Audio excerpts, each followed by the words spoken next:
Boo! Get ready for the fucking jump scare of your lives. Are you guys ready? Boom! Oh, that's the... Listen. Hello. I am extremely chipper today. I don't know why. I'm on my period. I shouldn't be, but I am. Game audio. How's everyone doing whatever the fuck I'm trying to say. Hello. I have food. I am... Is that good enough? I think it is. I didn't want to dress up today. Not gonna lie to you. So I didn't. Isn't that incredible having free will like that? Like, I don't want to.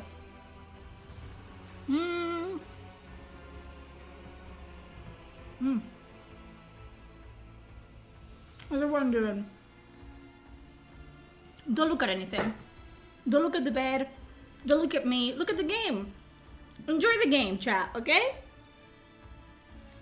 PJs for the win, exactly, which I fucking got stained with marker.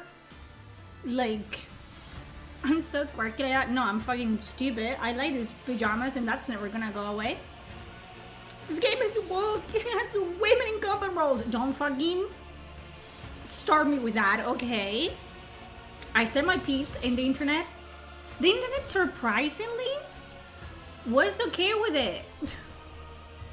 Like, I thought I was gonna be losing subs like fucking crazy. But surprisingly, I didn't. I think a lot of people, well, that's what I gathered.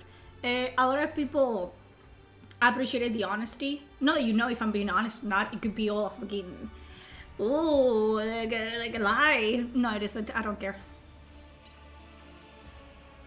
I'm gonna get into the joke shortly, and it's about to get fucking messy. I know it for a fact. But how's everyone doing in today? What day is today? Alexa, what day is today? It's Friday, February 7th. Is it Friday? You have a new notification. Do you want to hear it? No. I have a new notification apparently. I don't want to hear it. Look at my plates. Beautiful, beautiful plates. It cooked. Yeah. We are gonna continue my second playthrough of this. But my second playthrough on stream, I finished the game once and I almost finished it again in my downtime. But then the DLC dropped and I was like, I don't want to do this 1,000 times because guess what? It's a fucking RPG. It's really fucking long. But I want to play the DLC. I'm playing the new class, Blade Dancer, if I remember correctly. I think so.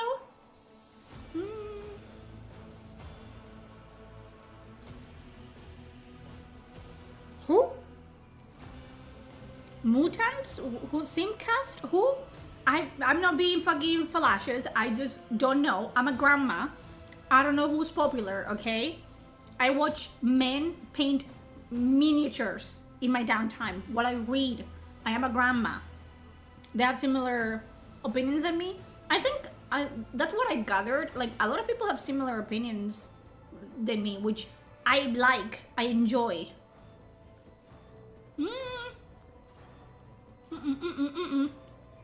Uh-oh. I'm good. Thank you, Tommy. But how's everyone doing? Everyone fine? Everyone chill?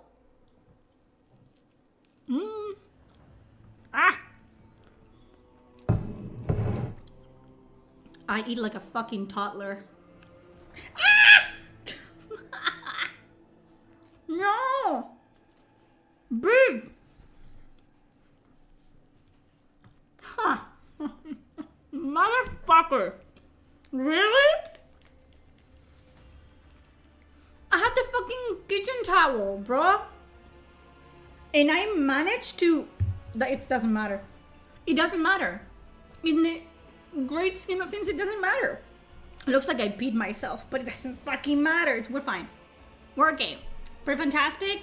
You're one very hot grandma. Bro, this is why grandmas had like 10 kids. Because I look like this, and you would tell me like, oh my god, you look so hot. It's like, bro, I think I get more compliments when I'm not dressed up, which is stupid, than when I'm dressed up, which is like, really? But whatever, I don't care. Thank you. I know. Hello. We're getting into it. I'm eating, okay? Because I'm famished. I have my energy drink. I have my egg on toast. Doing some digital art. I want to see. Life, man. Life. You're giving accountancy some irregularities in the books. I wish. I wear these not because I'm smart, but because I'm blind. I'm not even that blind, you know what I mean? I wear these because I read a lot, so I need them. But I don't know anything about math or anything like that, so... Yeah. I'm very happy today. I read, I cleaned. Did I shower? No. Listen, that's at the bottom of my priorities, okay? I'll shower before bed. Don't stop it. I can hear you, and I can see you scrunching your nose in your fucking house. Shut up. I'll shower before bed, okay? Pinky promise. But I have better things to do with my time. Like cleaning. I cleaned. I washed my like mouse pad, like one of those mega gigantic ones that I have. That one. I dusted my entire room, which needed to be done. I got into my book, which I hadn't read in a while, and my Witcher books came. And now I'm afraid, because a lot of people are saying that the books are not really that good, which I'm like, oh, what? Where did we leave it?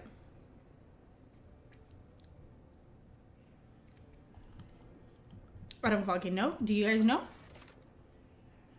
Okay, we can go to Rycott Minoris, the prison planet, or we can go get Cassia.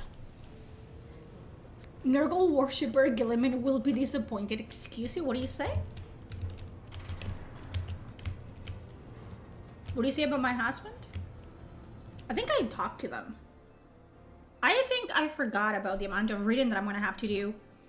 I don't have the voice filters today because I didn't set them up properly. Let's go to the prison planet. Qué elegante ese blanco. Qué blanco. My clothes, they're pink. Are you guys colorblind? Listen. Empanadas? No. Egg on toast. The whitest fucking meal you can ever, you know. They're saying you're stinky? Bitches. How would you know? Can you smell me? Can you smell me from there? You can't. Shut up. I'm not stinky. I showered like a week ago, I think. I can't believe anyone is really thinking or wants parallel universes Mass Effect. Bro, I did a deep dive, okay? And we wish it chat. What? I was looking into the theories for that. A lot of people are actually, you know, using their brains and are saying it's gonna pick up in the post-Reaper War with a new protagonist and this and that, which is probably what's gonna happen, and then there's gonna be the heavy influence of Shepard in decisions that Shepard did in the back burner. I hope, and others are just going off the rails. I'm seeing a lot of like fear of BioWare just taking everything that we did in Mass Effect. Thank you for this up, Snake. Oh, everybody's sabbing. Hell yeah, do it more. It's $5 a month, guys. I don't even know how much is it. My reply on your third post, you reply, it wasn't a third post, bro. It was just me dressing up. You guys don't understand the difference, and it shows.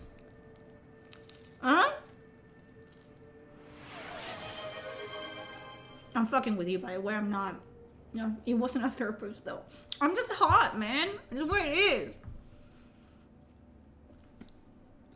Sap. This is not a when she's posting banger tweets. I'm just yapping. I'm shit posting. Thank you all the time. ¿Será que canonizan el final de destrucción? We don't know what it's gonna be canonized. Like what. It is egg on toast. We don't know what ending they're gonna canonize yet. As long as EA has the same dumb CEO and writers, no hope for Mass Effect. The writers, the problematic ones, are gone. And they're bringing back, like, veterans. So, I'm not hopeful. I'm not gonna say I am. But, you know.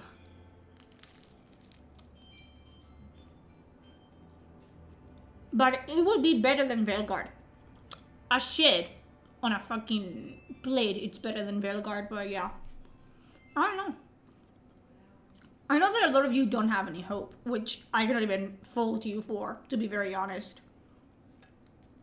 And yeah, I think they're gonna keep quiet for a while until they have like serious, like beefy trailers and gameplays to show. Like they're gonna pull, that's my opinion, by the way, like an opposite of what the team did with Veilguard, which was just like oversaturating social media with clips of it.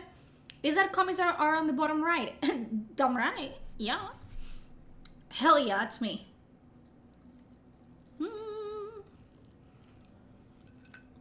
Thank you for the follow. Gonchim. Did I talk to you on Twitter today? I talk to everyone on Twitter. Your business post about deaths being treated like people made me laugh. It's really funny that Eddie and people like Eddie, like Kayla Elizabeth and all these people, they are now discovering that companies, video game companies, they are corrupt. Like now they're coming to that. Like it's like, you know, those memes of people on Instagram and Facebook show you like TikTok reels, and the TikTok reels, you know, are from like 2 years ago. Like they're not trending anymore. That's the same thing, but with shields. It's really funny. It's like, yeah, that's been happening. Yes, it's really funny that now that they're at the forefront of that mistreatment, now it's an issue, which, hell yeah, sure, better late than never, I guess. ¿Y se cierra BioWare? Maybe. I thought BioWare was gonna shatter, to be very honest with you. After Veilguard, I thought Daddy EA was gonna like pull the plug immediately. I'm guessing, you know, it's literally like the last chance they have. And we will see. Did you save my husbando, Heinrichs? Not yet. And what do you mean my? What do you mean your husbando? These images are so good. It's Marvin, the dolphin. If you have watched any of my videos on YouTube, where I swear, you would know Marvin. We love Marvin. He doesn't get paid.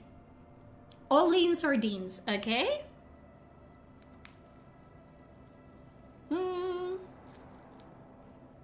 I'm gonna eat at my fucking pace, and then we will play video games, okay? Don't rush me.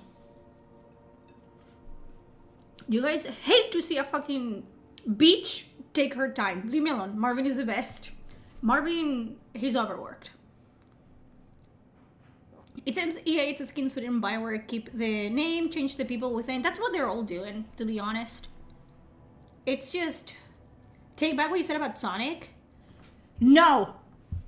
I haven't watched the Sonic movies. When I watch them, I'll get back to you with my opinion, okay? For now, you're a furry if you like Sonic. No, I'm joking. I'm joking. Keanu Reeves is in those.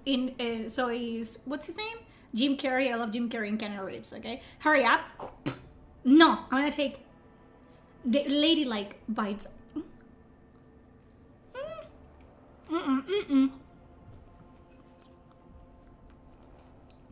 At least I made it into the plate and not my clothes. I will, listen to me. I want you to understand. I will get up and you will see a suspicious yellow stain near my crotch. Yes, I pissed myself. And it is what it is, chat.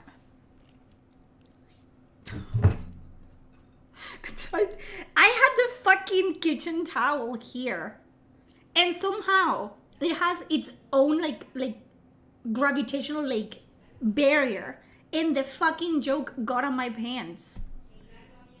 It's not blood, at least, so I'll take it. You know what I mean? They're fairies. Certified streamer. This is what I do for a living, by the way. This is what you guys watch. Mass Effect 3 ending was a clusterfuck, one of the worst endings to a trilogy. It was very lackluster, 100%. Egg on egg. Fair.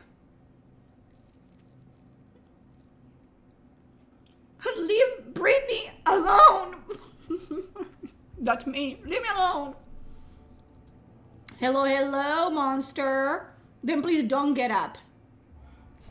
Tell me what to do. Do not tell me what to do.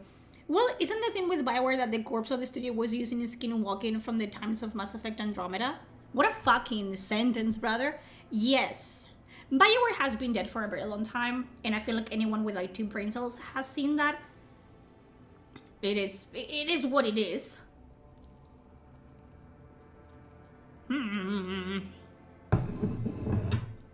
I could justify the bloodstain better because I'm on my period. Will you guys promise that if I get up and you see my entire ass is stained with blood, you would tell me so I don't make a fool of myself on the internet? I'm gonna show you the stain, okay? It's not piss. It's not piss. Look. Can you even see it? Barely. It's right here. It doesn't matter, okay? It's not piss. It isn't. I don't know what to tell you. If you want to believe me, you can believe me. If you don't want to believe me, that's up to you. It's okay. I don't need you to believe me. I don't know about you, but besides the ending of Mass Effect 3, it's an amazing game. I enjoyed it. And that's the thing. It's not incredible and it's lackluster when you compare it to the other Mass Effects, but it stands its ground. And people will still play it to like get certain scenes on certain dialogues on certain missions. Everything else, you know. But yeah, I don't think it's a terrible game at all. It's a masterpiece by BioWare's modern standards, for sure.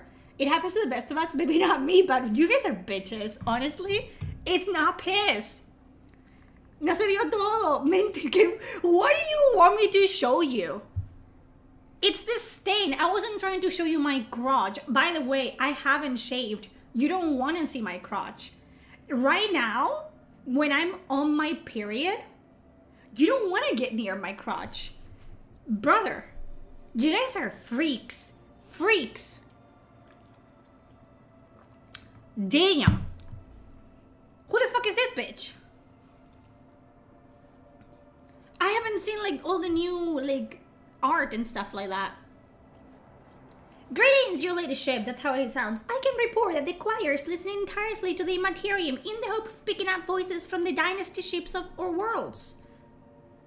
Okay. This screaming is driving your choir mad. Until it stops, we have no hope of contacting any of the dynasty's worlds. So until we don't stop the fucking psychic bullshit that's happening in the expanse, we cannot do anything. The stream is going to hell. You were never seeing heaven before you met me. Don't try to pull me into your bullshit. Honestly, I've been good my entire life. You guys are the problem here. Ever heard of Bloodwinds and has Christmas earned his? Listen, what? No? I did get my period like halfway through him being here, which was great. Nothing a shower cannot fix, you know what I mean?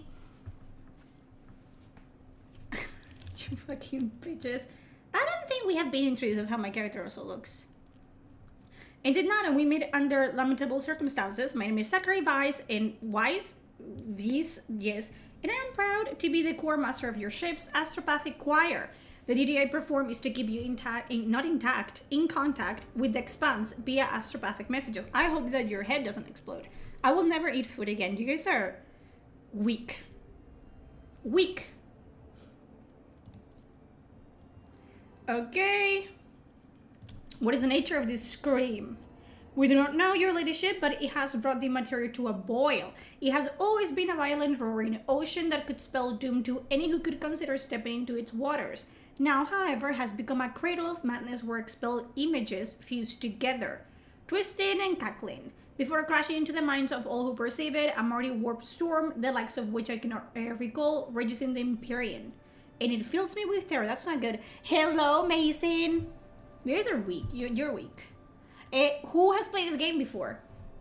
I'm trying to keep you guys entertained like a good streamer would.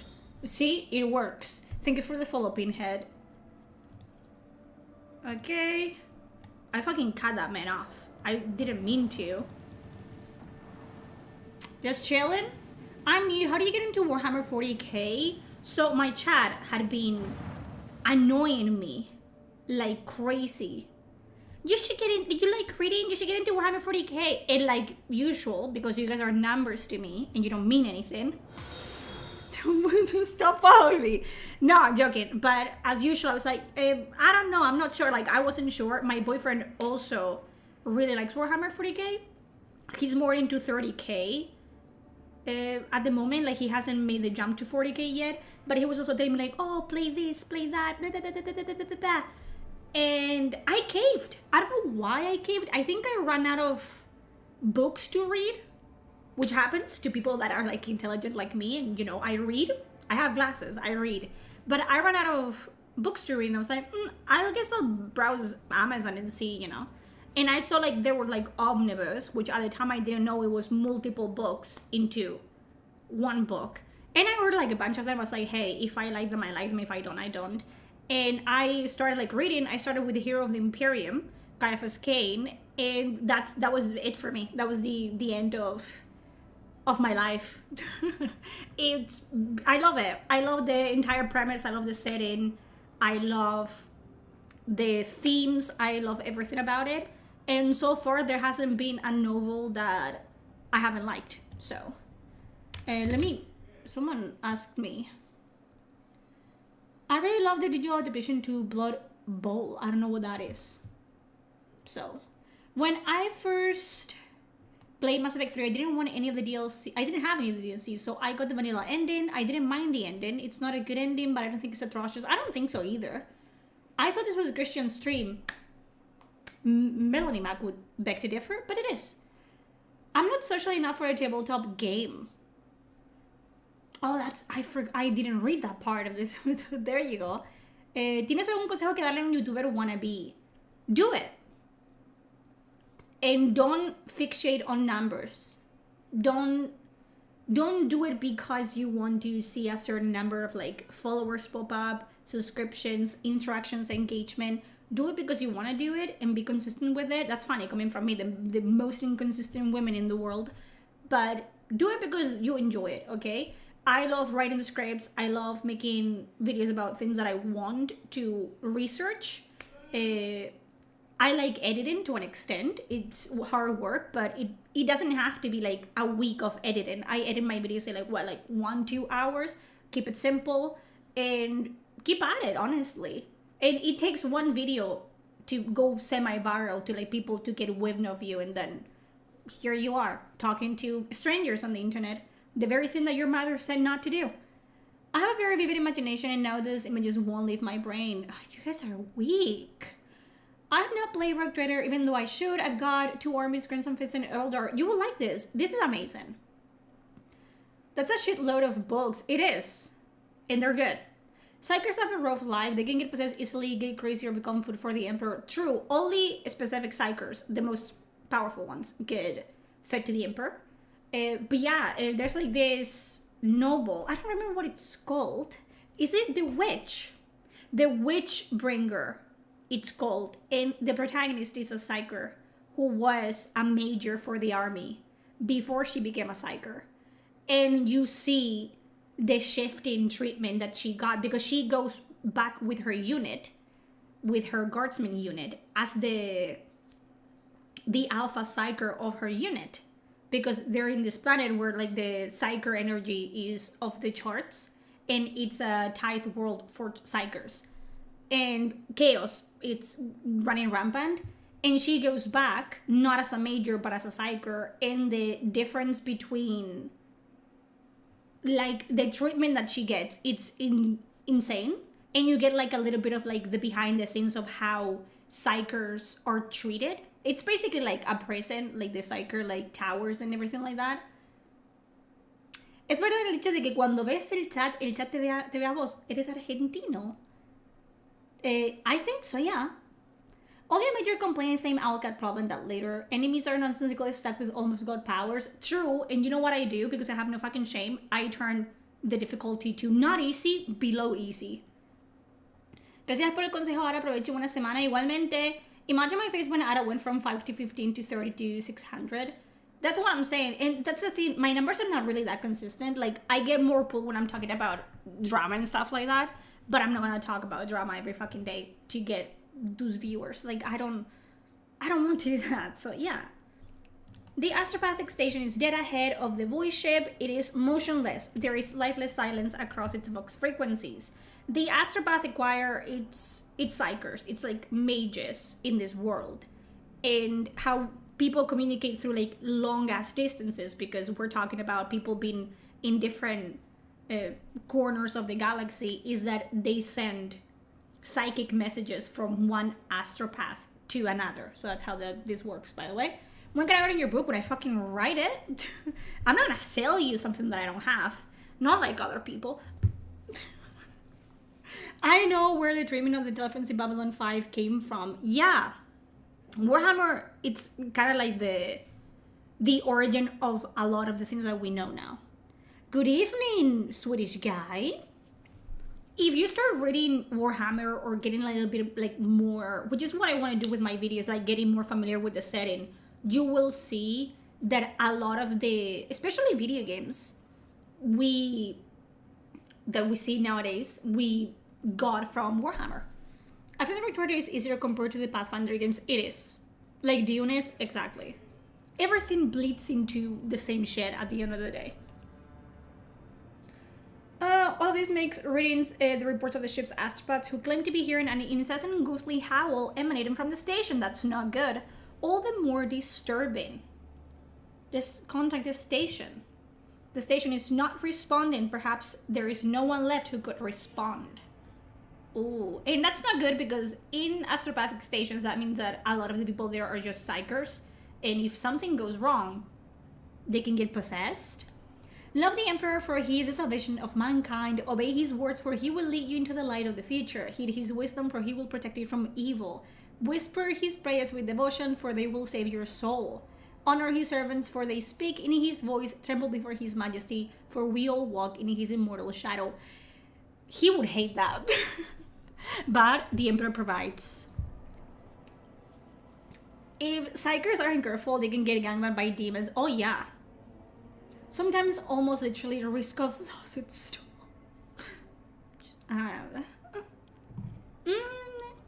Blood for the blood god, skulls for the skull throne. Am I getting tested? Slanders for the titty party. Bro, yeah.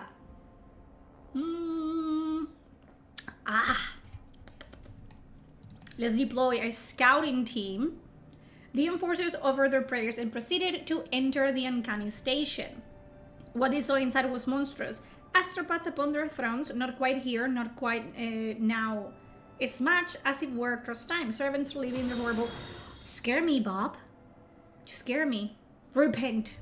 Immediately. Apologize. On your knees. Welcome, welcome. The warp manifested itself here, twisting the very nature of existence. The main hall was covered in a crust of psychic eyes. A green-robed blind old man sat motionless upon a tall throne. All astropaths are blind, so they can see the light, the beacon that is the Emperor. The Emperor, he's sat on a throne where he lives forever. Or will he? We won't know. And he's such a powerful psyker that he controls like the warp and how ships, like, you know, voice ships go in and out of the warp.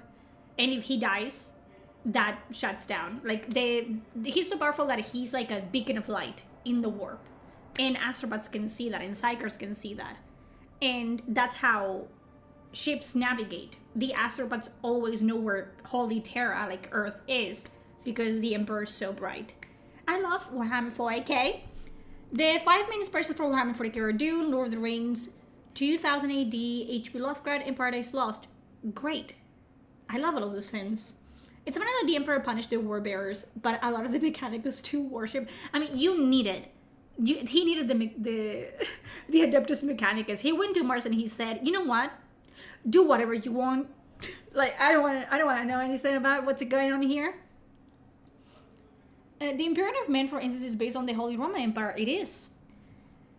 It lives. Have a good rest. He still lives because otherwise, we would know the warp would be eating us all, and every single bit of connection that we have between colonies and worlds would be off, would be down. But hey, I had to get back into the habit of reading. Used to read a ton. I have an app on my phone that I bought today, but I've had it, and it tracks my reading, which I enjoy, like how much I read. It gets me like a streak, and I'm like a toddler. I need like stickers, like here a star sticker because you read today, good job. I need that.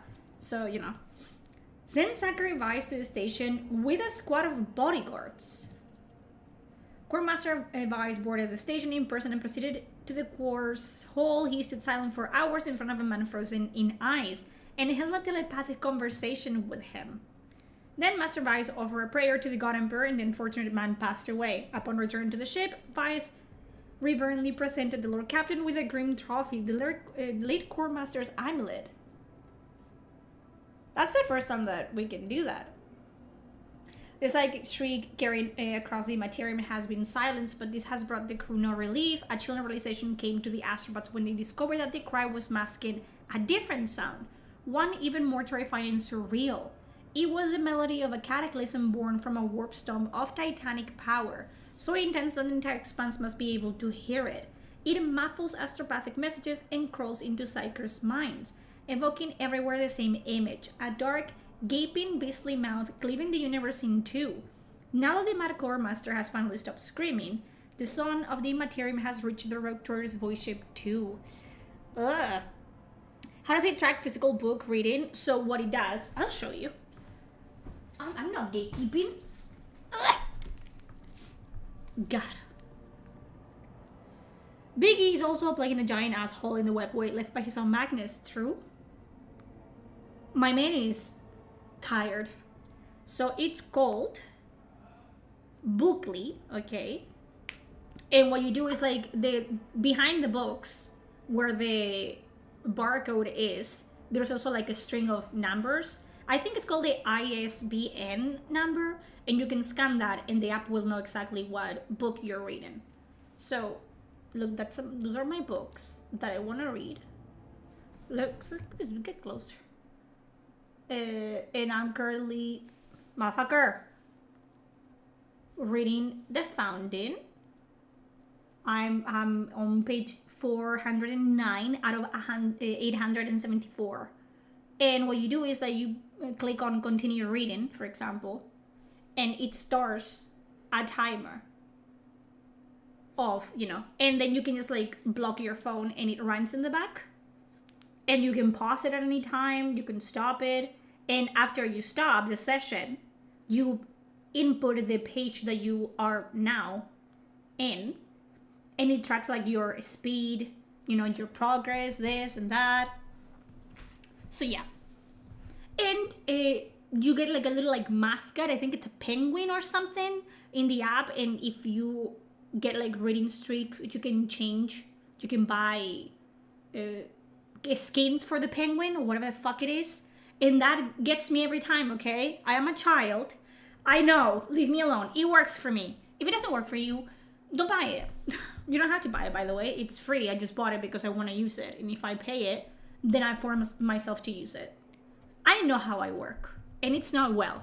My brain is not particularly like well wired, but I know how it works. Order the station to be explored because I fear no man. A brief and chilling chronicle of the station's doom was found in the scribe's records. A warp disturbance of monstrous proportions wiped out half of the choir at once.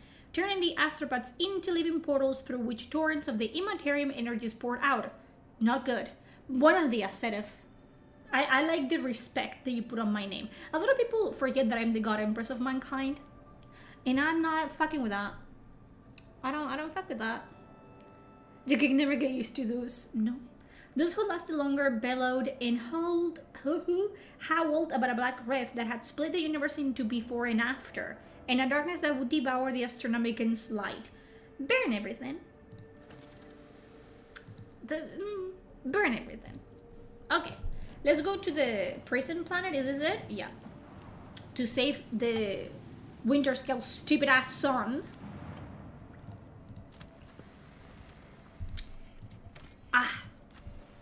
Let us go. I remember I played this many weeks ago. The Blade Dancer, I remember being able to jump and do flourishes and stuff like that and being completely enthralled by the new class. And I am here for it. So let's go. I'm playing this game so I can jump around. Am I good? No. Do I remember how to play? No. Stop asking questions. You may if you're no man, but keep a healthy conscience of the great enemy. Only the armor of contempt can save you. Explanation, Nurgle, love me, and Corn. I am the embodiment of the chaos powers, aren't I? I don't shower for like months at a time. That's not true.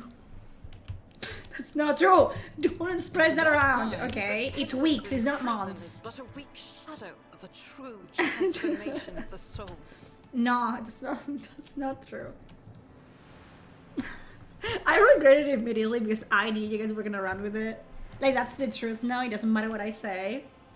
Your leadership, 1,000 pardons if I address you improperly. You haven't addressed me. Oh yeah, you can, yeah, sure. Have you come on behalf of Governor Medine? No. Thank you for the follow, Alex. And I has it. What do you has? Too many damning clips from this stream. Every stream, it's a damning stream for me. I have no chill, and that will cost me greatly one day, but not today. Today we steal the portable hell bomb, bro. Okay, so tomorrow we're playing Helldivers with the boys. I don't want to buy it, and it's gonna be all of us with the portable hell bomb. What do we think? Thoughts and prayers? You are actually like scary enough when the hell bombs are like put like in place. You don't have any say on where the hell bombs are. Deep Rock Galactic went. I also have it and we also played it. Sonny, you have to get Deep Rock Galactic so we can play together. I'm just gonna force people to play games with me. Like, it's not a matter of like asking. It's a matter of like, get it so we can play together. Yeah.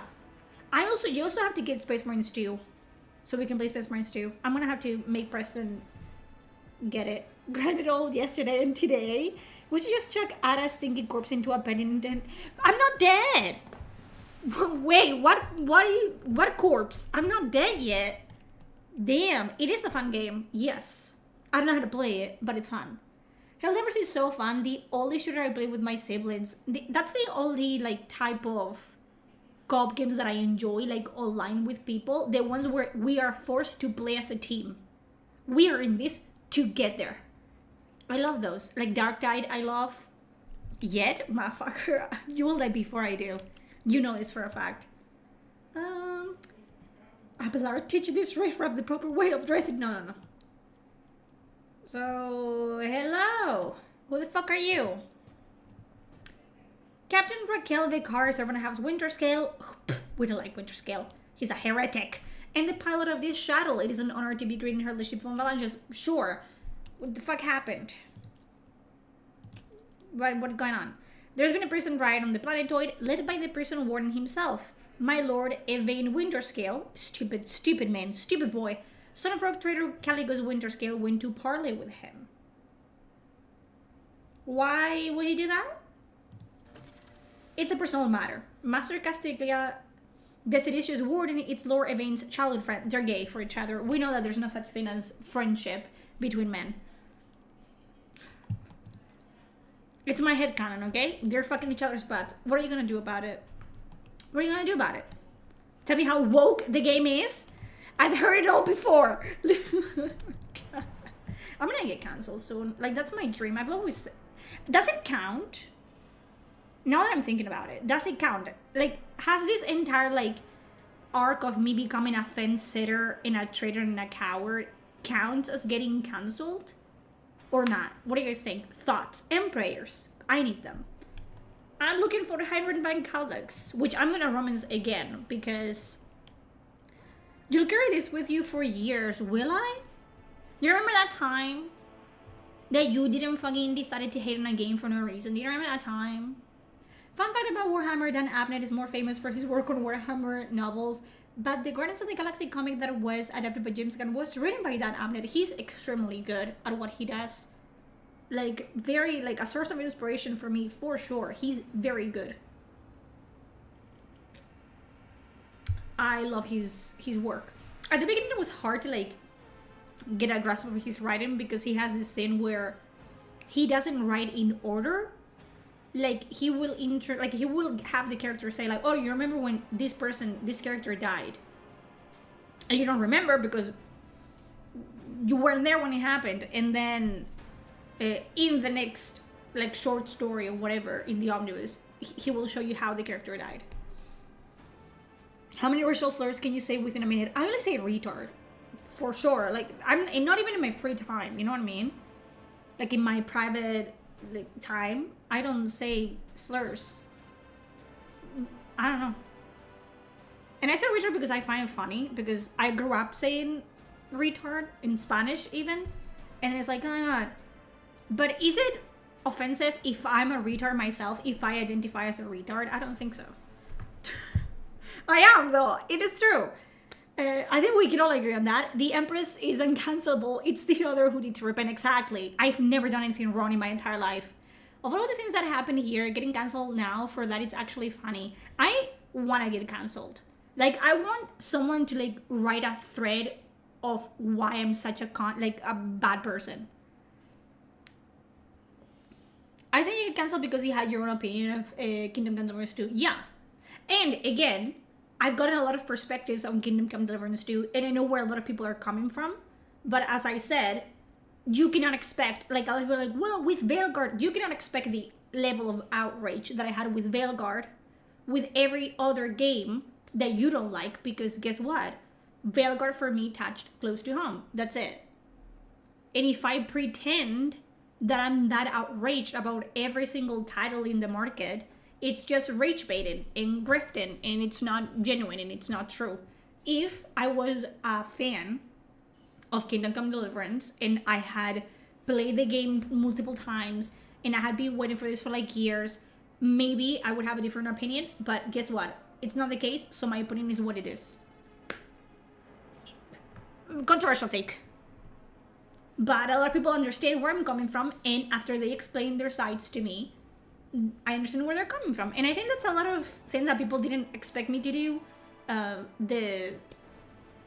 The willingness to have a conversation, like, that's what I'm trying to foment, at least in my audience and in my Twitter and everything. Like, I will reply to you if I think, you know, that, like, I want to have a conversation with you. Whether you're agreeing with me or you're not, I will take time of my day, which is, I have a lot of time.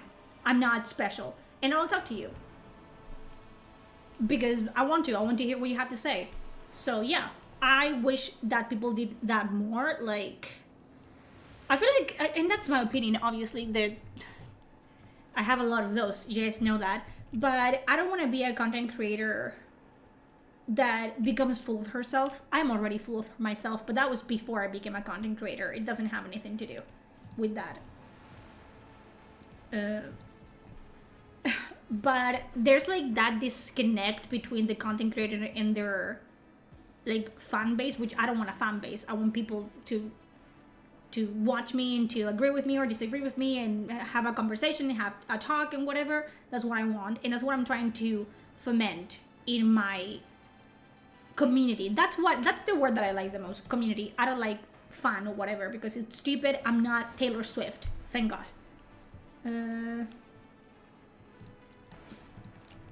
But yeah, and I think it's the best that I can do, because again, and I've said it multiple times, I have no control over I bet how I myself grow through and my when, service. and you know, it happened very quickly for me, and other people might think like, oh, this is not growth.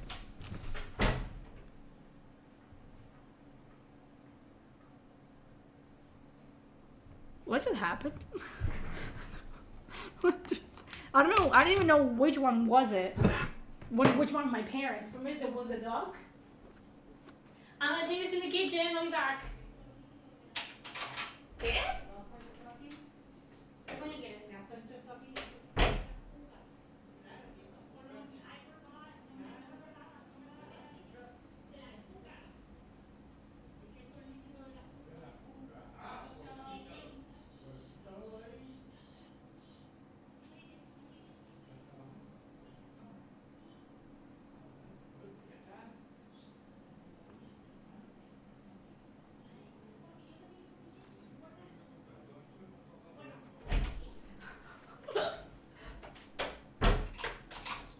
Do you guys want to hear how I almost poisoned my parents?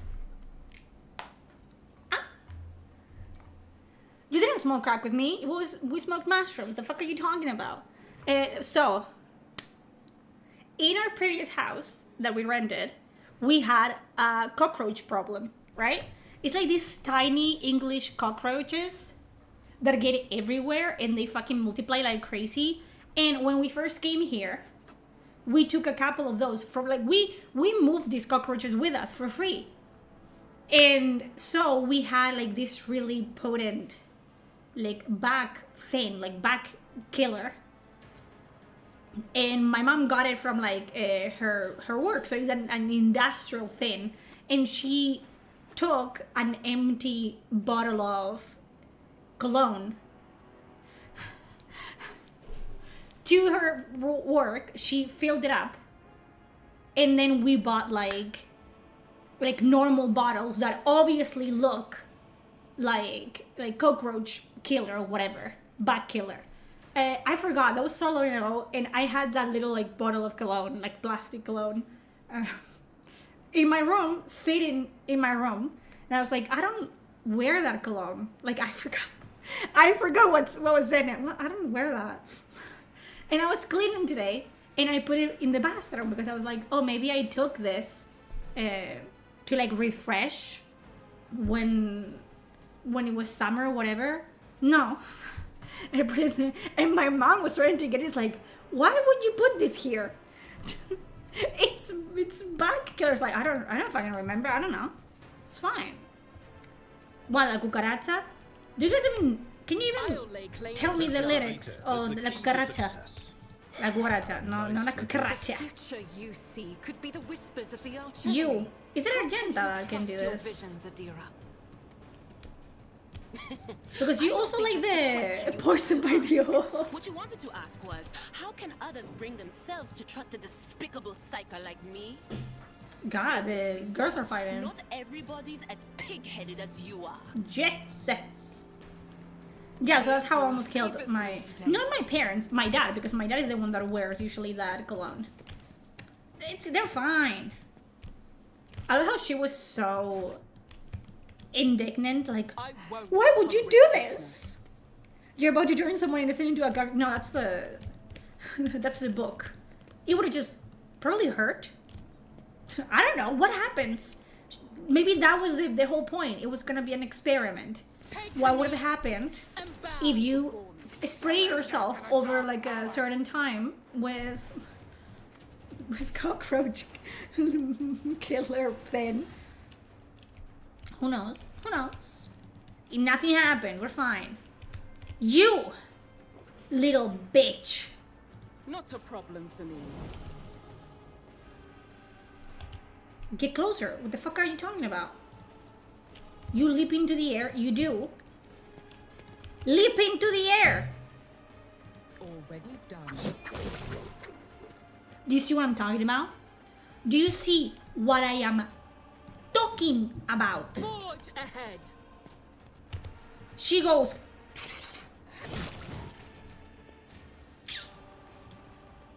Next. Nothing I can't do. Woohoo! Using me was your I love biggest this fucking. mistake. I love this class. I love it. If you beat the cockroach poison, you're technically stronger than a cockroach. Thus, you can survive the end of the world. You see what I'm talking? That's what I was trying to do. I was trying to make my dad eternal. A perpetual, if you will. Maybe that's how we began. We don't know. How will we know? I'm sorry, I was very flabbergasted by the fact that he dared to hit me, because what do you think you are, first of all? Can you shoot through here? You should be able to. I doubt it. Guided by faith. By faith and by me. You little bitches. As the Emperor commands, none can escape the Agenta. Emperor's Ooh! judgment.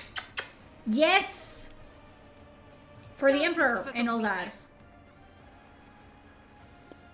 Okay, do it again. Faith without deed. Sometimes Argento doesn't hit you, but when she hits you good. Oh, you are behind this. I didn't even see that, brother. It doesn't matter. It's a fucking... What is it? A bolt gun? What are you? A bolt gun. Yeah. How does this stack up to Warhammer 40k, Chaos Gate Demon Hunter? Ooh, just different, I feel like. They have similar-ish systems. Because they had to translate the whole Warhammer, like, playstyle into RPG. So they chose, like, an XCOM approach to it. But, yeah, and that's Chaos Gate Demon Hunter, basically. Different. Obviously, the story here is... there's a lot of a story here. And there's a lot more, like, classes and abilities that you can, like, mess with. But, yeah, they're different games. Both very good. I have to get back into Chaos Gate Demon Hunter, by the way, now that you reminded me. How dare you remind me? I haven't slept 11 hours today, not yet. I'm getting a headache now. That's why you're getting a headache, because you slept 11 hours. I would know. I do that every day. I'm a very passive person. If you guys haven't already come up to that conclusion yourselves by your lonesome.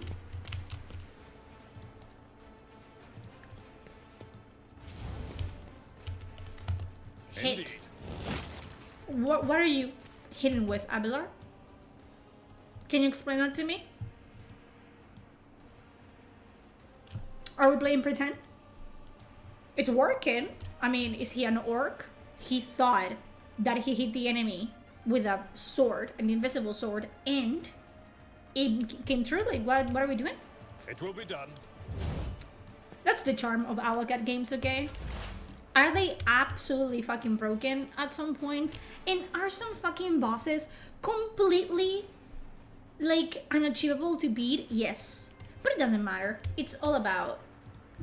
There is movement in It's the all about the Imperium. grind, okay? You're fine. Fuck them up. Fuck them up. You, for you. Was that you? Or Idira, don't start, okay? I don't wanna hear you talk about the voices in your head. I have enough with mine. While you still draw breath. You little cunt. Get over here. Suits my purposes. Nothing of Get value has been lost. absolutely fucking wrecked, loser. Nothing You. I can't do. Woohoo! You see what she does? Do you... Don't embarrass me like that. Did she fucking miss? Done. Nimble my ass. How is he more nimble than I am? It doesn't work like that. Uh-oh.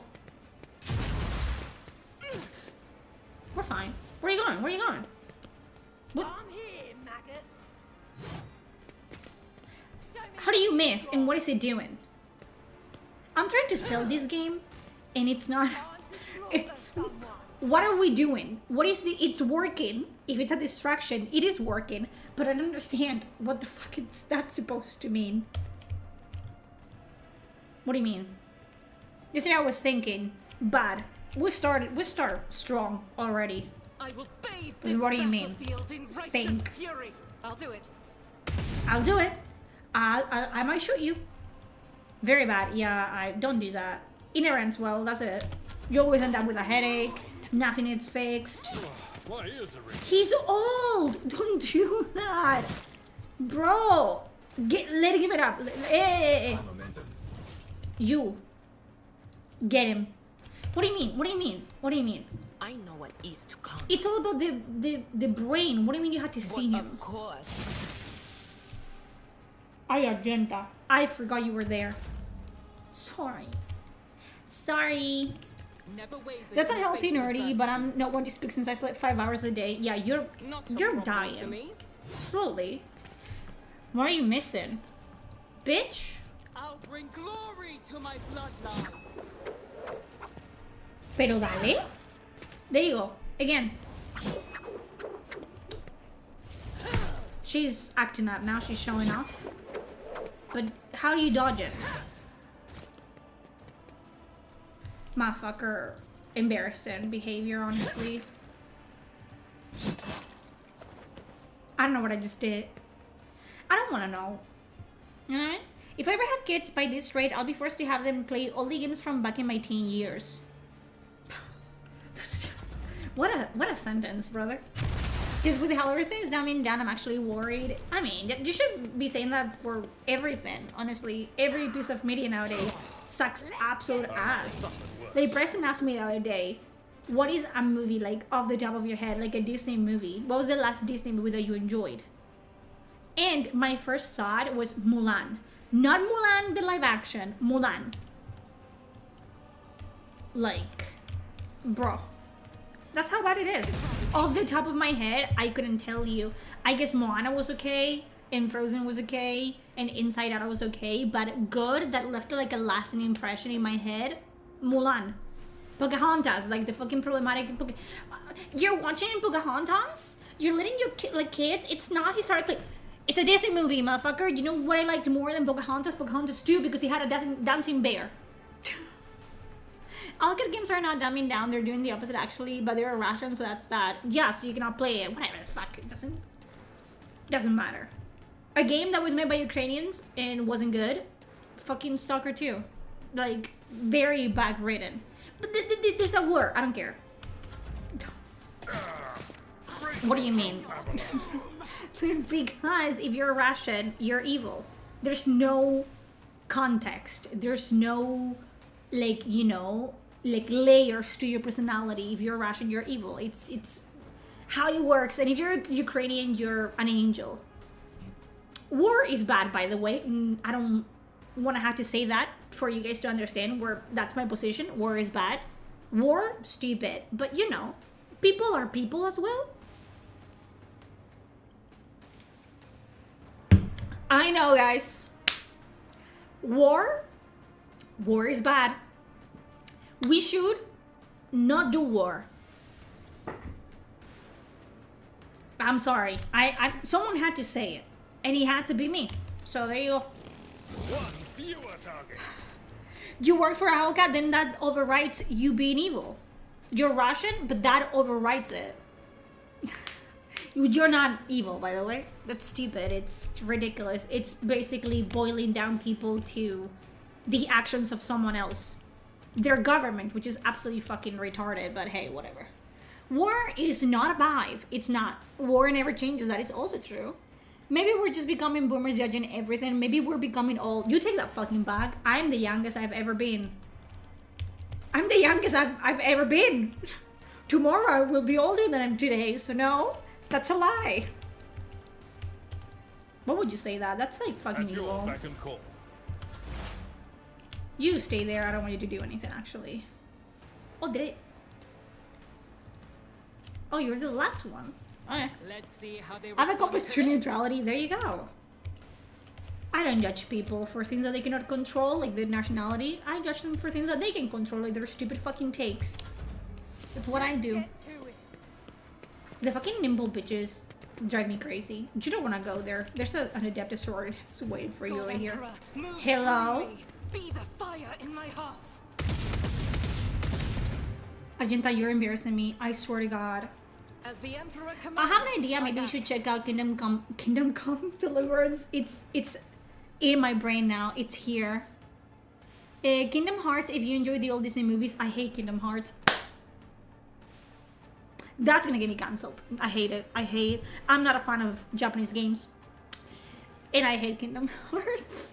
I hate it. My wife was Russian. If anyone wants to call her evil, you can come talk to me. Was Russian? What happened to your wife? You. A tactically sound approach. How many Russians do I have here? Bro, you guys are gonna get me cancelled. Fuck off. Someone else can do this. No, you can do this. Move.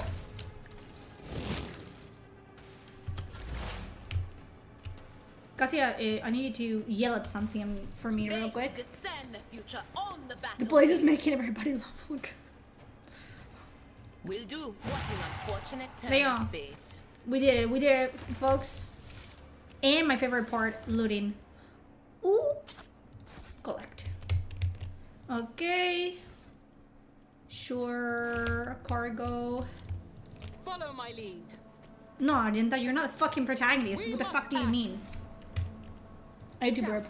Is for the weak. I told you. I warned you. I told We're you. on the spearhead of the Imperium. Fuck off. Hey, your virtuousness. How are you doing? I was born to wage war against darkness. Okay. I am always doing wonderfully when danger is near. I don't even Final Fantasy and Kingdom Hearts, by the aesthetics of it, it wasn't for me. I just don't like the mechanics of Japanese RPG. I know, and I don't like the looks of it. I don't like the UI, anything like that. They won't renew her passport, so she's just an American now. They won't let me visit either. I'm retired. So is she in Russia?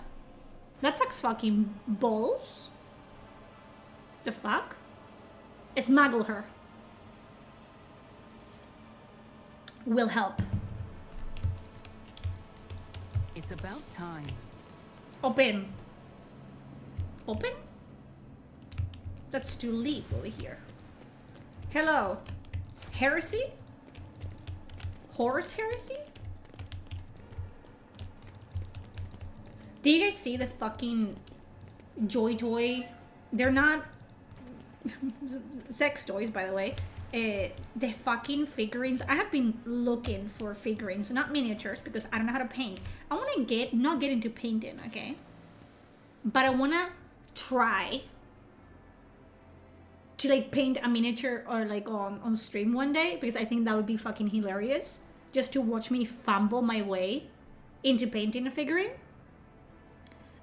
But I've been looking for actual like figurines that are painted and that are cool and I don't have to do anything with them for the longest time. And then I stumbled on Joy Toy and I saw like the squad, like Titus squad, so I got that. I paid a money for that. And then I stumbled on Gilliman and I was like, they have almost all the Primarchs in that fucking... I need them all! I need them all. People have this perception that the East is dominating Western entertainment. It's not that Eastern entertainment is so much better. It's that, yeah, the Western entertainment industry is just absolute poop from the bat. So it's not hard. Adding comment, so fucking subscribe, okay? Give me your money. It's we're having rain in January here. Feels wrong, man. Damn. So the climate might be changing. The cause of this change. Who knows? I don't know. We're gonna die. Hopefully. Fingers crossed. Okay? One action? Yes.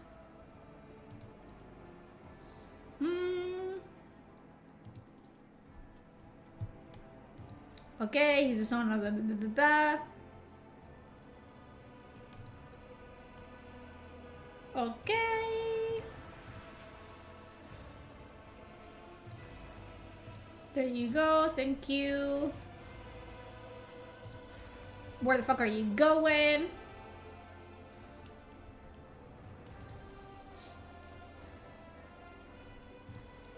Where's the fucking warden? He's gonna go regardless of what I do. Because he's a fucking dumb boy. Dumb boy. Let's go together. A new challenge. You little bitch. McFarlane also has a line of painted articular 40k figurines. I've seen the YouTube ones online. Are they good quality? I wouldn't know because I haven't gotten it yet.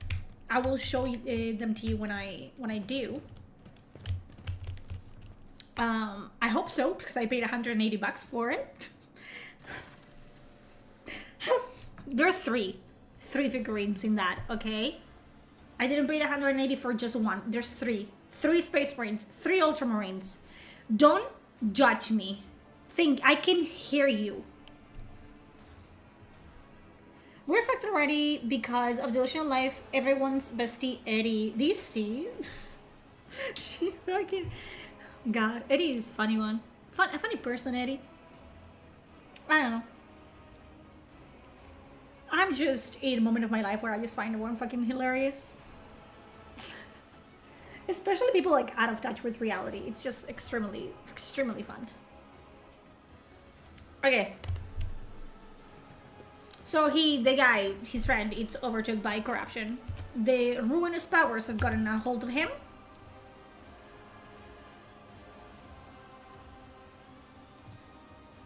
And they took something. There was like a heretic item in this bed, and they found it, and they became corrupted, and they took it and gave it to the Aurora cult or whatever.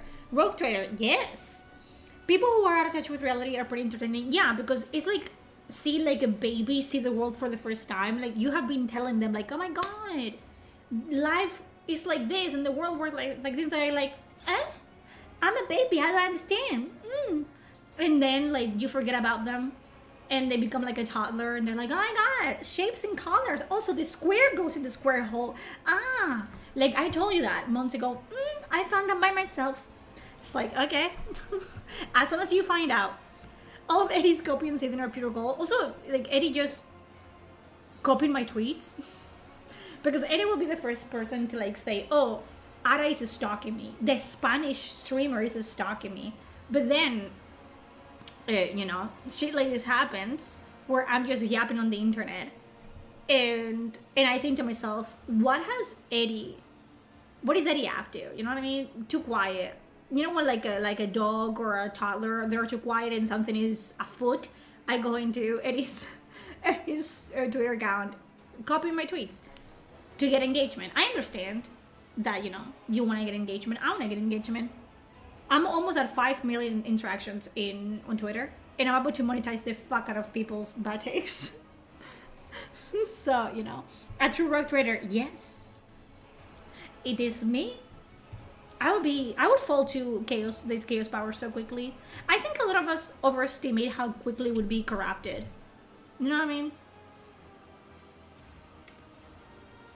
Like, I'm very easily persuaded. It doesn't take much. I think I would fall to Nurgle because you don't feel pain or hunger or anything, and I'm very lazy. So I'd be like, you know what? Go ahead, man.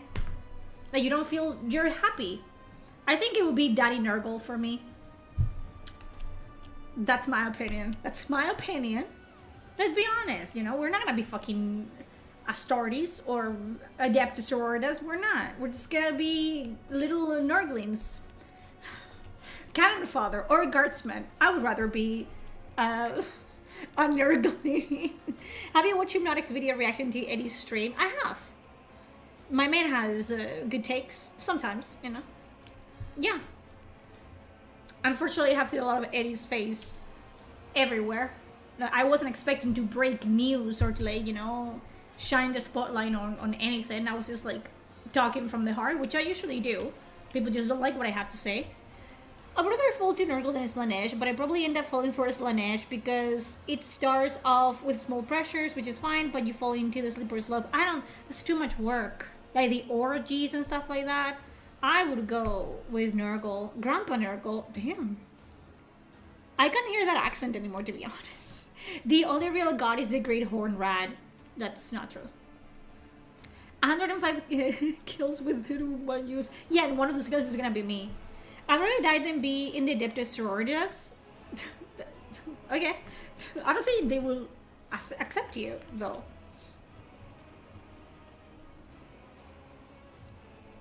Okay.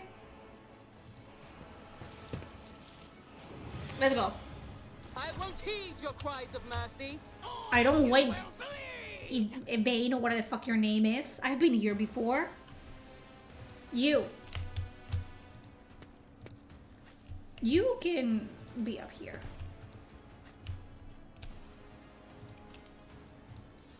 Death to non-believers. We have to break the like the magnifying glasses. That's what they're called, like, on holy lenses. There you go. They made me up in intro. I couldn't stop laughing when I watched Hypnotic react into it. He's a funny man. To the weak. Like, it's sad. At some point it gets sad, you know what I mean?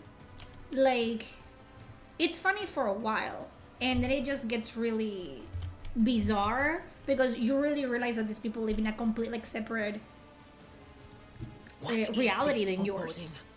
Which is crazy. Nurgle's name comes from Nurgle, the Babylonian god of the underworld and pestilence. I didn't know that. There's much I don't know. But I'm learning.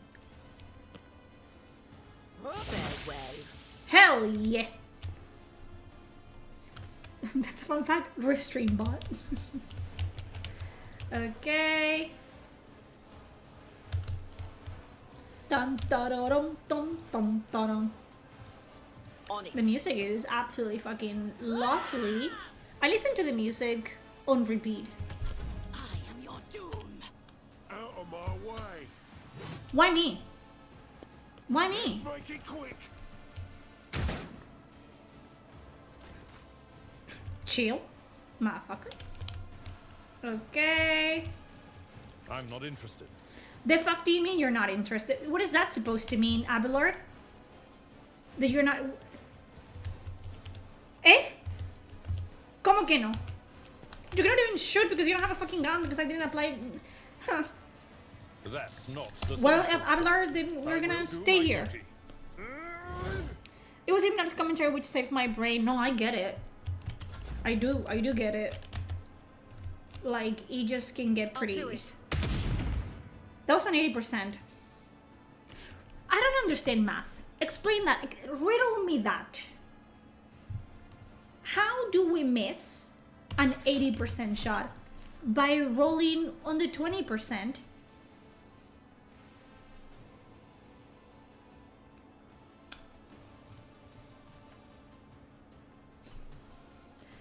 Yeah, but 80% is pretty... How? Because...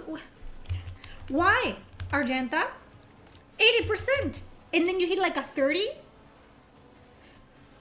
Luck, people would say. I don't understand, so... That's why... I'm so upset. But like it happens, the Emperor was having a day off. The Emperor like closed an eye and Argenta missed. I know, 80 times out of 100, exactly. But there's more chances. You still miss 20 times. She always misses 20 times out of 80. But then she hits, you know, a 30% chance, which is absolutely fucking ridiculous. It doesn't matter. It doesn't matter. I need to... That's fine. It's fine. It's okay. I don't get it. All too easy. It's fine. It's okay. I understand. It's just life, I guess. I'll pass. ¿Cómo? ¿Por qué? Lies. Apple lies. Not my specialty. Something is not right here. I'm an empath, and I'm telling you right now, something is not right here. I came into realism and probabilities. Fuck that. It's retarded. It doesn't make sense. I just like how much she missed for me. I know there's people that tell me, if you do this, and you get this skill, and you do this, she will never miss again. She will one-shot. I don't care. I don't play the game to be good at it. I play the game to scream at it. Thank you. Now, what do you mean? Too far away. Ah, you see? It was backed. Was That- your biggest That makes my penis erect. You see what I'm talking about? That's what I want from video games. I don't need you guys to give me an entire fucking lecture on percentages. I don't care. That puts a smile on my face. Eh? My what? tactics My what? are flawless. What do you hear? Suits my purposes. Continue. Oh! Okay, we have to keep him alive a little bit because, you know, he is gonna revive again. Oh, God. Someone break that, please. Fucking bitch! I got carried away. Nothing happens, really. All these fucking guys. I serve the rule. They also had an 80% hit, and they missed. You guys shoot more? No. In XCOM, you were supposed to miss 98% and hit. Yeah, that's how that works. It was worth it to restore the game. Yeah, I guess. Okay, Idira, I don't think you can hit. I mean, you can hit it. Hit this. Cover me. Hit it. Was, Hit it. Hit it. Hit it. or Let's get to it. Stop it. Hold on. Stop it. Oh, stop it. Motherfucker. They're killing my Psyker. Bitch. There's like 1,000 of them. This is Tried trying to and get our tested movie tactics here, are the best Abelard. ones. Getting your like weary bones. Indeed. Jesus fucking Christ. Argenta, go here. the enemies of the Emperor. If you're gonna miss hitting this. Faith without deeds is worthless. It's 100 on that. Argenta, explain to me how you work. I need to play XCOM, so... yeah, I have played XCOM a little bit. I'm not good. But we can play it. For the weak. I'm gonna play every game except the game that is trending. I refuse to play any game that is trending. You guys cannot make me. You can. That's my boyfriend coming back from work. Do I have a tracking device in my boyfriend's phone? Yes. I do. It's actually really icky.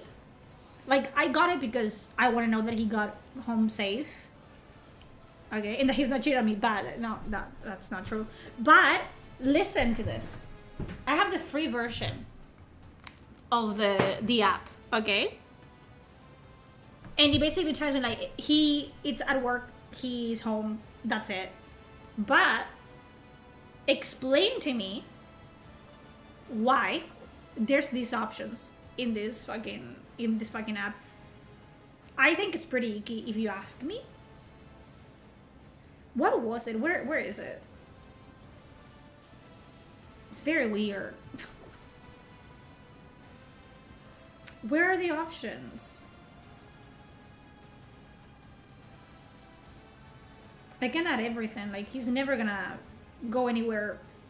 Oh, I can track, not because I don't want to, but I could track his phone usage. Why? People really don't trust the people they date, which is very weird. I don't get that. I just look at my phone and I'm like, okay, he's alive, and then I forget about it. But people really are out there checking like his app usage. Why? No. There's a parent mode, and then there's a significant other, and you can, because it's not a parent-child thing when it's about, you know, like track how many miles per hour he is, you know, he's driving at. It's crazy. Dating culture in the Anglosphere is kind of messed up. I don't know how things are in Spain. I don't know either because I'm dating a fucking American, and I don't think our form of dating is like normal nowadays. I mean, we met online first of all, and we were dating to get married, which is not really normal either nowadays. It's not a thing people do apparently. Yeah, like you date to date, which I don't understand. Like that literally blows my mind. Because I thought that's isn't dating to end up in marriage, or am I crazy? I could be crazy. I've been told as much. I bring ruin. Taking phone usage would make sense if it's a parent that it's true, but it's not for parents. There's an app that is just specifically for parents. This is for people, for specifically like, you know, your significant other, your partner. So yeah, very weird. Of course. Very weird. And I don't like it. Out of my way. Shut the fuck up. Let's make it quick. I don't know, I just think it's icky.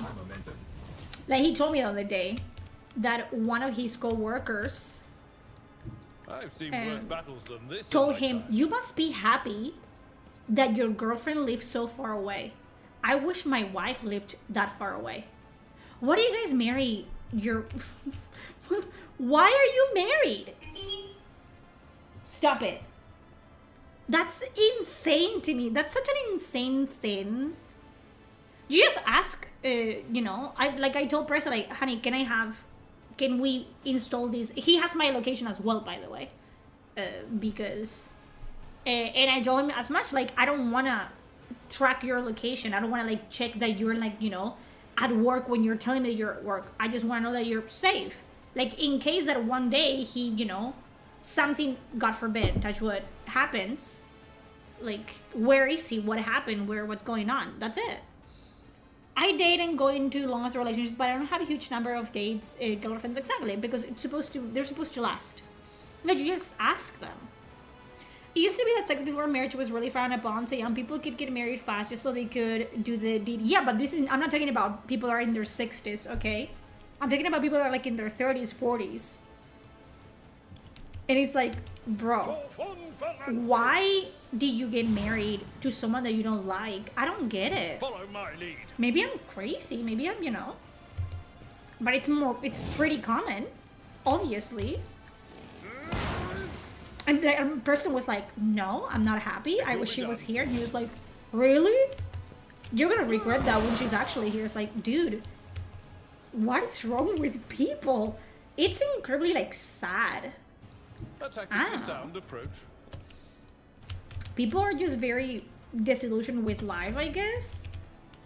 Even people that ended up getting married and having like kids and what is like, just it's very sad, very icky. Yeah, being immature, I guess, or thinking that marriage solves anything, which literally marriage is just a legal status. It doesn't magically solve things. Just like when kids say like, oh, not kids, like people say, oh, let's have a child. Like, oh, our marriage is on the rocks. Let's have a baby. That will fix things. In what mind does that fit? First of all, you're bringing a life into this world to fix your marriage. And then you're going to resent your kid because guess what? Your marriage didn't get fixed. So that's crazy. It's crazy to me. The keyword to marriage is sacrifice. Some things, I don't think I think it's bending for me. Like, you have to bend and you have to sit down and you have to have conversations. I don't want my boyfriend to sacrifice everything for me, but it's you know, I was talking to Leon the other day. We were talking about that, and hello, Curry, same. We were talking about that. It's like, I am independent. I can live without my boyfriend. I just choose to not want to live without my boyfriend. I'm making an active decision that I want him in my life, not because my life is gonna fall apart without him, but because I want him there. You know, like that. It has to be mature. It has to be healthy. Like, you have to build up a relationship like from a strong foundation. Otherwise, it's never gonna fucking work. Obviously, anyone with a brain cell could tell you that. But you know, whatever, I guess. The greater good of the family is a unit above individual wants, exactly, but still, you are your own person, and don't get into a relationship thinking that you can change someone else. Like, no. It's, you know, a lot of, like, I see that with a lot of men, like, they get into a relationship and all of a sudden, you know, what was okay during them dating, it's not okay when they're married, and it's like, there's no difference. There shouldn't be a difference between dating someone and being married to them. It's a paper. It's a fucking legal thing.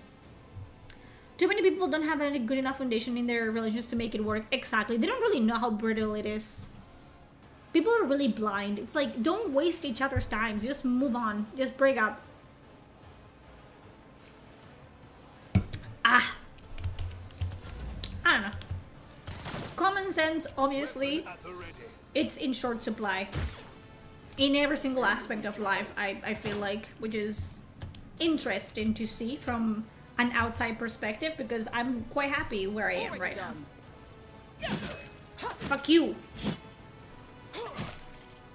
I don't know. I got lucky, honestly. And this is it for me. And I'm not doing it again because, you know, I'm gonna marry that man.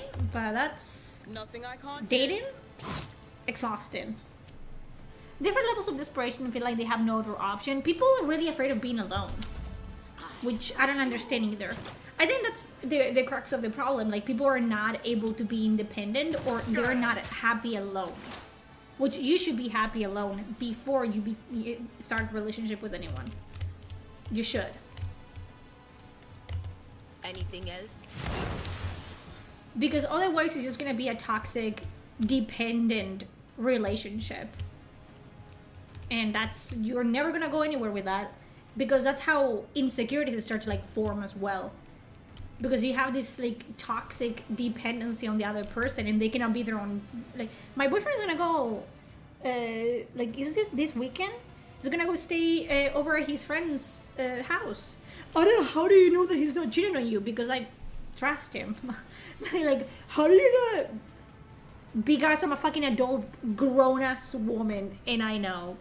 Because I know the person that I'm dating. Other people don't know the people that they're dating. It's just wild. And some people don't want to know. Like, they want to say, like, oh, he tricked me. She tricked me. She pretended that... No. No, best is at bestie. the fore. You guys are just willingly blind. Target well struck. If you can put up with them the way they are now, don't get married. Exactly. From that one away. If you're not happy in your own skin, then life is gonna be a struggle all the time, and you're gonna be happy. Like, let me, like the whole like love yourself before you love someone else. That is true to an extent, but we're also a human, and there's gonna be days where we just cannot love ourselves, or it's easier to like yourself when you see that another person likes you. Like, that's the case with my boyfriend. I think I put things in perspective about himself to him, which he likes, because it's nice to feel loved. But yeah, but you have to be stable with yourself. You have to be able to like be alone in your own head and be by yourself and be your own person and have your own hobbies outside the relationship. It is what it is. Like, I think I have it easy because my boyfriend is a gamer, but I'm also a gamer, so I'm not in a position where I'm gonna be, hanging with him and he's gonna be playing FIFA and I'm gonna be there like, whatever. He doesn't have time for me because it's not the case. We share hobbies. He doesn't play FIFA, by the way. He plays the same games that I play, and we play co-op games all the time. But that's the thing as well, like, you have to have things in common. You cannot resent someone for having a hobby either, because he was like that when you met him. Or if you met your girlfriend at a fucking club, you cannot be surprised when she wants to go to a club. Like, she was like that when you met her. You guys can have compromises and like, hey, can you not go to the club this weekend? Can we have like a date night? And hey, can you not play this game today? Can we watch a movie? There's, conversations to be had, but you cannot expect someone to completely change the way they are just because it's different now. It is not different. Dating and marriage, it's not different. I'll do it. I don't know. It's not so much about being selfish, but generally care about our minds and well-being. Yeah. Humans are social animals that are hardwired to live in community. The modern world, modern economics doesn't really care for that. I'm not hardwired to live in communities. I haven't left my house in like a month, and I don't want to. That is not the Emperor's will. I don't know, man. I will People bathe are this battlefield in batshit righteous crazy. fury. And maybe it's because I see the world in very simplistic terms, which As the works Emperor for me. commands, I act. Such is the will. But I think people overcomplicate things as well.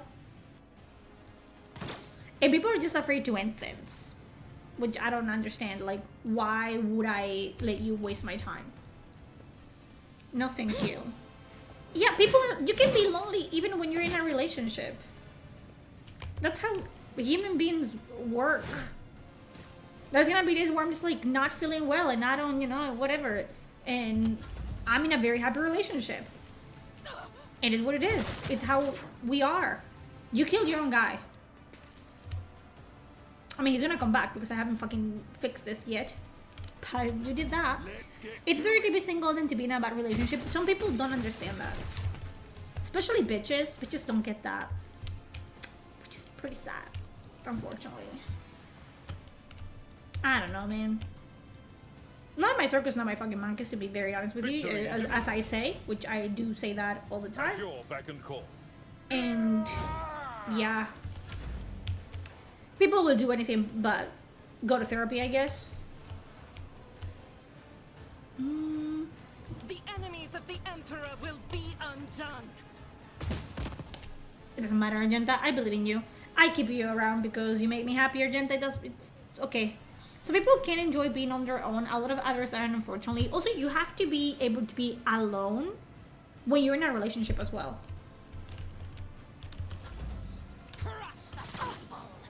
Break their morale.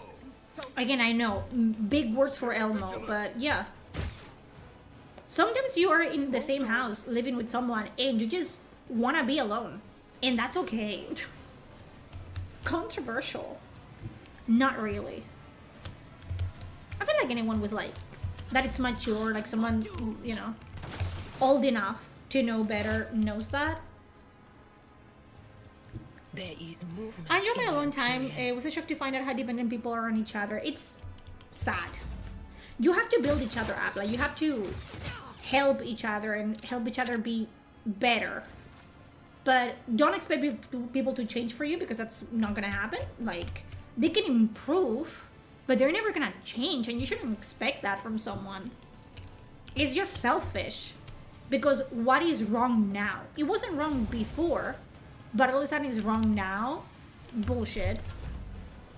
You were always annoyed that they were like that, and now that you're like the wife or the husband, now you think you have the authority to like tell them to make those changes. No. People are gonna change if they want to change, okay? Not because you tell them, not because you fucking nag them into changing. That's stupid. It's fucking retarded. God Emperor, move through me. In my campaign, I found that the bolter weapons that Junta uses are a bit underpowered compared to the other weapons. True. I just don't use her a lot. Like, I didn't use her in my Doubt is for the weak. other playthroughs. I'm gonna use her in this one. Faith without deeds is worth. She will hit at 50%. 50-50, you say? It's a flip of the coin. And an 80 isn't a flip of the coin? You're telling that? Mm-hmm. Yeah. Places the body. That's me. Don't shoot me, please. Everyone is fucking blind in this. Let's get to it.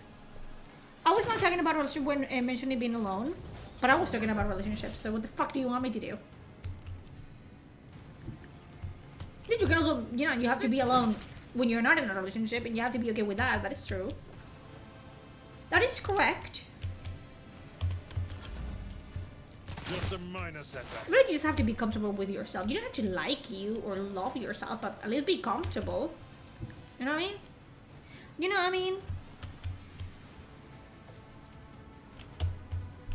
Otherwise, it's not gonna end up well for you. Dawn? I'm sorry. That scared me. Whatever. Everything here must be purged with fire, and what have you done? I don't fucking know. Me? Are you talking to the corpse? Yeah, curious indeed. What has he done here? I don't know, nor do I want to know. I want to know. These ravaged people, this strange class, all this talk of Aurora, these are abundantly clear signs of lunacy and heresy. You don't say. I wish I could understand how the mana in you became this way, but one should not peer into the abyss. But you have to understand something to be able to fight it. The best way to be comfortable with yourself is to indulge in hobbies. After you have economic stability, indulge in the things you like, such as 40k. I do that. But the thing is, I mean, I'm in a position that I'm very privileged when I speak about me as an individual and as someone that is in a relationship. Like, my boyfriend and I share like 90% of our hobbies. So it's very easy to be alone with him and to be with him and do things because we play the same games, we read the same books, we like the same stuff. So it's just easy to be with him. It is what it is. But we also worked to be comfortable with each other. We were like domestic violence. Shut the fuck up. That's my boyfriend, by the way. No, I don't hit you. You hit me. Actually. But it's okay. That's our kink. No, it isn't. We're joking. Okay, no one hits nobody here. I feel like now I have to make things clear so people don't run with the fucking clip out of context. But yeah, it's just like easy to be with him and to be without him because, you know, I'm the same person with him and without him. You did choose him? I did. He didn't have a choice. That's part and parcel of core worship and families. We don't worship Corn. Nurgle. Let's go. Let's go, little boy. Another clip they're pulled in half. Joking about domestic violence relatable? Yeah. The things we joke about. Like sometimes we do this, like we don't really fight because if we have something that, it feels like I'm bragging now, but I'm just like telling you this because I don't have a filter and I speak about whatever the fuck I want. But we don't really argue, and if we disagree on something, maybe we're like busy for like 10 minutes and then we fix it and we talk like fucking grown adults and we move on with our lives. So because we don't really argue, we will do bits where we act like we don't get along. It's mental asylum level of derangement. Because we're two grown adults. I'm 27, he's 25. And we're just on voice call being like, yeah, you know, remember? Like, don't yell at me. Remember when you hit me that one time? And it's like, I just want people to like, to listen to those conversations because we get so in character. And it's funny. Joking about it's funny because it's not true. That's why it's funny. It's a joke. It's something that's not real. Thank you. And I can joke about whatever the fuck I want. I would get canceled so quickly if anyone heard my fucking conversations with Preston. But it is what it is, man.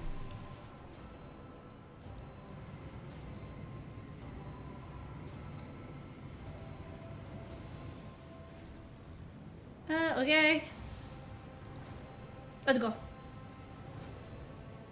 So, Theodora was a fucking heretic. Who knew? I mean, yeah. The danger of heresy cannot be overstated. But the things we joke about would put me in cancel jail. In cancelable jail. The day he gets mad at me and he clips our conversations, it's, you know, that's what's gonna do me in, my boyfriend. None shall stand in my In the way. future, we will have AI relationship counselors who will objectively tell people who was right and who was wrong. That's stupid. No one is right in a relationship. Me, I'm right. Always. Obviously. I'll tell you that right now. Excellence matters. Bitch! I did fine. It's always me.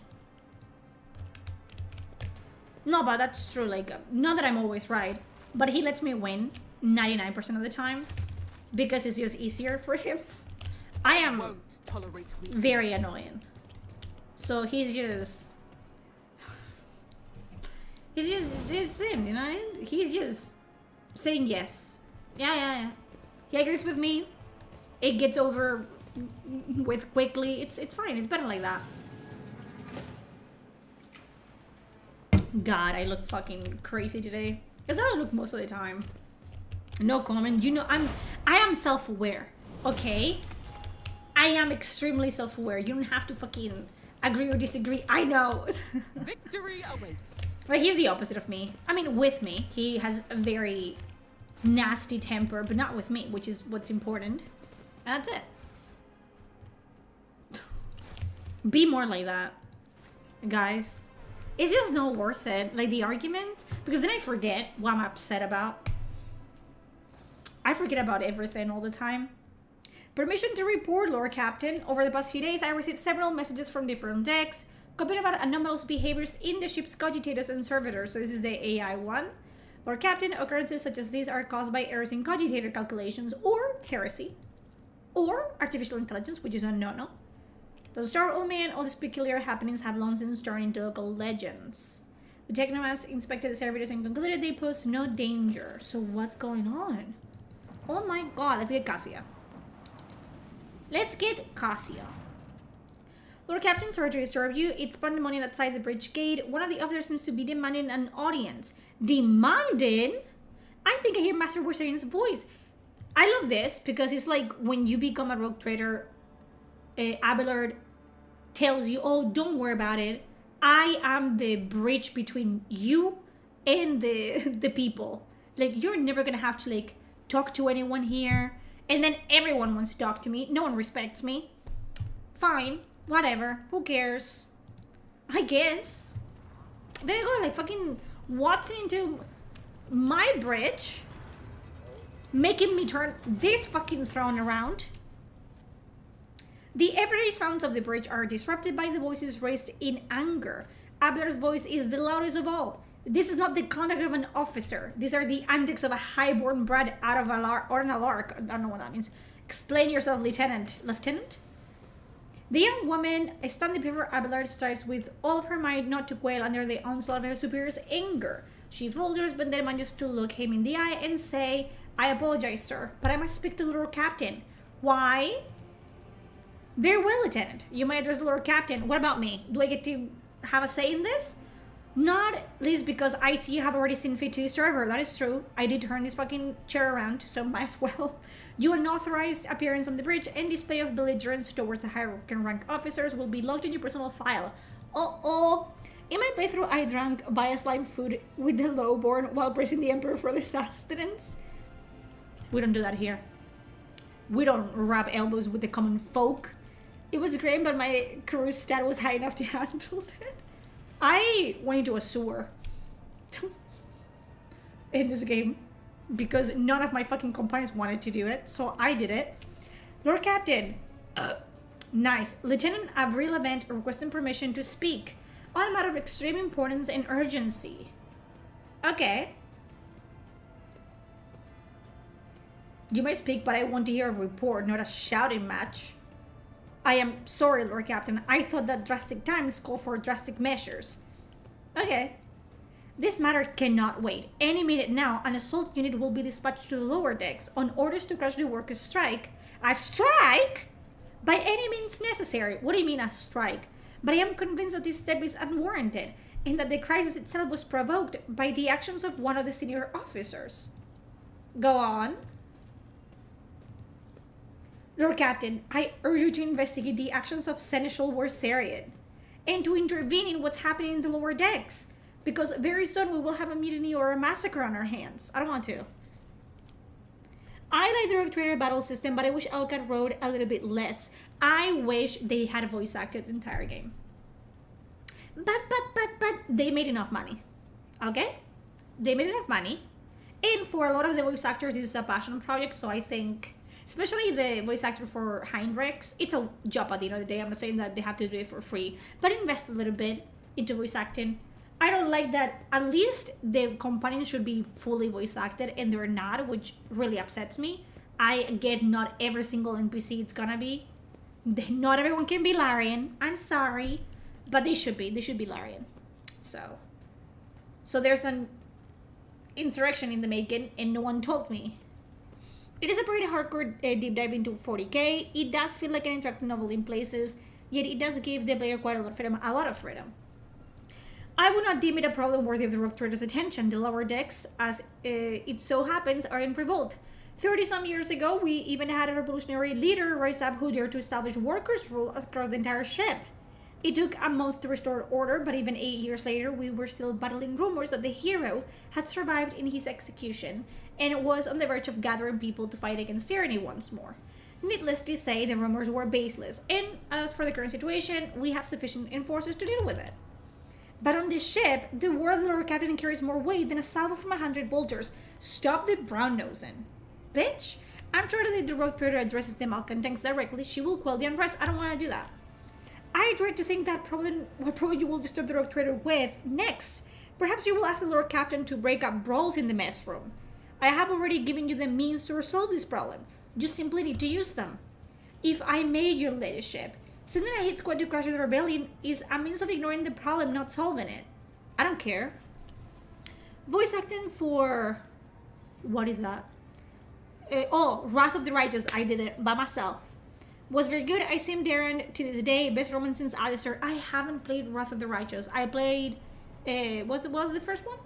Kingmaker. And I didn't finish it. I have to do that. Okay, we don't care. I shall explain. Time is running out. I don't care. I'm not gonna do this one.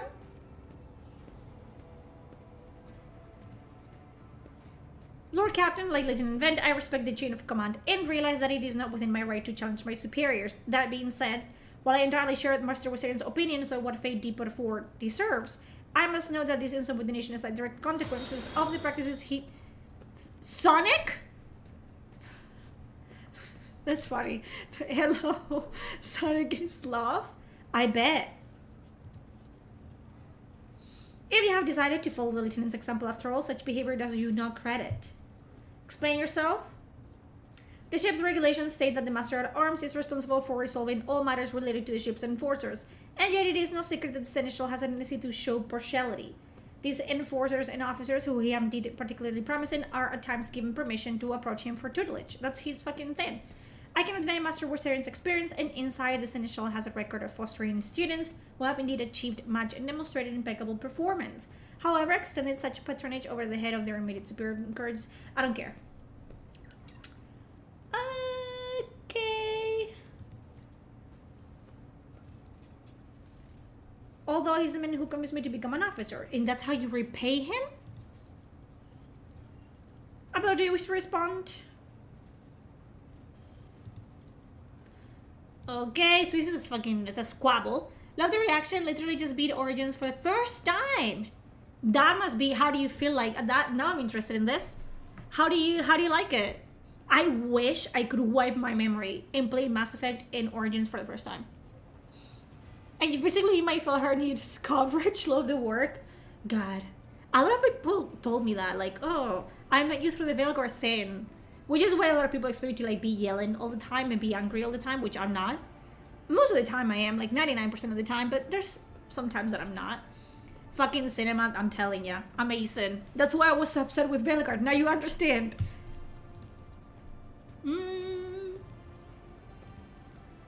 Okay. Yeah, leave the bridge and don't disturb me ever again.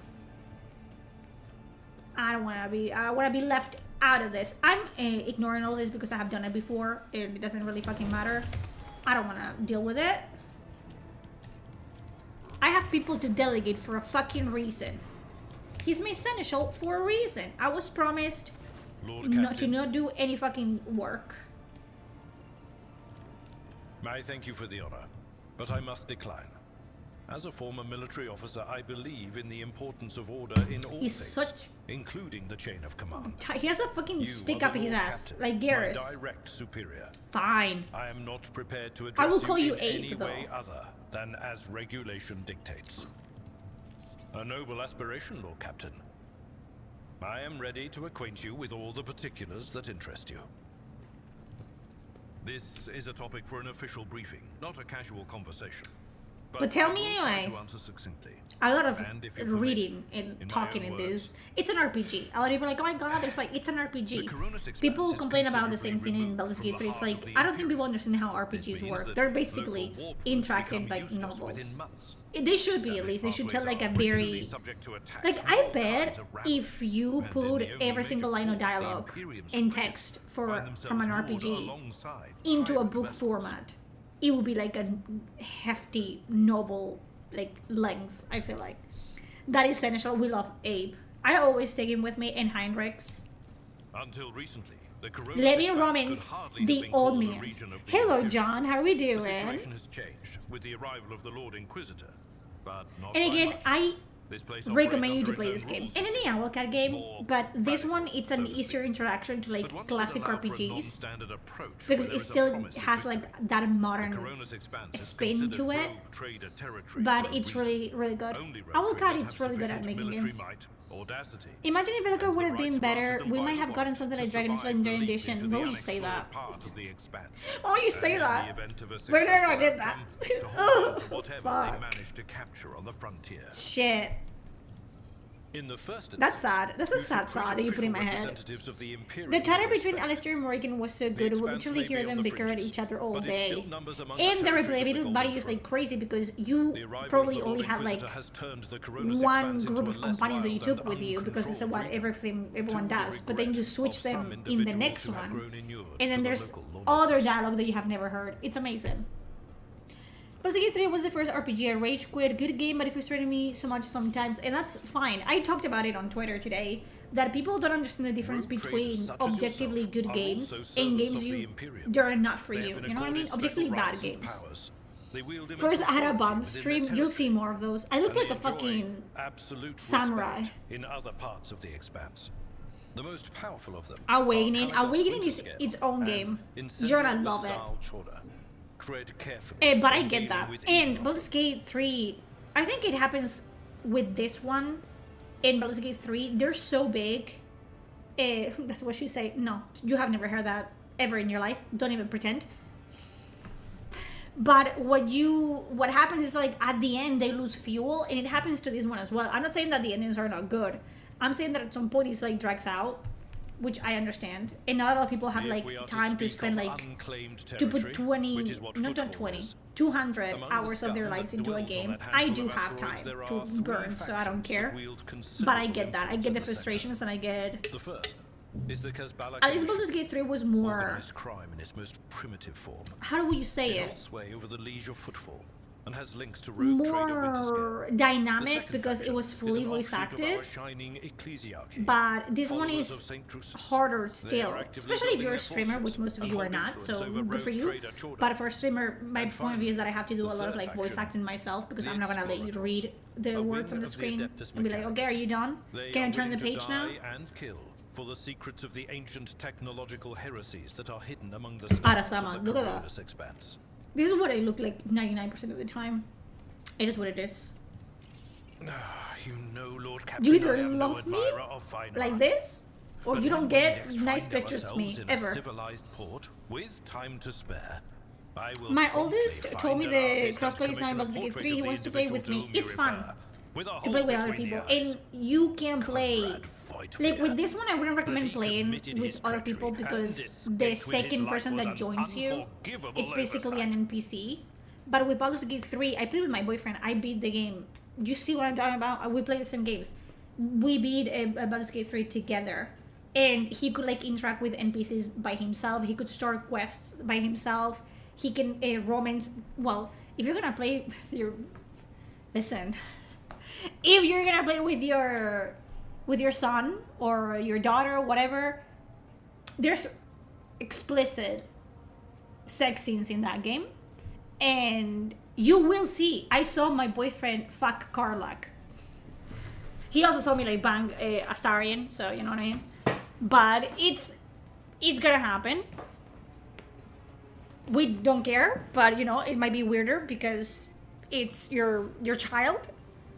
So just a heads up. You don't have to. Obviously, it's absolutely optional. You don't have to. I finished it in the end. I'm so stubborn. I even finished Veilguard. Baldur's Gate 3 is overhyped, in my opinion. Yeah, I get it.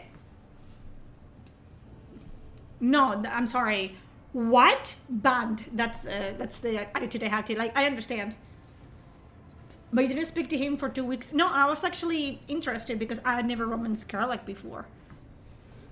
And it was one of the best romances, actually, like Karlach. Can I for Astarion? I can blame Astarion for Astarion because in that fucking playthrough, I locked myself out of his romance. And he dumped me.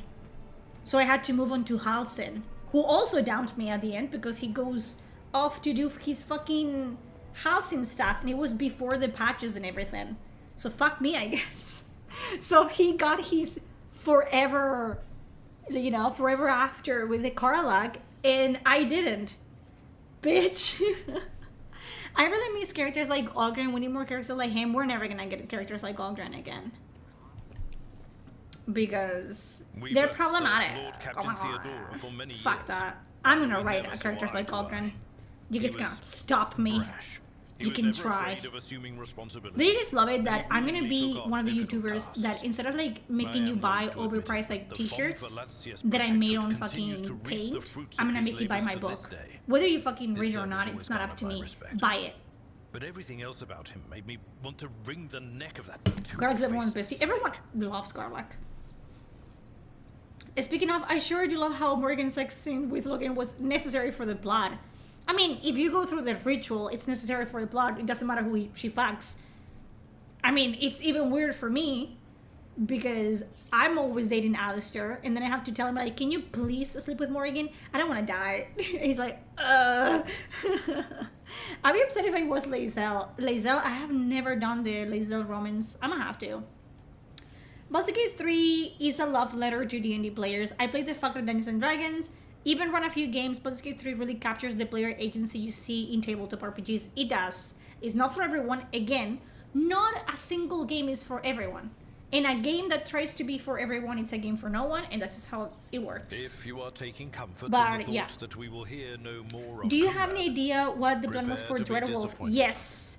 We watched, You I have the thwarted his digital plans. art book, His and we went through it, meticulously plotted and while the treachery, main beats were still he is sure to similar, attempt to strike the at you, entire game was and he completely will different. use his contacts It was and a good knowledge game. of the Protectorate to do My so. husband saw me play Otome games only question, from Lord seeing Captain, play Love and Deep is whether Space. you will be able to anticipate his Which next it's steps. now the uproar of Gunnergate, and men are like, women complain, not me. I don't know who women is not me, but it's like women complain that men simp for hot women and these like so hot characters. Not me. Tomorrow there's a new event in Love and Deep Space, and I'm gonna spend money to get the fucking cards that I want, all of them. Do you guys know Love and Deep Space? You guys don't know Goonin until you have seen what Otome games I play, okay? And I've played pretty much all the fucking Otome games ever. I play Otome games that are like good. I'm obsessed with this game, me too.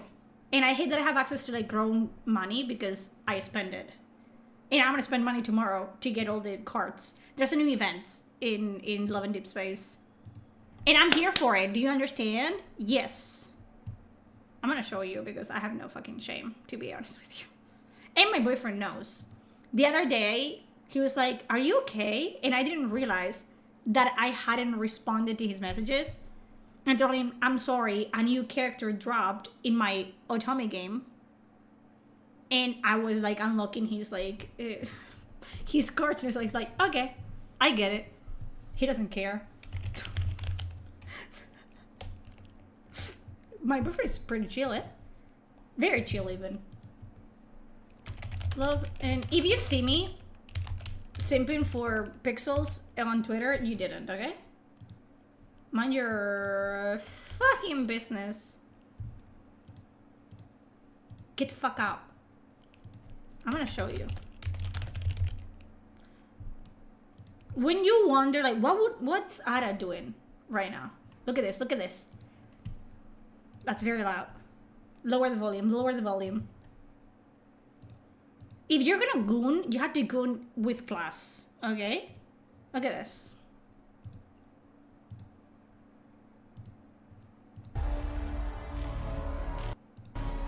Hello?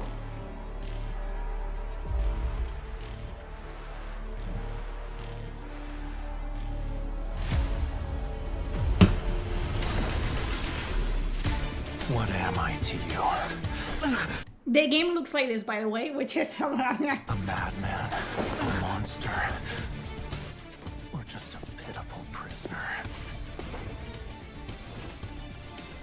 hell yeah. I don't know what I'll do for you. Take my money. What do you do next? Since you chose to enter this realm, They do look like Drukhari. keep this up, and you'll regret it. Yay! You hate me. Do you think I'm a monster? I'll keep that in mind. Did you like that? How did it feel to watch Hell yeah! me from outside? Woohoo! China does it like no. This is China, by the way.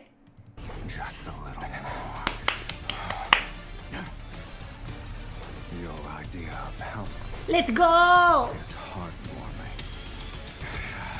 Now you'll never fly away, my little bird. Don't be scared. It'll be over soon enough. Then you'll never leave me. The path ahead is treacherous. Woo! So why don't we lose our Take it off! exposing your weaknesses to a monster? Lost. You chose to remain in this cage. You're not allowed to leave as you please. Tomorrow. I don't work tomorrow. I'm gonna be doing this tomorrow. Listen. What have we learned? Yeah. Gunnergate fears me, okay? Put Melanie Mac and me on a ring, and I'm just gonna fucking show him, like, her, like, all the fucking cards that I have from Love in Deep Space. And they were like, yeah, women, you know, make men be embarrassed about this and that. Like, in this, and then they are like, they're, you know, like, they're not good in, like, I'm good in proudly, openly, okay? Every time that I get, like, something, I send my boyfriend, like, a gif of the character that I'm referencing. I'm like, look at this. Okay? It's so good. Like, the graphics are crazy good, and I love it. We've learned that you're never going to explain yourself. I can explain myself. I just don't care. Character pretty. I love romances. Like, I love romance novels. I love the romance in this. I'm gonna romance the fuck out of Heinrichs, okay? I love the romances in Baldur's Gate 3. I love romance, okay? We play for the plot. The plot is really good, actually. It's mindfucky. Because there's, like, you know, like, creatures. There's, like, wanderers. And the deep space tunnel. And there's, like, people that live in other worlds that are, like, 1,000 times more advanced technologically than us. The story is actually pretty good. And, funny enough, because a lot of people are like, look at this. This is basically porn. The game didn't get spicy. And there's nothing explicit in the game for now. There's gonna be. I bet money. But the game didn't get explicit until very recently because they have gathered that their audience is adult women for the most part. So, you know. So now they're like, actually, but yeah, are we surprised? Who cares? And also your question when you talk about the fish dude, but the fish dude is so good. Like, Raphael, yeah, he's a mermaid. There's no, are you trying to have sex with me? No, there's not. They're really good. You guys, I mean, I don't want to show you. I don't think you guys are interested in seeing, like, a cinematic of that game. Are you? I can show you. They're brief. They're short. But they're pretty good. Like, it's good. It's good.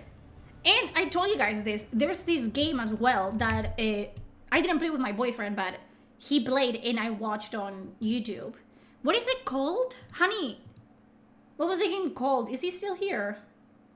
It was an erotic Lovecraftian horror game. I mean, I don't want... I'm gonna type that. Erotic Lovecraftian horror game. Last from Beyond. This one.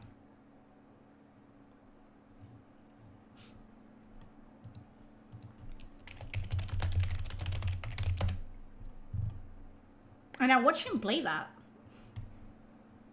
This is like literally like Slanesh. What if Slanesh, you know? And it is a Lovecraftian like horror surrounded like sex. And it's horror. And I watched him play it. I was in Discord with him, and it was extremely good. Like, not everything that it's sexual, it's bad. It doesn't have to be bad. Psyker for Love, I have never played that, but I'm down, you know what I mean? As long as it's good, it's fun to play. But yeah, I mean, let's see.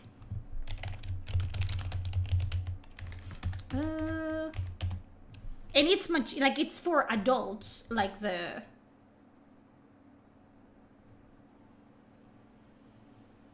The game looks very good.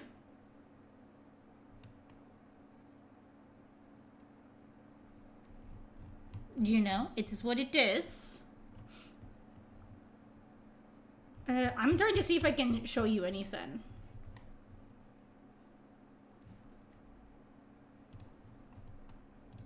Like, the cinematics look like this. And it's like a... Understood. I won't move. POV situation, you know what I mean?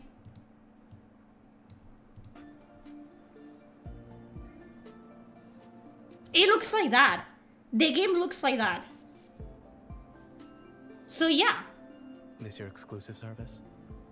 And I wouldn't put it past them to like make one that it's like targeted towards men. if it would work on you. But you guys already simp for like Genshin and whatever. But it's like that. And you get like, how many are there now? Caleb, Zane, Raphael, Silas, 4, and there's another one? Look at him. Look at Zane! Too nervous? Listen, it's so good. I'm not telling you to play it, obviously, because it's stupid. Some of you just don't fucking play games that have romance in them. But I love romance. And I love like to create like original characters, and it's like, oh my god. But I know how to differentiate like reality from real life, obviously. And my boyfriend does know about this. A lot of the people try to pretend that it was like, oh, I hate when my boyfriend watches porn. But then you read romance novels that have like smut in them. It's like, that's not the same thing. Obviously. But yeah, it's not a problem. It's pixels. Romance, not so much. Yeah. I bought a new tablet just to play this game because my phone is a potato, and kudos to you. You can also play it on your computer, by the way. But yeah, I love that game. Like, it's really fun. And it has like mini games and whatever, so... And it has like a fighting aspect of it. Like, you can fight in the game. Like, it's a game. And yeah. As you wish, Lord Captain. That game was at the tops of the charts for revenue, by the way. Yeah. Love and Deep Space makes a lot of money. A lot of money. But you get your, I like it. So whatever. And yeah, I'm not ashamed of liking games like that. It's fun. It's a game. No, I don't think I'm married to one of those characters or whatever. But they're well written. The story is good, actually. Like, you want to like... Because the main story, like, those are cards, right? Like, the Roman scenes are cards. And you get them. It's like Genshin Impact. You get them. And then cinematic plays when you get, like, 5-star cards. And if you get, like, 4, it's like a written thing. Like, you get, like, a story out of them. And it's all voice acted. But the main story, it's about how your character, like the protagonist... how she fits into the world, and it's really interesting. So sorry for enjoying games. I could send a future canoe cooking pasta dishes, on that man. They say that many men think of the Roman Empire at least once a day. Personally, I have only thought about Rome once and never stopped. That was a meme, right? I used to be an officer in the Navis Imperialis. The Navis Imperialis, he's a Navy guy, okay? Used to be is not quite right. Let's go. I met Lord... I've heard all this before, It was but a I difficult haven't. choice for me. Play the game yourself. But I saw in the offer a chance to serve... You could... The Navis... What? Yeah. Of course. Bye. Lord Captain. I have to go get Heinrichs. Thank you. Anna, are you gonna romance Heinrichs again? Yes. You know, I think that I do have loyalty towards pixels, okay? Not in Love and Dead Space, because I'm a whore in that game. But I do have loyalty to my RPG man, okay? If I play Mass Effect, I'm always romancing Garrus. If I play Dragon Age Origins, I'm always romancing Alistair. And if I play this game, I'm always romancing Hendrix, because I'm a woman of simple tastes. And I like him. So let's go get Cassia. And let's go get... Yeah, don't give me orders.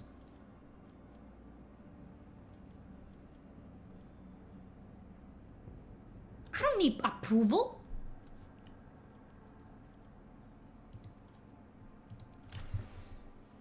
What are you laughing about? The fuck is wrong with you?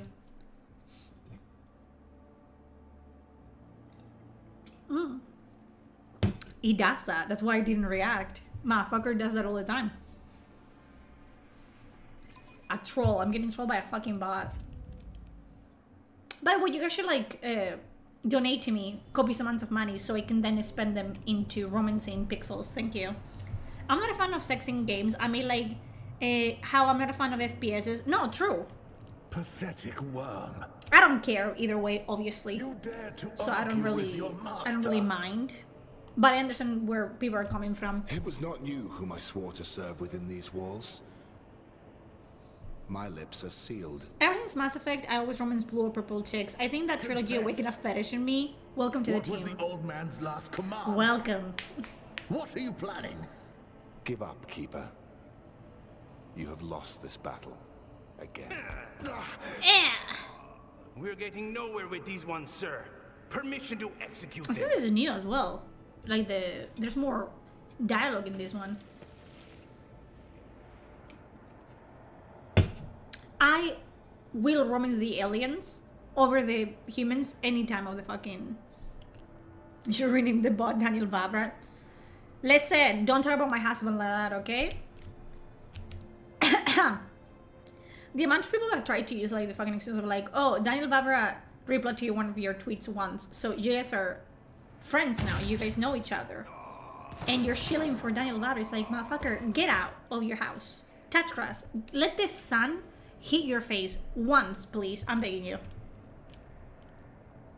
Because if you think I care, I found him funny at the beginning, and now he's completely lost the fucking plot. He's getting upset now that people are like fucking journals are not reviewing his game high enough. Like, who cares about journals? Step back, where will unleash the horrors of the Sea of Souls upon you. Fuck you. Abelard? Before distance, her ladyship, the rogue trader Cassiopeia von Balanches, heir to the greatest protectorate in the Colonel's expanse, and bearer of the sacred word of trade. Allow me to point out that the nobility costume requires the Lord Navigator to introduce himself first, but given the unusual circumstances of the station, her ladyship, the rogue trader, is willing to turn a blind eye to your hostility. But just this once. Thank you. I think Kingdom Come Deliverance 2 looks pretty good. It is pretty good. It's a pretty good sequel. And that's rare nowadays for a game to be equally good than the first one and just improved in things. If Origins was made by the Belgard team, you would be able to romance win. I wish. No, but the whole romance. I want to make a video just on the romances on Veilguard and how lackluster they were.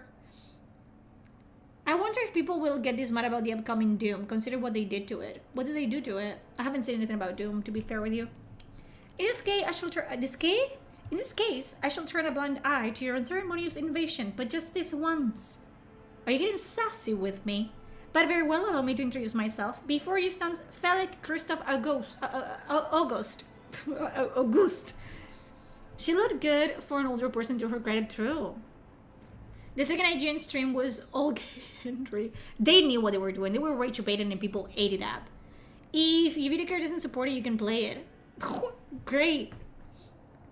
I'm gonna have to change my fucking graphics card again. I'm not gonna do that. You know what I mean? If my graphics card doesn't support a game, I'm just not gonna play it until I can. I'm not gonna buy a new fucking... this is not a console, is it? That's why I have a PC. So fuck that. Sorry, very Origins mind heavy right now. Never apologize for speaking about Origins in my chat. Okay? Ever. That's my brain 24/7. I've had a hyperfixation with Origins for over 15 years now. So... Did Vavra think that would not happen? Vavra is fucking trolling people. He's getting, like, promotion. Like, I said that on a tweet. That I do believe, without the controversy, Kingdom Come Deliverance 2 wouldn't have sold as much. Like, nearly half of what it did. Because bad publicity is still publicity. And people love to be contrarians into, you know... swim against the current, and there's a lot of like people that have like morbid curiosity and just want to see like, oh, is it really woke, is it really gay? So yeah. 2060 super or better. I have a 3060. I don't know what I have, but whatever. It's Heinrich's here. I don't think this is like me running around looking for my husband. Okay. Why would a keeper of the station command vile mutants condemned by the Emperor? I'm reading really fast.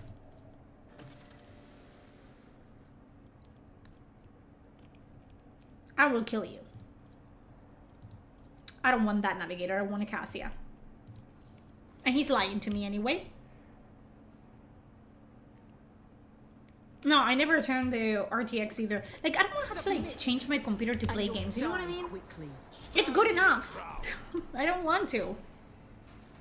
Do a 4070, and my ROM runs like shit on it. I mean, I play old games. You know what I mean? I thought about it. BioWare is harassed by the Ukrainian force monster and turned into out. I think there's still like two sides of the stories. Like, BioWare has been harassed for like making a game that he wants to make, and people are like you're like, maybe he's lying, maybe he's not, but you're hearing from the, you know, horse's mouth that he made the game that he wanted to make, whether people like it or people don't like it, obviously. And people will be like, no, that's not true. It's like, you don't know that. Let me break my neck real quick. Thank you. Did you hear that? I don't know, man. It's just whatever. Ah, ridiculous. Yeah, I was gonna say that I play old games, and for a second there, I thought like, oh, maybe, you know, if I become popular, I'm gonna have to like play like games that are, you know, no, I'm gonna play Avowed. Hopefully that runs in my computer. I think it will. Like, it doesn't look like very heavy on performance or whatever, but that's it. And aside from that, I'm just gonna go back to like playing games like this and Pathfinder and stuff like that. Like, I just don't care. What's the general fan opinion on Dragon Age 2? After Awakening, I'm heading straight into it. You will like it, but you have to manage your expectations. The problem with Dragon Age 2 is that it was made in less than a year, and it shows, okay? I think, personally, like, the redeeming thing, like, the redeeming part of Dragon Age 2 is the companions.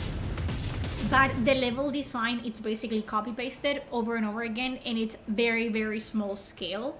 But the companions do make up for it. So if you're, you know, if you're in there for the gameplay, it's not its strongest suit, like, at all. But yeah,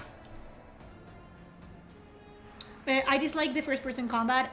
For me, Kingdom Come Deliverance, it's hard to get into because you have to be good at the game to be able to move forward, which that's not my strongest suit. I don't play games because I'm good at them. I play them because they're fun. At this point, these new GPUs are scamming. If you get the highest end in a... Yeah, that's true. So I just don't do it. The companions were my favorite part of Origins. Then you will like Dragon Age 2. That's why you need to play Wrath. I will! I will play it. I'm gonna play old games. Like, I'm sorry. I know other people are like, are you not gonna play this? Are you not gonna play that? No, I don't want to. Leave me alone. I'll do it. I played Origins and Inquisition, never played 2. They're right, like, the companions are much better in Dragon Age 2 than in Inquisition. The writing in Dragon Age is so good. It is really good. So that is, it's the saving grace. It's the writing in that game. Which it should be, because, you know, it's... But Origins is the best one out of all of them. And Awakening, it's better than Dragon Age 2, Inquisition, and Vilgar, like, put together. I have Dragon Age 2 on PC, but back in the day I had it on Xbox 360, and I actually prefer the Xbox version. I thought it played better with controller. Never played that with controller. That's a lie. I had Origins for 360. The girlfriend of my brother, like his girlfriend at the time, she owned Origins, and I played it.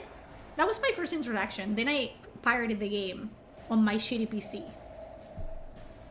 and I sucked. I played as a mage, and I died all the time because I didn't know how to fucking play games, obviously. Not a problem. Fuck him up! Oh, Blade Dancer, my beloved! Nothing I can do. Oh! Bye-bye, Mason! Kingdom Come Deliverance is supposed to be difficult. That is true. But I just don't have the patience. It's the same way that I don't have patience for From Software games, like Souls-like games. Like, I'm just not patient enough to become skilled at those games. Follow my lead. My strength and You know, but that's me, obviously. That is... Ow! weapon at the ready. I think Origins played better with keyboard and mouse, but Dragon Age 2 played well with controller and it felt quite punchy. The combat is pretty good as well. Better than Veilguard, I'll say it. I did say that. It's better than Veilguard. Yup. But for an RPG, the only action element that I need for the RPG is that it's not turn-based. This, I don't mind this at all. But I only want it as actiony as like, oh, you can move around and cast spells. That's it. Everything else has to be RPG-like for me. Veilguard is just fucking God of War. And if I wanted to play God of War, I would play God of War. Better than Veilguard, I'm sure that gets said a lot in the streams. I say that every day. I make food and I'm like, this is better than Veilguard. I take a shit and I look at it and I'm like, better than Veilguard every time. Veilguard is nothing. It is nothing. And it's the fact that, you know, a lot of people were like cheating heavily on like Inquisition. And me, I never finished Inquisition. I got bored. It was too big and there was nothing in it. Because obviously it was the entire whole live service that never happened thing. So it was very empty. So I just got really bored. But it's still 100% better. Because there was a vision there.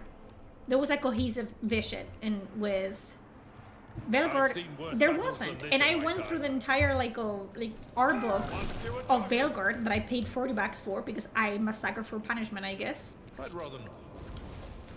And seeing what it could have been and we didn't get boils my blood to this very day. So yeah, they ruined it. And the fact that now Corinne Bush is like failing upwards, Wizards of the Coast in a fucking studio that has no video games out yet, and that is gonna flop because I will cover that. I'm bitter, and I'm not gonna be fucking objective when I cover anything that Corinne Bush has worked on. And I will tell people like, hey, you remember this bitch that worked on this shitty game? She made this game, don't buy it. And I will say that because it's my fucking right as a person to do that. So yeah. No, I will never be objective when it comes to fucking Corinne Bush. And that's the tea best tea. Doubt is for the weak. I wasn't a fan of Inquisition either. I initially liked it because the graphics were good for the time and the exploration was initially fun and exciting.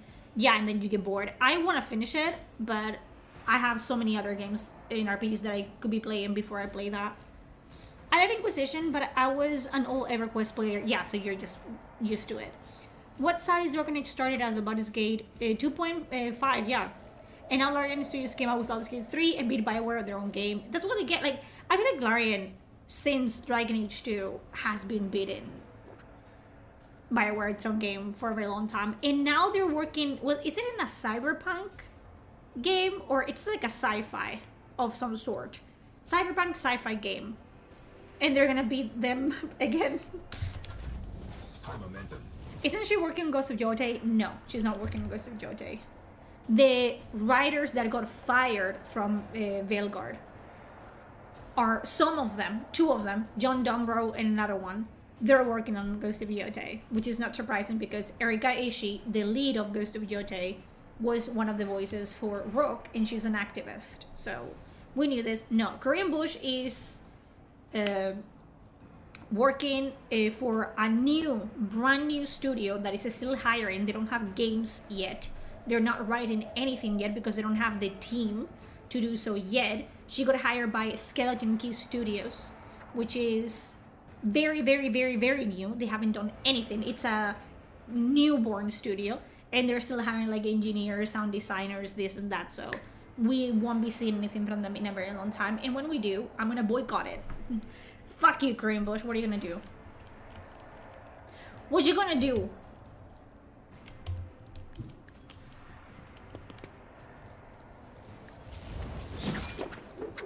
A spin! You see? Is there any hope for Mass Effect 5? Now that the entire, like, my concern with Mass Effect 5 was that a lot of the writers for Veilguard were working on Mass Effect 5. Patrick Wicks was set to write again. He has been writing for Mass Effect, and people will tell you like, oh, he wrote Morton Solace and he wrote this and that, and it's like, okay, I don't care. he hasn't been delivering quality writing for a very long time. And he wrote Tash in Veilguard. So that's the level of writing that we can expect of Patrick Wicks now. So I was very concerned that these people were being rewarded by working on another project because they're senior writers or they have worked in similar projects or that title before. So, of course, and that was my main concern, that a lot of them were writing for Mass Effect 5. But what happened was all those people have been since then fired. So they're no longer working on anything. They don't have jobs. And EA and BioWare are completely desperate. So what they have been doing is they're bringing back veterans that worked on all the previous Mass Effects. And they're all men, white men. I know, oh my god. But they're veterans that, like, you know, not all of them are writers, but they're like game like designers, like game directors in other projects, lead producers and stuff like that worked in the previous Mass Effects, all of them. Especially like if they worked on Mass Effect and Mass Effect 2, I'm happy. They also worked some of them in, you know, Andromeda and whatever, but they also worked in Legendary Edition. So I feel like there's like a amalgamation of skills in there. And maybe if they put a fucking firecracker in their ass and light it up, maybe they can do something decent with Mass Effect 5. I do think it's gonna be very hard to live up to the legacy that Mass Effect has left behind, because unlike Dragon Age hadn't, like, the story hadn't been told, it hadn't been completed. We didn't get an ending. Now we do with Veilguard, but that's not canon in my head, so you never get an ending. So it's like it's open-ended for a decade. With Mass Effect, that story has been told. Whether you liked Mass Effect 3 or not, that's up to you, and that's a preference, obviously. It could have been better, we can all agree on that. But the story didn't. Shepard's journey ended. So we don't know what they're gonna do with the story. Again, I'm gonna make a video about the theories, potential theories. You know, I've heard parallel universes, time travel, resurrecting Shepard, like Liara resurrects Shepard. Maybe we see Shepard as an AI. It's very... we don't know. And I feel like it doesn't matter what they do. There's a bunch of people that are not gonna be pleased with the choice that they made. Because if they don't bring Shepard back, it's because they didn't bring Shepard back. And if they bring Shepard back, they didn't do a good enough job. If they bring companions back, it's fan service. But if they don't do it, they are not doing fan service enough. I think they have to focus on making the game good and find their audience. And that's it. You know what I mean? Make the game fun, make the game interesting. Make the game that they want to make, and that's it. And then let people decide whether it's good or not, or whether it's like worth their time or not. But yeah, do I trust them to make a good job? I don't know. I don't trust BioWare to do anything. I don't trust BioWare to like be able to wipe their own ass after they shit anymore. So I don't know what to tell you with that one. So yeah, Dragon Age is unfinished for me. It's unfinished for me as well. I found that Mass Effect 3 was good for 90% of that game. Week ending, very week ending. BioWare more specifically said that they're discussing making Mass Effect 5 a live service game. Yeah, they're discussing that, but we don't know if they're gonna do that. Every time that they have discussed making a live service game, they always end up like backpedaling like crazy, so we will see. I think I went for a domination ending and Shepard became a type of cosmic guardian. But that's the thing, a lot of the things that... because we don't know if our past choices are gonna matter in Mass Effect. They didn't matter in Veilguard. We don't know if they're gonna do that in Mass Effect. But it all depends on the ending that you chose. Because the state of the galaxy is completely different depending on what ending you chose. So we don't know if they're gonna canonize one ending. Like probably like the synthesis ending, like, you know, or if they're not, if they're gonna choose like the destroy ending or whatever, we don't know. Funny how EA's best modern games are the Jedi games, literally zero live service elements, shocking really. Yeah, we don't know what's gonna happen, we don't know anything. And again, I have said that they're probably not gonna like spill anything about the game until it's almost ready for release. Like, I think if there's one thing they're gonna learn from Belgard is that they're not gonna talk about it. They're not gonna talk about what they're doing until it's basically ready to, like, push out the door. Andromeda was the right story, but BioWare wasn't able to make it. True. So there's a lot of, like, theories of, like, what if Mass Effect 5, it's about a crossover. And it's about bringing, you know, Andromeda and the Milky Way together. You know what I mean? Like, they're, like, gonna connect them somehow. Again, we don't know. There's so much about it that we don't know. There's so much speculation that we can do. And I'm gonna be doing so, you know? Exploring a new galaxy should be pretty exciting, but Andromeda made it a bore. Yeah, so we don't know if they're gonna try to fix that. It can go bad, you know. It can go downhill really quickly. Do you think the toxic positivity culture stays for Mass Effect 5? No. And hear me out. They're very disillusioned with BioWare because BioWare did what any other company would have done, and they should have done this much, much earlier. And they fired Deadweight. They got rid of Deadweight. And because these people share the same ideologies and beliefs that the Shields did, now they're like saying that, oh, BioWare is a bigot company. They're racist and they're, like, you know, homophobic and this and that, so they're very disillusioned with Mass Effect 5. What you're gonna see is a lot of toxic positivity for Exodus, which is a Mass Effect-like. And I'm not happy about that because I like Exodus. I like, you know, Mass Effect Exodus is pretty solid so far, so I'm not happy about that at all. They who discern the future But yeah, on the whatever, I guess. Mocking. If they canonize Synthesis, I'm out. I don't know what they're gonna do. If they were smart enough, they would do like a true RPG, and they would let your choices shape the Mass Effect that you play. But I doubt they're gonna do that because that's like too big of a... Funny that I'm saying that about BioWare, but it's too big of a scope, too big of a job for BioWare. Nowadays, BioWare. I mean, they did that with Dragon Age 2. They shaped the world depending on your choices in Dragon Age Origins. And they did it with Inquisition in a smaller scale, but still they did it. So you felt that your choices as a player mattered, and then somehow they got more money and tripled the time to work on the game, but somehow they didn't matter anymore, so I don't know. No Mass Effect ending really allows Shep returning. There's a Mass Effect ending, Mass Effect 3, I think it's one of the DLCs, where you see Shepard is still alive. Like, you see your Shepard, like, draw breath among the rabble, so it is implied that they were still alive, but we don't know. But that's one ending. Maybe your Shepard is dead. My Shepard was alive, for example. But we never see the extent of their injuries or what they do afterwards or whatever. We know that their sacrifice shaped the galaxy. Like, we have like the hundreds of years later, how they shape the galaxy. But again, we don't know what ending they're gonna make canon, because I seriously doubt that they're gonna give you the option to choose whatever. Because if you choose synthesize, the galaxy is completely different. And that would change the entire story. And if you choose destroy, that's another completely like different galaxy for you to work on. And if you choose this, completely different. So they're gonna like probably like make the one ending canon. Probably like the destroy and the Reapers and the Geth. The destroy ending, most likely, because it's the easier to work with. That's my theory. That's what I would do as a writer, which I don't have a lot of time. The audience is not on my side. I need to let you do this. I would do that. I would make it in the setting of like hundreds of years later, like post Reaper wars, how the galaxy is like putting itself back together. You know what I mean? And probably like make up another threat, because that's what the Mass Effect games are about. It's about fighting something that it's bigger than.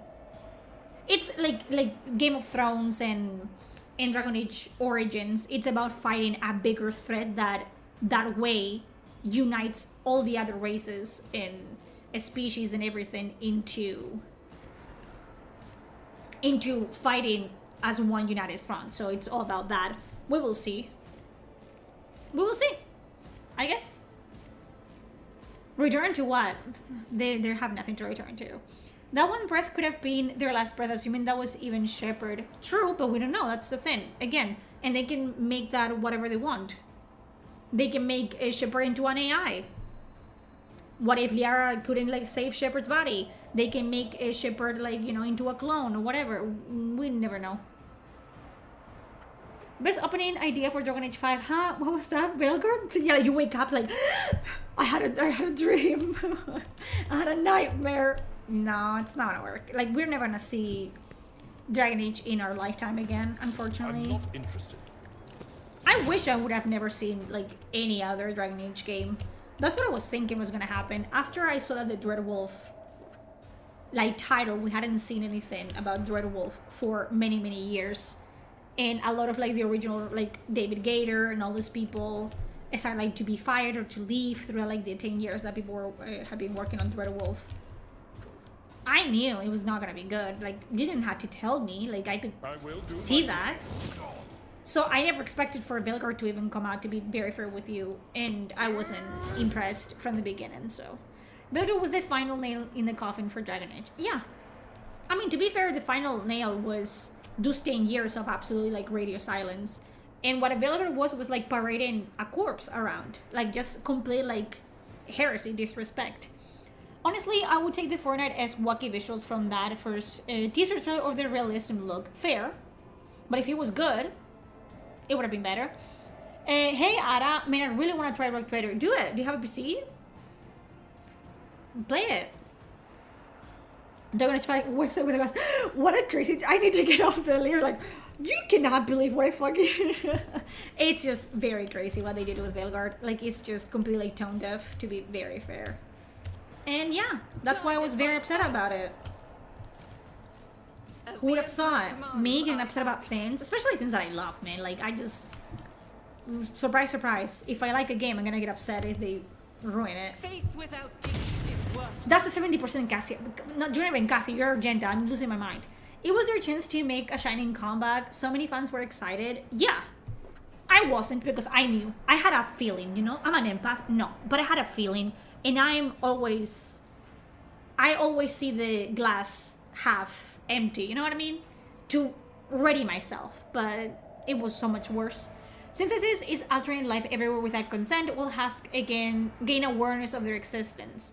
It is the most horrifying of the endings. That would have been an intense thing to unravel in the new Mass Effect, but I doubt they're gonna touch on that. There's always heartbreaking. It really was. I do have a PC and a Steam Deck. The reviews have been up and down. Don't listen to the reviews. Listen to me. I play RPGs.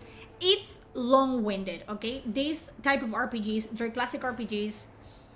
Have you played Baldur's Gate 3? It's like that. It's many hours. It's at least 100 hours of your time that you're never gonna get back. And there's a lot of reading involved. But it is an amazing introduction to Warhammer 40k. If you haven't, you know, dip your toes into that setting yet, it's incredible. I love it. If you like grimdark, dark fantasy, you know, amazing. I like the system. It's very easy, very XCOM-like, and just fun, man. Just fun. And just like take breaks in between, like you can stop at any time and pick it back up. And there's a DLC currently that has added another, I think it's 2 or 1 class to the game, and there's gonna be another DLC coming out soon that adds another like 15 hours, I think, of gameplay. They're really good. You just have to know what you're in for. They're very long-winded games. Then you're gonna love it. You're a huge Warhammer fan, you have played the classics, you're gonna love this game. It's not for everyone, obviously, and it does deflate in some ways. I compare it to Baldur's Gate 3, of like the last act is somehow, for some reason, like they lose steam at the end, but it's nothing to, you know, write home about, like, oh yeah, it's fine. You're fine. I would play it if I was you. I'm playing it. If Veilguard would have been not in development hell for that long and without the agenda, do you think it would have been better? Not with the people that made it, no. The talent wasn't there. That's the problem.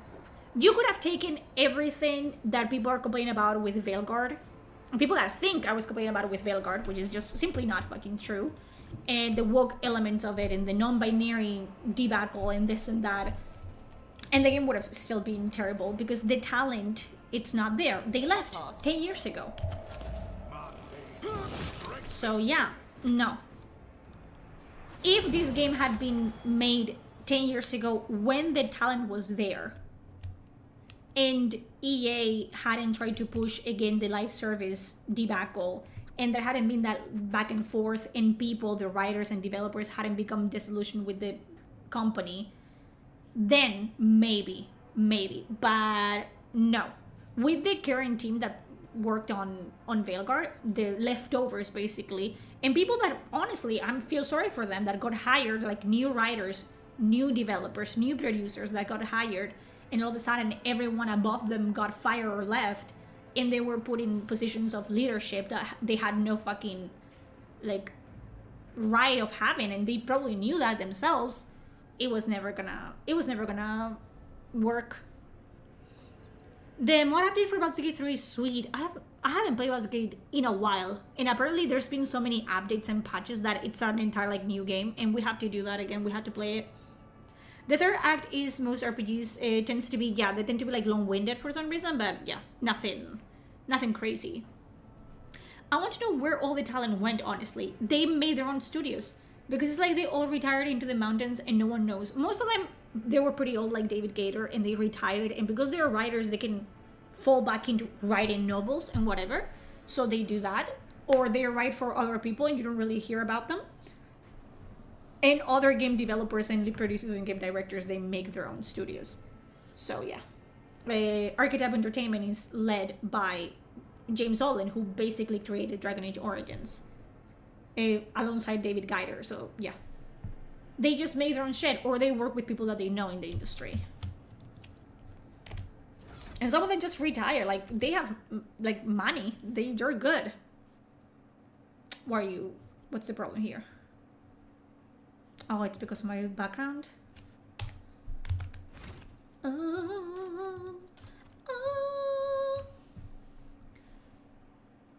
It's funny, Baldur's Gate 3 fans demanded more horrible endings and got them. Yeah, that's what listen to your audience says. Again, Larian is a staple of the genre, and you may like the game more or less, and that's completely fine. Like, again, it's not a game for everyone, and I know that people are like, not for me. Don't like it, don't play it. It's not what I'm fucking saying, but not all the games you're gonna like. It is what it is. Ooh. Yeah, whatever. But Larian, they have very good policies, and they have people that are level-headed, and I'm sure that most of the people that work at Larian are left-leaning, like left-leaning or whatever. It doesn't matter, because they don't let that bleed into their work to an extent where it just detracts from the game itself. They tell good stories, and that's it. That's all you have to fucking do at the end of the day. Which is how people don't understand. It's like, you cannot pull moves like people pulled in Veilguard without making a good game first. It is what it is. You have to actually put in the work.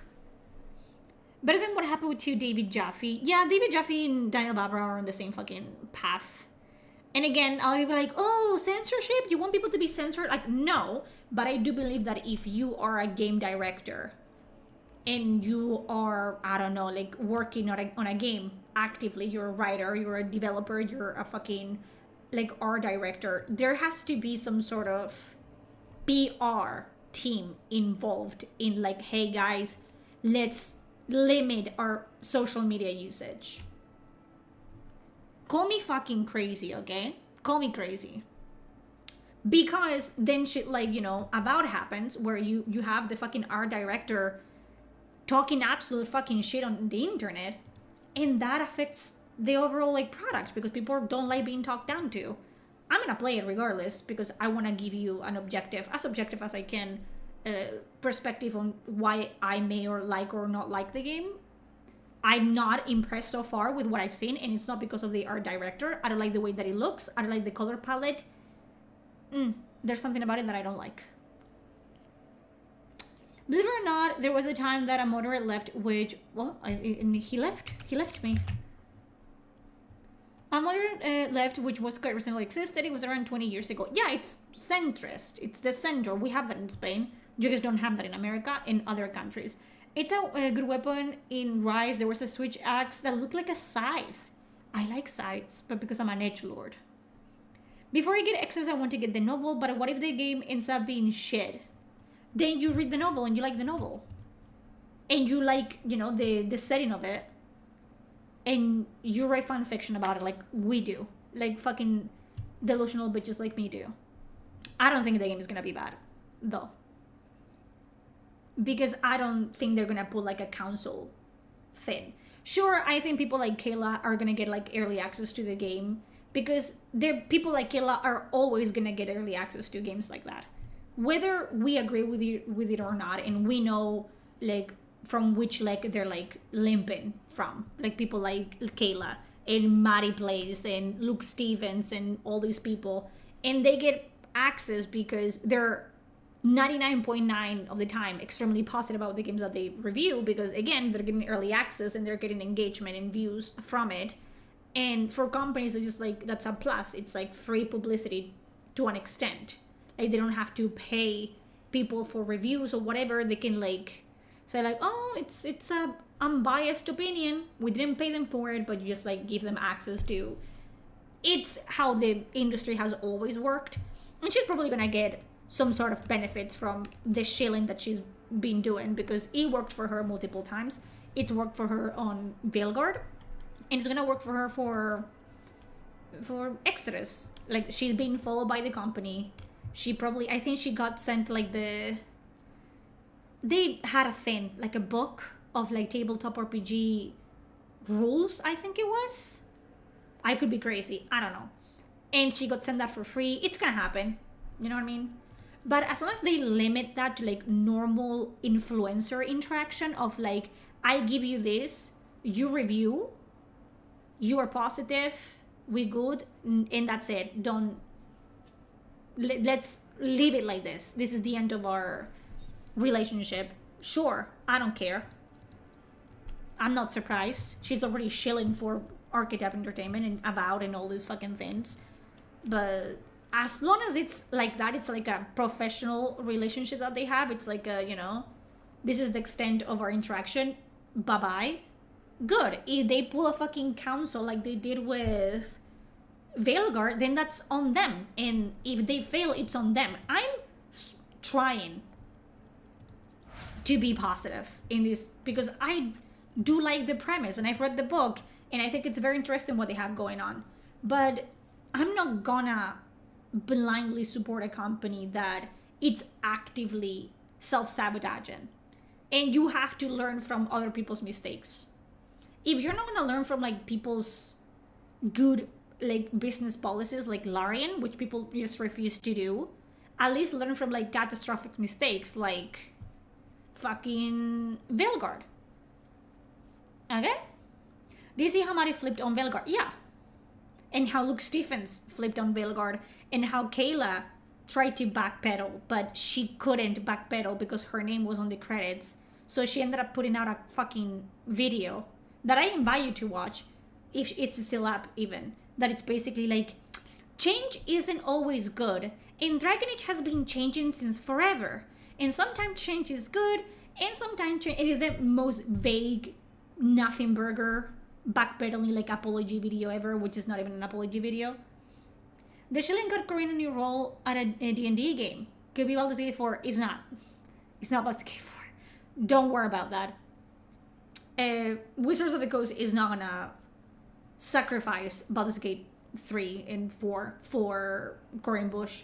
She doesn't have that much pull. The main reason why Corinne Bush got hired in Skeleton Key Studios is because the founder was a BioWare. It was the previous game director of Veilguard before he left to join Wizards of the Coast, by the way. So that's the main reason why Corinne Bush got hired. Because probably this person, like this guy, when he left like the sinking ship, said like, hey, like they were buddies, and they were like, oh yeah, what about Corinne becomes a new game director? Like, I trust Corinne, and then he left the fucking sinking ship. And, you know. But you can jump in chains of stack like in Rise anymore. It's locked to focus attacking wounds and pressing attack after perfect parry. I've never parried a single thing in my entire life. Yeah, Baldur's Gate ended in 3, even if Corinne makes Baldur's Gate. Yeah, that's the thing. Like, Larian did such a good job with Baldur's Gate 3 that's never gonna happen. What happened, Maddie? You were loving Belgrade. That happened with everyone. It happened with what? Like Scale Up as well? Because I don't think we have seen that level of vitriol for a video game in a very long time. And I was right there. You know what I mean? I was right there adding to the hate. Because it's a terrible fucking product. It's one of the worst, if not the worst fucking video game in existence for me, personally. You know what I mean? And they didn't realize, because it's coming from BioWare. BioWare made Dragon Age Origins and Mass Effect. People were positive about it. People were, like, toxic positivity was at its all-time high during Veilguard. And there was, like, this, like, complete, like, dissociation between reality and, you know, and the dreamscape they were living in, where there was like this conversation about how it was gonna be game of the year and how about this and that and whatever, blah, blah, blah.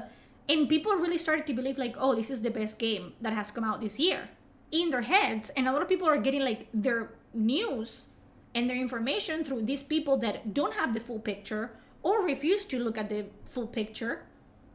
So there was like this like false narrative around Veilguard that seemed pretty solid. It seemed pretty real to people that, you know, didn't know the truth behind it. I did my very best to expose people to the truth of this game is just not it. It's not gonna work. And people called me crazy and they said that I was making up stuff when I happened. Other people asked like, oh, how do you get the fucking interview with the beta tester? He reached out to me. He was watching my stream. He said it himself. I asked him and he said, I was watching, you know, I was typing Veilguard videos and I happened to, you know, be the most prominent voice on Veilguard at the time. Like my videos used to go viral every time that I spoke about the subject. So my face was at the top. So he picked me, saw that I was streaming, reached out to me, and the rest is history. And people used to say like, oh, you know that guy. He's your cousin, he's your boyfriend, you know him. It's a lie. It's impossible. People used to tell me on the other side, the shills, no, Tasha is not non-binary. Like in the podcast, in the stories, she is referred to as she. So there's no way that they're gonna say that she's non-binary in the game. You're making that up. Well, I wasn't. But there was like this because it was just completely fucking nonsensical. So not even the people that were shilling for it believed it. There was this entire like fake barrier around it. And when it came crumbling down, because then there was like the leaks, Maddie's editor leaked content to someone else who leaked it to the internet before a day before release. And then we all realized that I had been right all along. I am right usually. And I was right. So then everything, they were so like, you know, like the bigger the tree, the harder it falls, all that shit. They were so high up in their cloud of delusion in Cloud 9. And all of a sudden, you know, like people can shill, you know, like normal customers can shill all they want. But I said it multiple times, content creators, at the end of the day, you thrive if you build a steady community. Like they're like the foundation of you as a content creator. It's a symbiotic relationship. You give them content, they give you engagement, and they pay your bills. It is what it is. But you need to have people that show up every day and that show up for your videos, no matter what you fucking put out. So there has to be a mutual respect, that you respect their intelligence and they respect that you're telling them the truth, correct? And a lot of these people, they reach a point where they're not content creators anymore. They're not game reviewers. They're influencers. Follow my lead. And it is what it is. Like you make so much money that you just, it clouds The your premonition runs true. perspective of life. Unexpected You're result. not the people that, you know, the person that people used to watch. So they realized that they had basically sold their dignity for nothing, because after Veilguard comes out, which it did, and people realize that it's shit, they cannot even like profit from like making a stream of it, like streaming it for like a week and making bank off of it, because no one wants to watch a painful game. I think people would rather watch other people play Dustborn and Forspoken than they would someone playing Veilguard. Like it's that painful to watch. to play and to watch. So they saw their fucking like careers flash before their eyes, which I also warned them about that. Is it worth to like lose your dignity over? No, it isn't. What is that? And they had to backpedal. And then there was the whole fucking thing of like, oh, they lied to me. I was strict. A new challenge for me? I played a curated 7 hours of the game and I thought yada yada yada. And it's just fucking excuses upon excuses because they knew. They knew it wasn't true. Take a knee. So, you know. Bow before me. I was skeptical with the beta tester because who was I? Who am I to, you know? And people think like, oh, you know, I'm not used to being in the spotlight. Funny because I'm a streamer, but you know, I'm used to like streaming to like 10 people, 20 if I'm lucky, and then that's it. And I know the people that watch me and they know me, and that's that. But it reached a point during Belgar that I was streaming to hundreds of people, and to have someone be like, oh, I was a beta tester, it seemed very coincidental. Like so I was skeptical. And I said multiple times that, hey, we will not know if this is true until the game comes out. So take everything with a, you know, with a pinch of salt. But yeah, whatever. I mean, I was right. But I was right for other things, not just the beta tester. Like, I was right because I had analyzed every single bit of footage about the game. Hello, Dan, by the way, I saw you. And I could have tell you, like, you know, that your choices didn't matter before it got actually, like, confirmed. Because I could see that.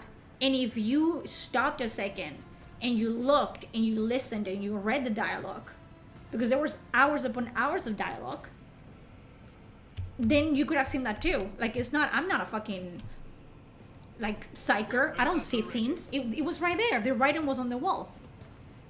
So people like sucking dick, even if it's corporate dick. Yeah, unfortunately. There's an episode Clown 2 play was just unbelievably funny. I've always been like that. Funny. No, but I've always been fucking deranged. It's just a thing. And people didn't think that I was gonna do it for some reason. When I've always been... You know, yeah. I'm just weird. I'm not quirky, I'm just weird. People didn't believe me. Now they do. Look at me. I look like a fucking samurai. Do I care? No. I don't care about anything. It will be done. Bar played Dustborn on stream and was we made fun of it the whole time. I played Dustborn and it was one of the most painful experiences, but it was funnier than Velgar was, because it was so bad that it was fun to like see like, oh, what are they gonna say next. Velgar was just painful. It wasn't fun. It was just sad. At your beck and call. So yeah. Samurai, getting that AC Shadow Sphere ready. God. Stay vigilant. Is there anything the internet doesn't yell about? Says me. I love, me personally, I love controversy. I think it's really funny. I think everyone loves controversy. Let's be honest with ourselves. We don't do that enough. Be honest with ourselves. It's fun to watch people lose their minds. But it gets to a point sometimes that it's like, bro, chill, stop, relax. Okay, I think Abelard gonna get a little bit hurt. But, you're fine. You're fine. At the end of the day, I play the games that I want to play. I don't want to be miserable. Velgar made me miserable enough for like 1,000 years. Put Nore in place of a chance. That would be cool. Make me into a game, please. I wanna desecrate like Japanese temples, please. Please, it's my dream. Anything no, else? it isn't. Anyone that clips me out of context is gonna be fun, eh?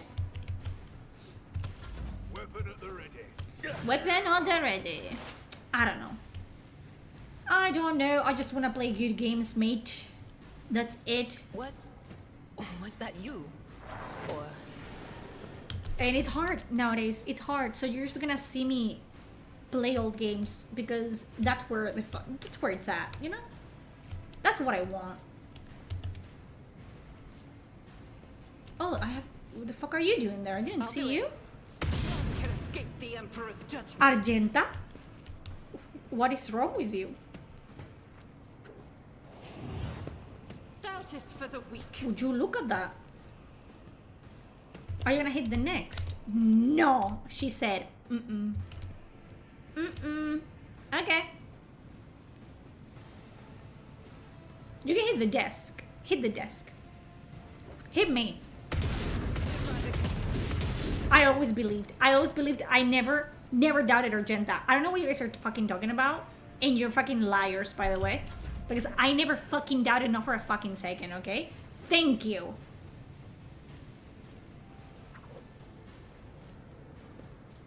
I'm reading. I don't do that often. Leave me alone. Die.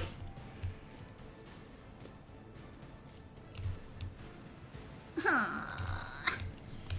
I want to go over there. Jump.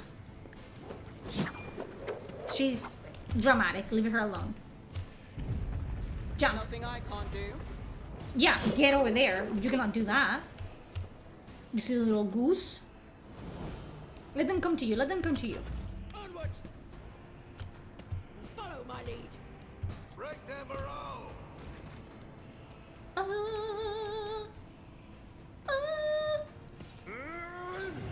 Ape, hit them. Indeed. Embarrassing. Embarrassing. Every time that maybe they do it on purpose, because every time that I cheer for them, they fail. But every time that I don't trust a single fucking thing they do, they prove me wrong. So that's always cool. Oh. Victory is imminent. Endure. Abler, you're gonna get fucked in a little bit. I believe in you, old man. Stay vigilant. Oi! Mind your bit. Don't fucking shoot at me. Pain and duty go How have I been streaming for? If my fucking big ass goddamn mic. Nap time? What? How? What time is it over there? What do you mean nap time? Strengthens me. I might knee. Oh, I'm old. Do you guys get like sometimes like realizations that, boy, I'm decaying in my mid vessel? I get those sometimes. You know? Is it just me? Anything is. What an unfortunate turn of Abler. fate. I love Psykers. I really, really do.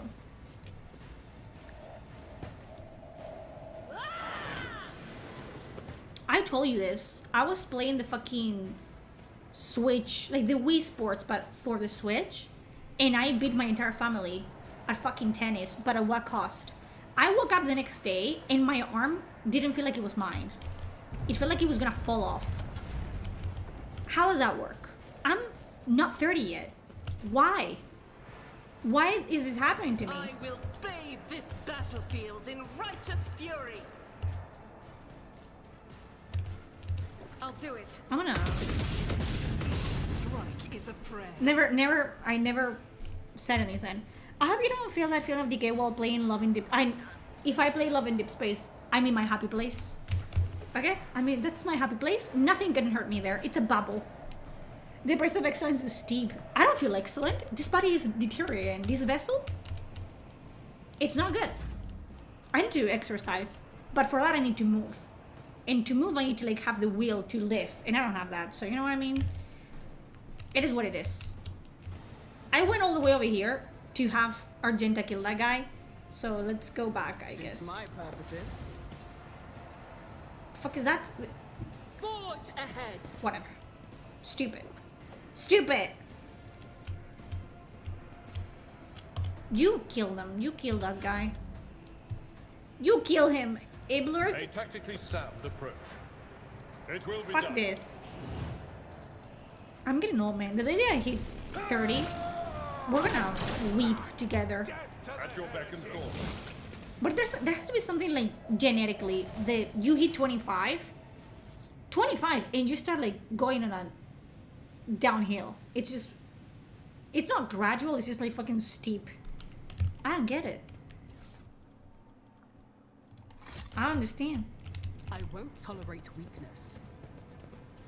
Argenta, can you tolerate weakness a little bit for me? I am very weak. I'm a weak woman. Argenta. There's a puzzle here that I have to read a fucking book to get because I don't remember it off the top of my head. So we'll see. I don't know if you fuckers know the answer to the fucking puzzle. So then I have to think. I don't like thinking. That wasn't so difficult.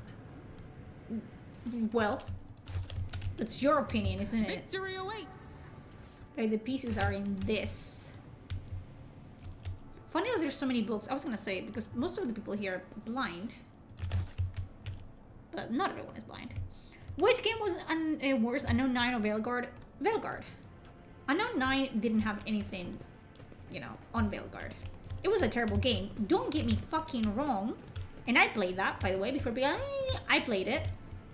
Terrible game. Forgettable. I couldn't tell you a single thing about Unknown 9.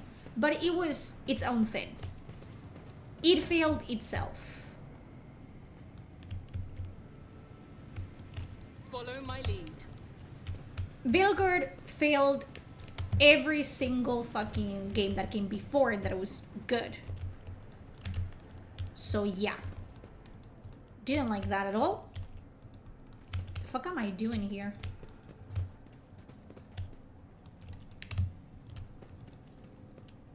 Open the goddamn door.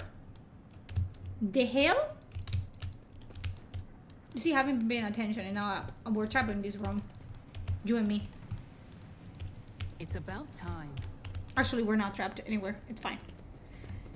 If The graphics were A's terrible. act was Everything was noble terrible. but The foolhardy, voice acting was you terrible. cannot save someone who has willingly succumbed to heresy. But it was just forgettable. Like, it didn't harm At least anyone. He tried to get through to his He friend instead came of and just went blowing with his no brains fuss on because sight. who cares? Oh wait, I forgot who I'm talking to. What are you guys fucking fighting about? Shut up. I'm talking. But yeah, but Veilguard was terrible in every single myself through my aspect. It's I'll just lay claim to the stars. Nothing's impossible for this old officer. Forspoken makes me upset to this day as well because I feel like the character design, especially the costume design in that, it's amazingly good. Like really, really, really good. And they squander it completely by Jesus fucking Christ. By making it like a fucking oh my god, I'm so quirky game. Terrible. The whispers told me how. I won't tolerate weakness. It was super high, and if it had been like the environmental designs was like, you can tell that there was talented people working on that game, and then the talentless people were in charge of the game, which is always the fucking case, because apparently you can only fail upwards. Obviously, it's what we have learned today. People don't get actually, you know, repercussions for their failures. They just get praised. That wasn't so difficult. And Saints Row 2022 makes me the saddest. To me, it was the beginning of the downfall of the industry. I know there were others, but to me it's just, yeah, because it just, you know, you like the Saints Row.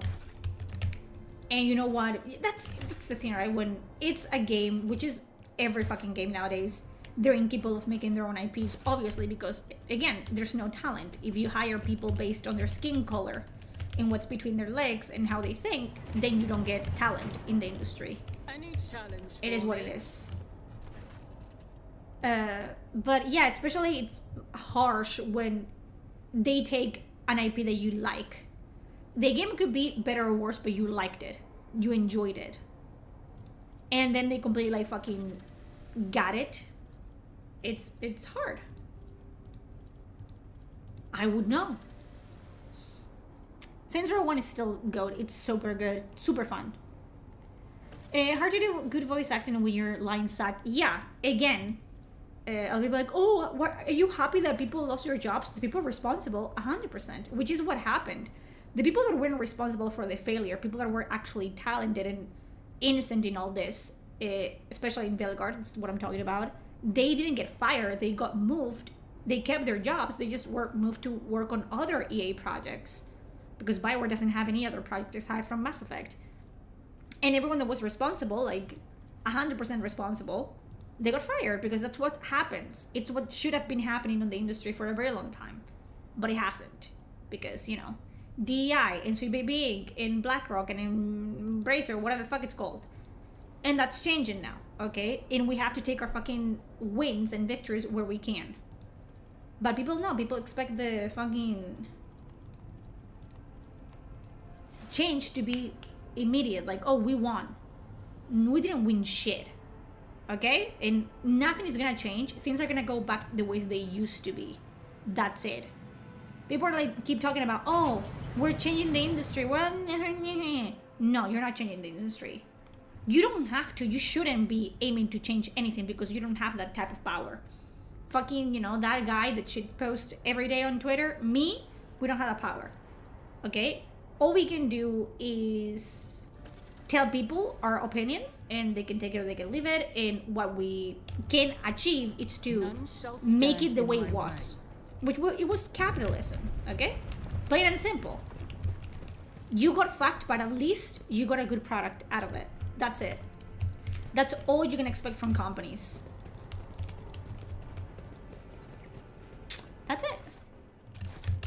So when people tell you like, oh, we're winning, you're not winning anything, okay? We're going back in time. That's it. But we're not winning. There's not a fucking winning side on this. We're gonna go back to being fucked, but being fucked in getting a good product out of it. That's it. Follow my lead. Which is very simple. But you know, it's not as The whispers told funny me how. to hear when I say that, right? It's better to hear like, oh, we're winning. We're winning the war. That's cooler than just like, no, we're going back to capitalism. Plain and simple.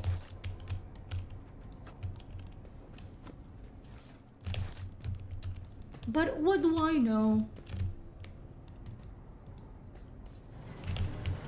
I won't Okay. tolerate weakness. Give me. Is it this? It was one of them. What is it? Fuck.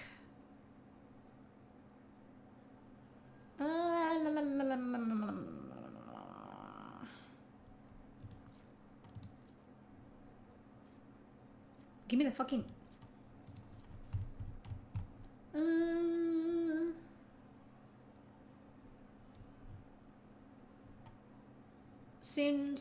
seems to protect the frail flesh. All data related to the experiment were recorded to data crypt K0408. I will get back to them once I'm done with the experiment. Fuck. The chunk of meteorite is useless. So fuck that thing. I don't remember how this was, by the way. God damn it.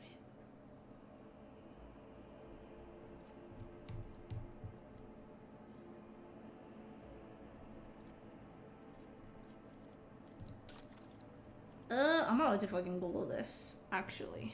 Let me Google it. I've done this before, okay? I deduced it. I did the deduction by myself at first. Where does it go? Secrets of the Navis Nobility. Okay.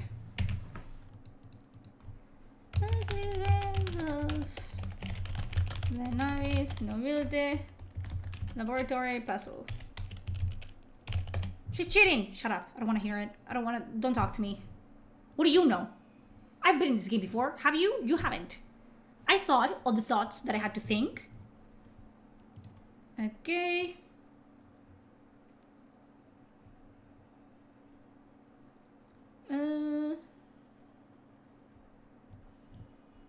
Okay, transducer, Psykers. Let me put you over here. I need to see chat. That doesn't matter. In the slide list, this is more important. Move. Okay. What is this? Transducer. Psykers. Psykers. The... Motherfucker, do you have to... Tissue thing? Mutated flesh shampoo. This. What else? 41 okay. This one. Biogel. And did I pick it up? Give me that. Crystal dust. I did it. All by my lonesome. I didn't cheat at all. I don't know what you guys are talking about. Lies, fallacies, even. Hola, Miss Nure. Hola, Ben Gaming. How you doing? I wasn't cheating. Yesterday, Sims released a new trailer for their next expansion, and long-term forums and complaining why certain features are in the new expansion. I'm minding my own business and say because EA wants to make money. They have now. The Sims have become a cash cow. Now, no. With FIFA, The Sims is the most prolific, like, video game that EA has. It is what it is. Why are we surprised?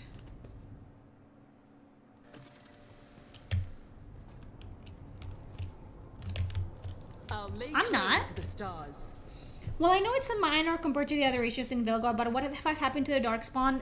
It's stupid. It was a retcon. Because the whole thing with the Darkspawn, which still no one is, not a single person that has played Vilgard and liked it, or that claims to be a lore head like me, can explain to me if the Darkspawn in Vilgard are supposed to be the original Darkspawn, then how did we get the more advanced Darkspawn in Origins, and what happened to the more advanced strain of Darkspawn? Did all the Darkspawn devolve? Experience. Nothing matters more. And became It's about like time. worse than they were? Because I thought the whole point of having Gillenane be able to control the blight and this and that was that you would make the Darkspawn more threatening, but you made them into naked, weird, cartoonish like things, like zombies, when in Origins they were smart enough to an extent, even though they have that hive mind where they could use like military tactics because they remember from, because most of the Darkspawn, if not all of them, they're like soldiers, they're like fallen soldiers, and they could use weapons and they could use armor and they could use military tactics. But again, it's just fucking reckon. I wanted to see what this game was like. How are you liking it so far? This is my second playthrough on stream, and I love it. It's an RPG, which I enjoy RPGs. Again, as I say to everyone, if you're not used to like really, really, really, really long games, it's hard to get into if that's not what you're used to. Victory awaits. And if you're not used to like very lore heavy games and very lore, you know, not lore, story driven games, it is hard to get into. But out of all the Owlcat games, this is the easiest to get into because the mechanics, the gameplay is much easier than in the fantasy ones. This is Cassia, my girl. The pale figure with unnaturally long limbs covers her face with her hands, which are deformed with talon-like nails. Her deathly pale face is coated with blood that continually streams from her scarlet misted eyes. Her spiny gills, slightly hidden under her disheveled hair, twitch nervously at your approach. She's a mutant. All the astrobaths are mutants. Only now do you notice the third eye on the young woman's forehead, hidden by a jeweled ornament. And when your eyes meet, you sense overwhelming, soul-smothering power. As the otherworldly creature slides over you, your entire core shatters in terror. Flashes of post-warp nightmares re-emerge from the shadows of your memory and paralyze your will. The ogres looked at the evil emperor from Toy Story. They were terrible. It was so bad. Like, how are you gonna pretend that the villains or the enemies are worse, but then you make them less threatening than they used to be? I also played Veilguard all the way through and then went back and played Dragon Age Inquisition, and I thought Inquisition was so much better. Yes, the assault on a castle with a ghost pick humor, because the writing was good enough that it could like allow those moments of levity where you could have like a fucking guy throw a goat at the fucking castle walls. But with Veilguard, it's just an entire joke. And they're not even in on the joke. The game is just bad and laughably bad, and they're not even aware that it's bad. I played Origins halfway through on Xbox and Series X, and it was my favorite of the three. It is incredible, Origins. My favorite game of all time. Just gasp for air in terror, drowning under a crashing wave of pain. You can catch your breath. Hot tears burn on your cheeks. Why is this happening? Why is it happening to you? Why do you feel so lonely and in so much pain? Do these feelings even belong to you? It either emits something between a moan and a drowned-out whimper. Ow! As if my own little paths weren't bad enough. Now this one's barging into my head. Somebody stop her. Cassia is projecting. Heresy. Yeah, heresy. So we have persuasion and coercion. Calm down, Cassia. Joke or not, killing a bear like the first hour in, I called it. And again, I said that if I was in their position, I would have also killed Varric if I had to use him, right? Like, eventually I will get into, like, you know, my own rewriting of Vilgard and how would have made it with what we got, like the pieces we got, how would I have arranged those pieces to make the story better. I would have killed Varric as well, okay, but I wouldn't have made it into a gaslighting plot twist. I would have allowed the player to know that, hey, Varric is dead from the beginning. So then you actually have a reason why Rogue is invested in this hunt for Solas. Like, first of all, I would have had more time. Like, I would have had like an introduction, like with Varric and the team and whatever, and get them to actually like have a bond on screen, not off camera, not behind the scenes. I don't want to be told like, oh, Rook and Varric have a bond, and you have to believe that they're good friends and that Rook would kill for Varric, because I haven't seen it, so I don't believe it. I don't know who Rook is. If you told me that about, you know, we're playing as the Inquisitor again, and the Inquisitor has that connection with Varric, which I do believe that Rook was meant to be the Inquisitor, because otherwise there's no fucking way, like, what happened.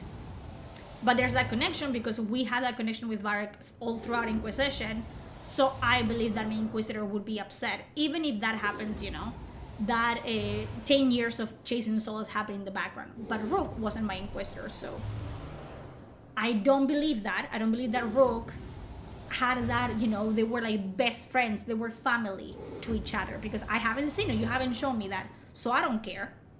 My Rook shouldn't care. And then instead of like using that moment of a beloved character has died, Solas is the culprit, he's the reason why, now you have a reason why Rook would 100% be on Solas's ass. Like, it wouldn't even be about saving the world if you don't want to. It would be about, you know, this personal vendetta that a character has because someone close to them has died, and the big bad is the reason why. But they didn't do that. They gaslit the audience, or they tried, because it was very poorly fucking written, and I called it immediately. But they lied, and they put like this, like, oh, it's all in your head, woo. But it didn't work, because the other characters, especially, what's her name? Harden, she had a connection, a previous connection through Origins with Varric. And she had a connection with Varric in fucking Belgard, or at least that's how they're supposed to like make it seem. And not once they talk about what did they do with Varric's body. And if they retrieve the body, because we go back to the scene of the crime, where is his body? They didn't retrieve it. Did they get a funeral? Why does no one mention Varric ever by name? It's all made on purpose to have this vague, you know, like, ooh. But that's not how people react when they're grieving. That's not how people talk to each other when there's been a death. Like, the fact that they never mentioned, oh, Varric is dead. It's like, oh, because that happened to Varric. It was all so vague and so detached from reality. It's like, bro, what is going on? They crammed too many villains in a single game, because obviously Solas was supposed to be the unredeemable villain in Vilgard, in Dreadwolf. He was supposed to be. He was of the deep end, okay? He was supposed to be. But then, because they're pandering, and a lot of queer people like Solas, the Roman Solas, he was a fan favorite. They realized they couldn't make him a villain, not go full on and make him a villain, because people wouldn't like it. They had to make it a Roman story. They had to make it a love story for Solavelan players. And then they didn't deliver in any single fucking front. They made the villains cartoony. they made Solas wishy-washy and a shadow of himself, and then they made the reconnection between the Laveland Inquisitor and Solas completely fucking lame. So they didn't deliver any fucking front because they couldn't commit. And again, you cannot please everyone. You can't. You cannot. And they don't get it. They don't understand. In terms of character assassinations, do I even dare ask how Morrigan was handled in Belgard? So Morrigan's, you have played Origins, her entire fucking deal in both Origins and Inquisition, which is the ones where she's most prevalent, is that she doesn't want to be like her mother. That's her main thing. Morrigan doesn't want to follow in Flemeth's footsteps. That's her biggest fear. What happens in Belgard? She basically becomes Flemeth. Flemeth was possessed. She was an abomination. She was possessed by Mythal, the spirit of Mythal. What happens with Morrigan in Belgard? She gets possessed by the spirit of Mythal. So she's basically her mother in Belgard. So yeah. No mention of her son. Yeah, no mention of her son. We never know what happens with Kieran's all god, because Kieran in Origins, if you do the entire ritual, he gets the soul of Uthamiel, which, you know, because it is what it is, before they made the all gods into just dragons, they're just pets. The all gods, not important, they're just dragons now. But it was established up to Inquisition that they weren't just dragons, because the soul of a dragon got passed on to Kieran, and it was strong enough and powerful enough to get rid and cleanse the blight from the warden, you know, like to save the warden. So we never know what that happens, because your choices don't matter, and because they didn't know what to do with it.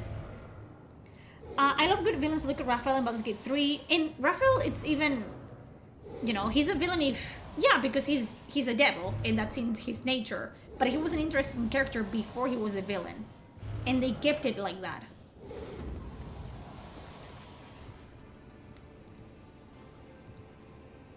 I don't know, man.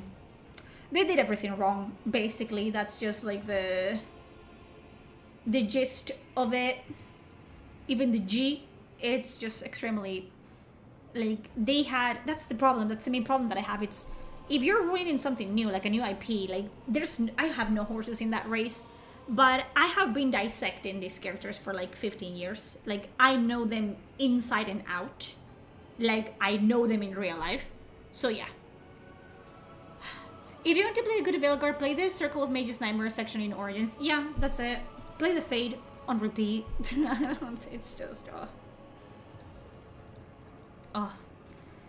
And now I can talk about it and feel numb to it, but at the time I couldn't feel anything but anger and frustration and just a deep sadness. Like, I grieved over Belgard because it was like watching someone that I knew very, like, die, or like, you know someone, and when you meet them again in 10 years, they're not the same person, like, at all. They're like this banal, shallow person, and you're like, what happened to you? What happened? Like, it felt like that. It felt like losing a friend, and I had no way to stop it. And I know that's very parasocial of me to say, but it's been a fucking story. It's the story that got me into writing. It's the story that got me into video games. It's the story that got me into RPGs.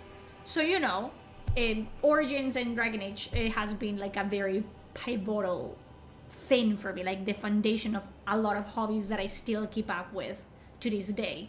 I started when I was a teenager, in my early teens, and now I'm in my late 20s. So, you know, I was not happy about it. I mean, I have learned my lesson, obviously, to not hope and not, like, put all my fucking expectations on a company or a studio, because people change and companies change, and they only have their best interest at heart, which, fair enough, honestly, same here, but, you know. Totally understand the reaction. Fans exist for a reason, and spit on the fans can be so goddamn cruel. Yeah, it wasn't fun to experience, but I have learned my lesson, and I have learned to become more objective when I look at something and weigh the pros and the cons and stuff like that. But yeah, still not fun, because I think there's no pros when it comes to Veilguard. It's all cons, which was something that I never thought I would have to say about a Dragon Age game. Because even the games that were not that good, like Inquisition and Dragon Age 2, were still good. Were still enjoyable for the most part. Sure, there were sections of the game that were boring or they were bad or whatever, but you could still get something out of them. Like, you could still like get, like, you know, good moments and good like bits of lore that you could like then theorize about. But with Veilguard, it was just kind of like shit in a bucket. Like, I don't want that.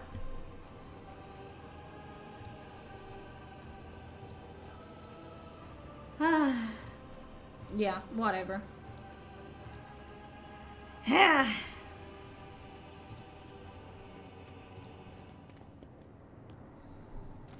We're gonna get Cassia and then we're gonna call it a day. It's been 3 hours. Wake up, my mistress.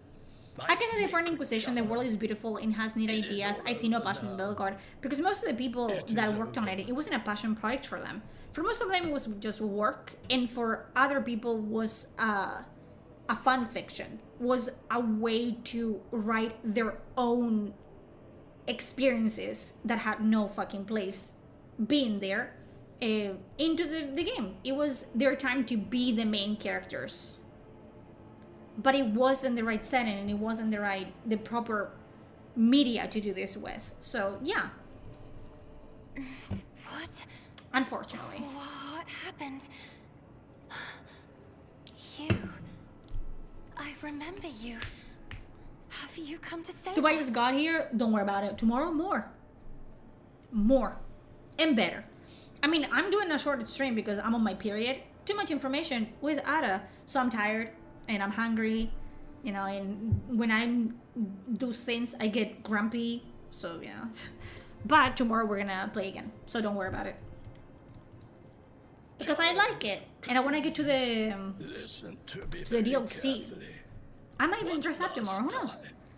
So yeah, keep tuned, keep tuned. On a voyage with this lady to rejoin the house and its regent in the Corollas Expanse.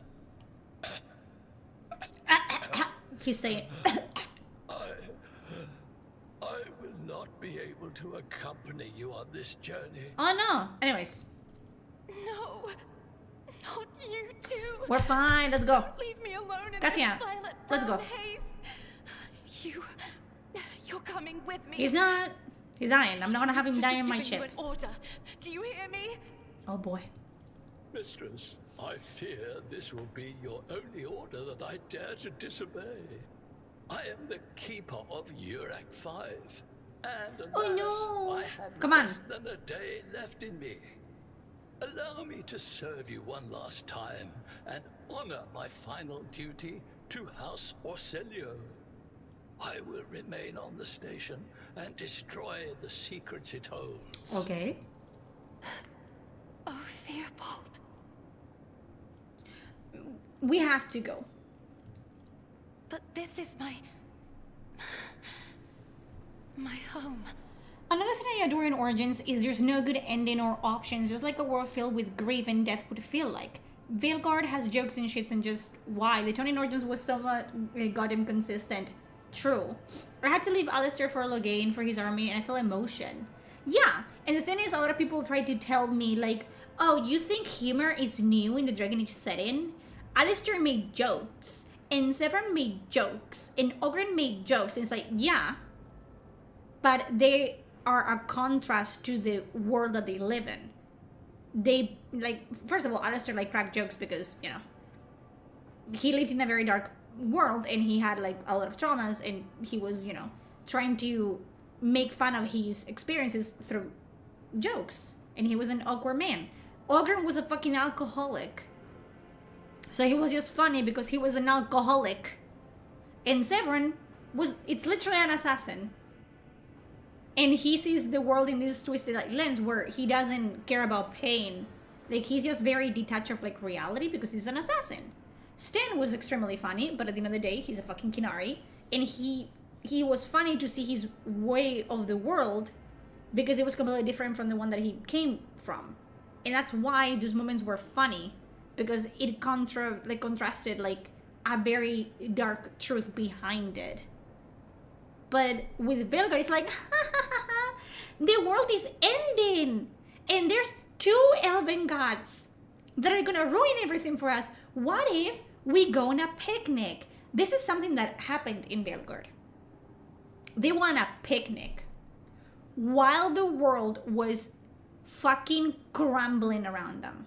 They had a little fucking piece of heaven in the Fade where they should be attacked by fucking, you know, like the veil is torn, everything is fucked up. They should have been attacked by demons and everything and whatever, but no. They had a piece of heaven in the Fade, their little fucking palace in there, while in Origins you're stuck in a shitty tent for a year. It's different. It's absolutely fucking different. Moments of levity in a serious story is different from not taking anything seriously. Yeah. You can go cherry picking and fucking, what was it that you did with Davrin? With the fucking bird, like the chicken? You went to hunt for truffles with Davrin. Do you understand? That's in-game. That's like a companion quest. The guy, the fucking necromancer, that his entire fucking thing is supposed to be taking care of the dead and respecting the dead and having this symbiotic relationship with the spirits, he fucks you in a cemetery on top of people's graves. Do you understand? This happened. I'm not making any of this up. This was a thing that happened in Belgard. And that's better. Because it makes sense, right? Right. The more and more I hear about the story of Belgard, the more and more I feel like they watch the Guardians of the Galaxy way too much. And the Guardians of the Galaxy works, again, because they are fighting against something that is objectively bad. And they're just like a fucking ragtag team of, like, criminals and assassins and, you know, that are working to save the world because, as they rightfully put it, they're the idiots that live in it. So the stakes are there. But they don't go on a fucking date in the middle of saving the fucking galaxy. They're funny doing it because that's their entire fucking deal, but they're not, you know? The world can wait until I discover myself. Literally, that's a thing that they say. They sit down in a meeting and they say, Rook, if you want to save the world better, we should be, you know, to force you to, like, do all the companions quests, because you have to, by the way. There's a canonical ending, and if you get all the other endings, the game tells you that it's not the right ending. Like, it punishes, like, you didn't do it good enough, but it forces you to be like, oh, Rogue, if you want us to fight better, then maybe it would be better if we got to know each other better as people. That's a thing that happens in Belgar. They tell you something along the lines of that. What are you... Do not... So that's fun. In Origins, the companions hate when you do side quests. That's helping this channel through. Like, fucking, yeah, like Morrigan, one of the lines that stuck with me is that she says, what are we gonna do? It's like, save kittens stuck in trees next. Yeah. And the companions actually have a lot of input in the side quest. Like, they're like, why are we doing this? Or let them die. Let them do this. Or what are we doing that?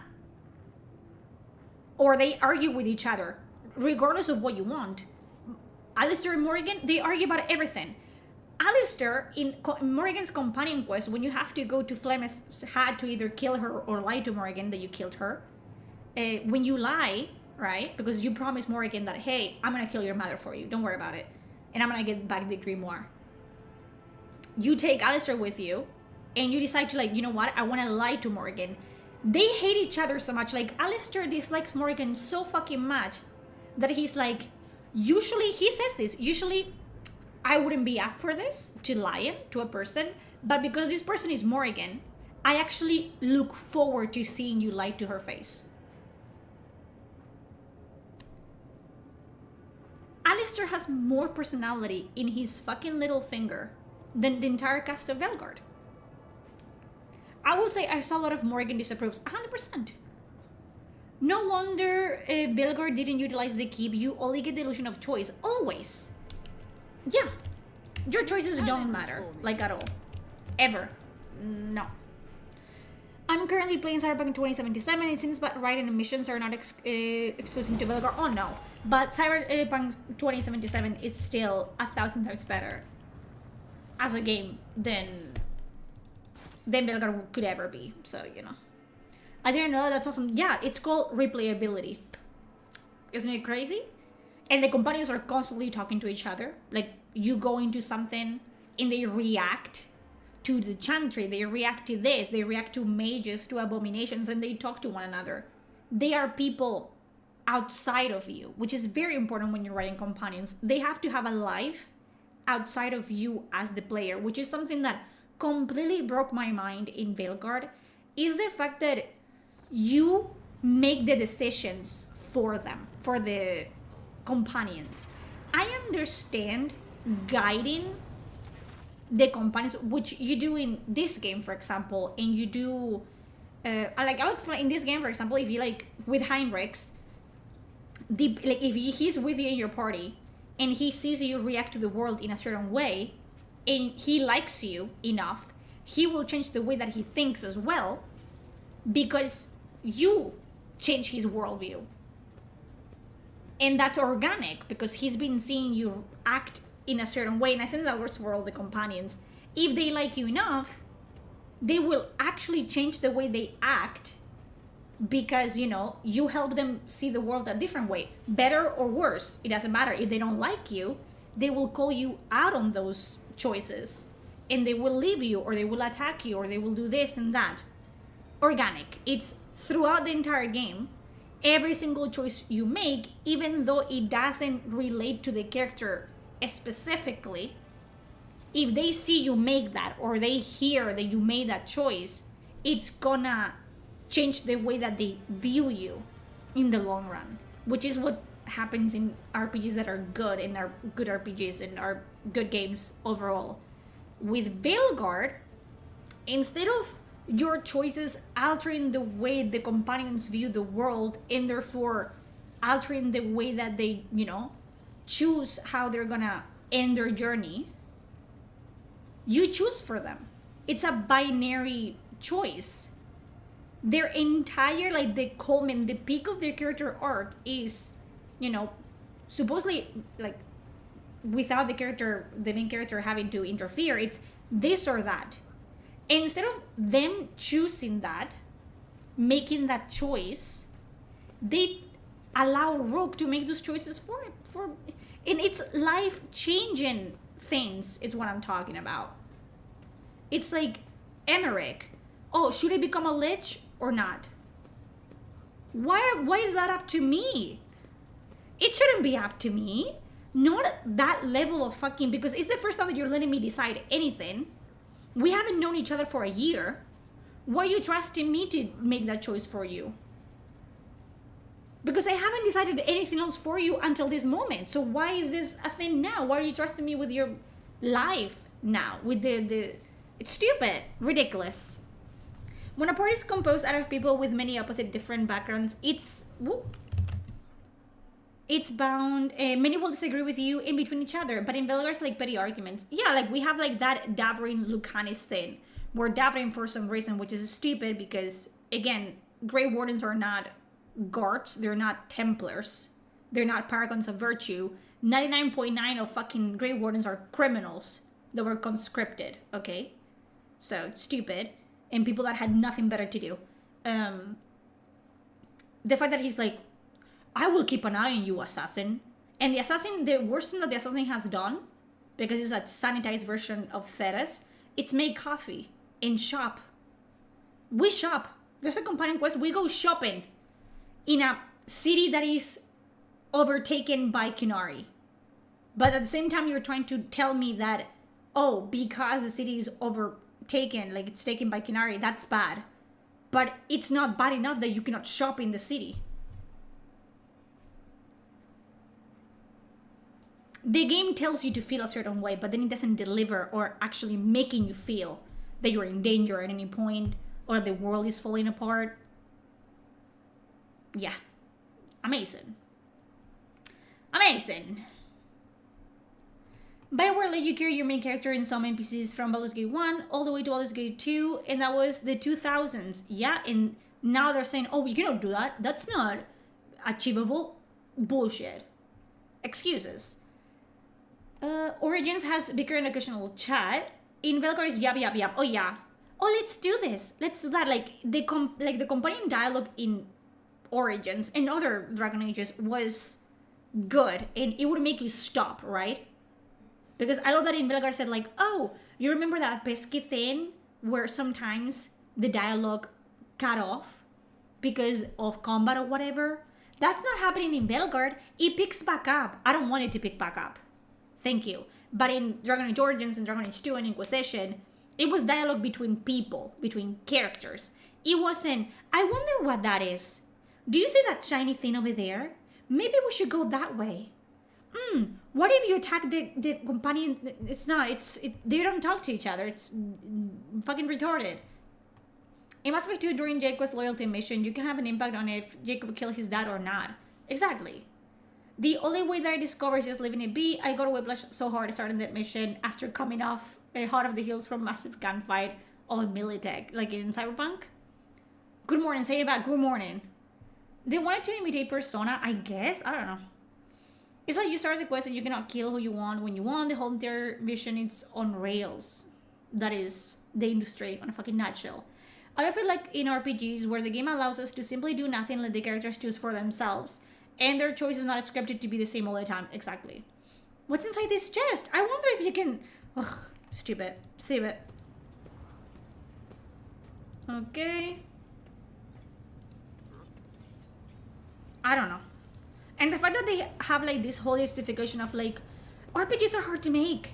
I don't know, when people have been making good RPGs, like the good RPGs that we want back have been made like 15 years ago, 20 years ago. So what the fuck do you are saying that it's not achievable when you have triple the money and quadruple the resources to make a good RPG? It's not that hard. You just have to be talented. You just have to know what the fuck you're doing. Oh yeah, okay. Good for you.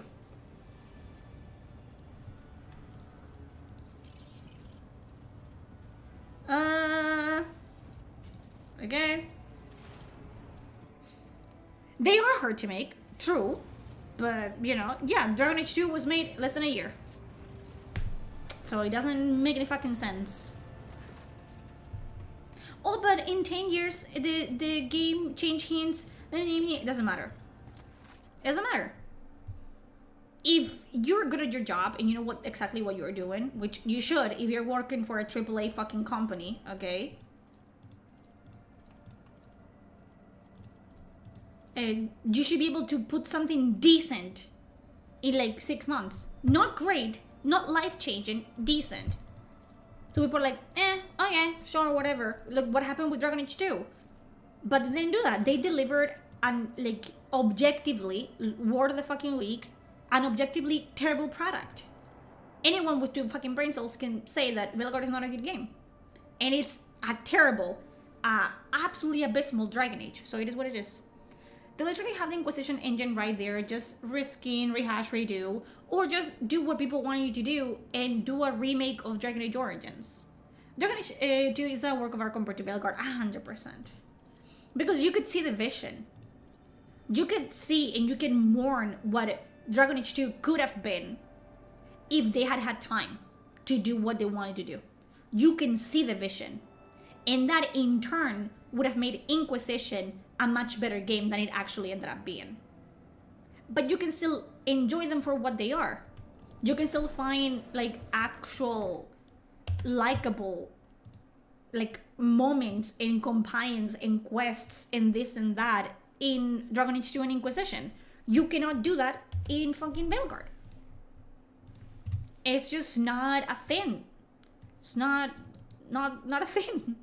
Unfortunately, like I hoped and I wish that I was gonna be wrong. You know what I mean? Like, because I wake up every day expecting to be wrong, okay? Like, I don't want to be right. No one comes to a hobby. Like, I don't get paid to be negative on, well, I sometimes do get paid to be negative on the internet. That is true. It does make money. That's why a lot of people do it, and they're disingenuous about their opinions online because it just makes a lot of money. It is what it is.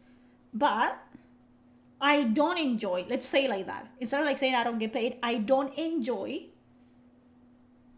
being negative about video games. I would love to come to the internet and with every release tell you it's a really good game, try it. This is amazing for what it is, try it. Do this and play this, you're gonna have a good time. But I can't, in good faith, tell you that because I don't remember the last time that I played a game that came out in the past 5 years that I enjoyed. And I'm sure there's good stuff. But RPGs, this game, Rogue Trader, that's it. Yeah. Let's do a little bit of yapping before bed. Why not? We're having a good conversation. Yeah, and I wish that I was proven wrong. You know what I want to be proven wrong? Like now, when is it gonna come out? The 18 about thing I think comes out. I want to be proven wrong. Right now, I'm in a position where seeing what I've seen, and I don't care about people yapping on the internet. I don't care if the fucking art director called me a fucking whore personally to my face. I don't care. But having seen what I've seen of the trailers and the gameplay releases, I'm not impressed.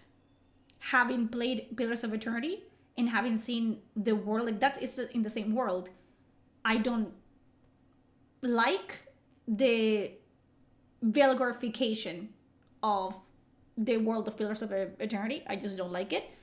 And I don't think they're gonna impress me with the end product. Because they don't have enough time to do anything, like any change that it's gonna be actually like significant, in my opinion, at least for me. So yeah, we will see. But I wish that I will I don't think, again, Asgard, I don't think the game is gonna be terrible. I don't think it's gonna be Velgar level of terrible, but I don't think it's gonna be to my liking, personally. I don't think it's gonna be up to the standards that I expect a good RPG to be. Personally. 100% nothing better than hooking up people and making you enjoy. Exactly. Like, I would love to sit here and be like, play this. You like this type of game, play this. You like this genre, play that. But I can't do that. All games are flawed and terrible balance and scuffle over the place, but I really like them. They're enjoyable. They are good games in the sense of, like, you can enjoy the fuck out of them. Sure, they're gonna make you frustrated, but every game makes you frustrated. There's not a single game that it's perfect, and there's never gonna be a single game that it's perfect. We all have, like, that one mission that sucks us, and no one likes playing. And it is what it is. When or if you play Avowed, will you bring back Pebbles? I don't know. Because I don't know if it's gonna be that level of bad, you know what I mean? We will see. If I played my first stream of Avowed and it's bad, the second one I will bring Pebbles back. It's not going to be New Vegas, that's for sure. No. But New Vegas wasn't either, like, it wasn't like a fucking masterpiece either. It had problems because it's a Bethesda game, okay? But again, it was much better. Like, nothing it's ever going to, like, top and reach levels that Fallout New Vegas did, because the people that made games like that are simply just retired. They cashed in and they say bye-bye. They saw the ship sinking way before we did. It's hard to play Velgar. It's going to be Velgar level terrible. That's a new... It became a verb. You know, and you know that you're bad when you become a verb. It's just not... yeah, it's also on Game Pass day one, so this might result in more players but less income. Listen... As long as they pull their weight, honestly. Like, a lot of people were still, like, disillusioned by The Outer Worlds. A lot of people didn't like it. They found it, like, pretty boring. I liked it for what it was. And I feel like in that setting, the more, like, vibrant colors and the more, like, it fit, like, the levity like fed because it was meant on purpose to mask, like in the world, like canonically it was meant to mask like the actual darkness of the world that they lived in, like the human experimentation, the, you know, like people eating like fucking gruel, it was meant to be something like that. Oh god, I'm stuck. But I don't know, the fact that Avowed, it's so vibrant, doesn't sit well with me. There's a palette, right? It's cool, like seeing patterns, like seeing like the writing on the wall. The colors in Avowed just scream bad to me. They bring me back to Veilguard, which is never a good thing. Concord as well, it's just, you can tell that it's a product of its time in the sense of like, it was influenced by people like, you know, the people that made Veilguard and people like that. Like it was influenced by the top of the deification of the video game industry, and it shows. Like you can tell there's like a very specific phenotype when we talk about games, where you can see that the people that worked on it didn't have the game's best interest in mind. They had their best interest in mind when making the game. Yeah, Pillars of Eternity is pretty dark. About looks more happy. It looks too vibrant for me. I don't know. There's something about it it doesn't quite click for me. Because even when it's more like an Oblivion, I don't even think it's Skyrim. It's more like trying to be Oblivion, which I don't mind. But even Oblivion was darker, right? Like it had a setting. For me, tones are very important when it comes to RPGs. Like they said, the color palette sets the tone of the world for me. The other worlds had an actual color palette too. That is still worked a bit more because it worked with that like dichotomy of, we're seeing very vibrant colors and vibrant people and cheerful people, but then the game itself, the reality of the story in the game is that everything is shitty in the other worlds, and these people are just like indoctrinated into thinking that it's normal that they live like that. For me, it's just not the colors. It feels like the game doesn't know its own identity. True, because I don't think the people that made it know its own identity. And I think it's another case of people trying to make the most palatable experience ever, which it never works, because you cannot make a game that every single person enjoys. You have to know your audience. You have to know the people that you're pitching the product to. And yeah, people that fucking like RPGs are not gonna like, you know, maybe like Marvel Rivals level of like colorful and Fortnite and stuff like that. You know what I'm talking about? So you cannot blend everything together and expect to like, oh, it has this game that has nothing to do with RPGs aspects to it, and it has this look of this other game that has nothing to do with it into it. It's like, I didn't ask you for that. I asked you for a fucking RPG. Like, I don't understand. And now every single RPG, it's an action RPG, which again doesn't really matter, I guess. But if it came from Bethesda, if this was a fantasy game, another fantasy game made by Bethesda, it would make sense that the game would be an action RPG because it's what they have been doing since the beginning. But for Obsidian, it's like Pillars of Eternity wasn't. It was an action RPG in the sense of like, it wasn't turn-based, but it was a classic experience. It was a classic RPG experience, so I don't know. It's like they want everything clean and cheerful. Yeah, because it's targeted for modern audiences, and modern audiences are younger people. So everything they know about younger people is like, they like bright colors, and they like neons, and they like pinks, and they like this. And if you want to target it to like younger audiences, like, I'm not saying like 12-year-olds, but people below the age of 21, you have to make it as clean as possible. And it just never works, because the people that sit down for 200 hours playing an RPG are fucking old timers like you and me, okay? It's people over the age of 25, people that actually, because I feel like playing RPGs is it's a progress, you know? It's something that you have to start pretty early if you're old, if you're from our generation. Like, you start, like, getting introduced to RPGs, and then that's how you gradually, like, get hooked onto them. You don't just simply jump onto a fucking RPG. I feel like that's my opinion. That's my fucking opinion. You know what I mean? So, the RPG target audience should always be older people, because it's us who have been playing the game for a very long time. But again, what the fuck do I know? What the fuck do I know? If it was a first-person shooter or whatever, if it was like a Marvel Rivals, like an Overwatch, I understand that the target audience is much younger. So it makes sense that they have to, you know, cut corners and sacrifice like more mature themes, because it is what it is and it works. It still works for adults that like that genre. But for RPGs specifically, that have pretty much all of them always been targeted. Like, I cannot think of an RPG that has been targeted for modern audience, like in modern audience, like younger audiences, because the fucking companies get those two confused, that the modern audience and the younger audiences are the same, when there's a lot of like weird people that are just like fucking old and delusional. Hail Devastasia, hello. To me, Skyrim is the perfect RPG mold. It hits too many correct RPG checkboxes. It's the best sandbox first-person, like, action RPG for sure. I still find it boring. I'm sorry. But I get distracted. If I don't, you know, if the story is not leading me somewhere, I just get fucking distracted.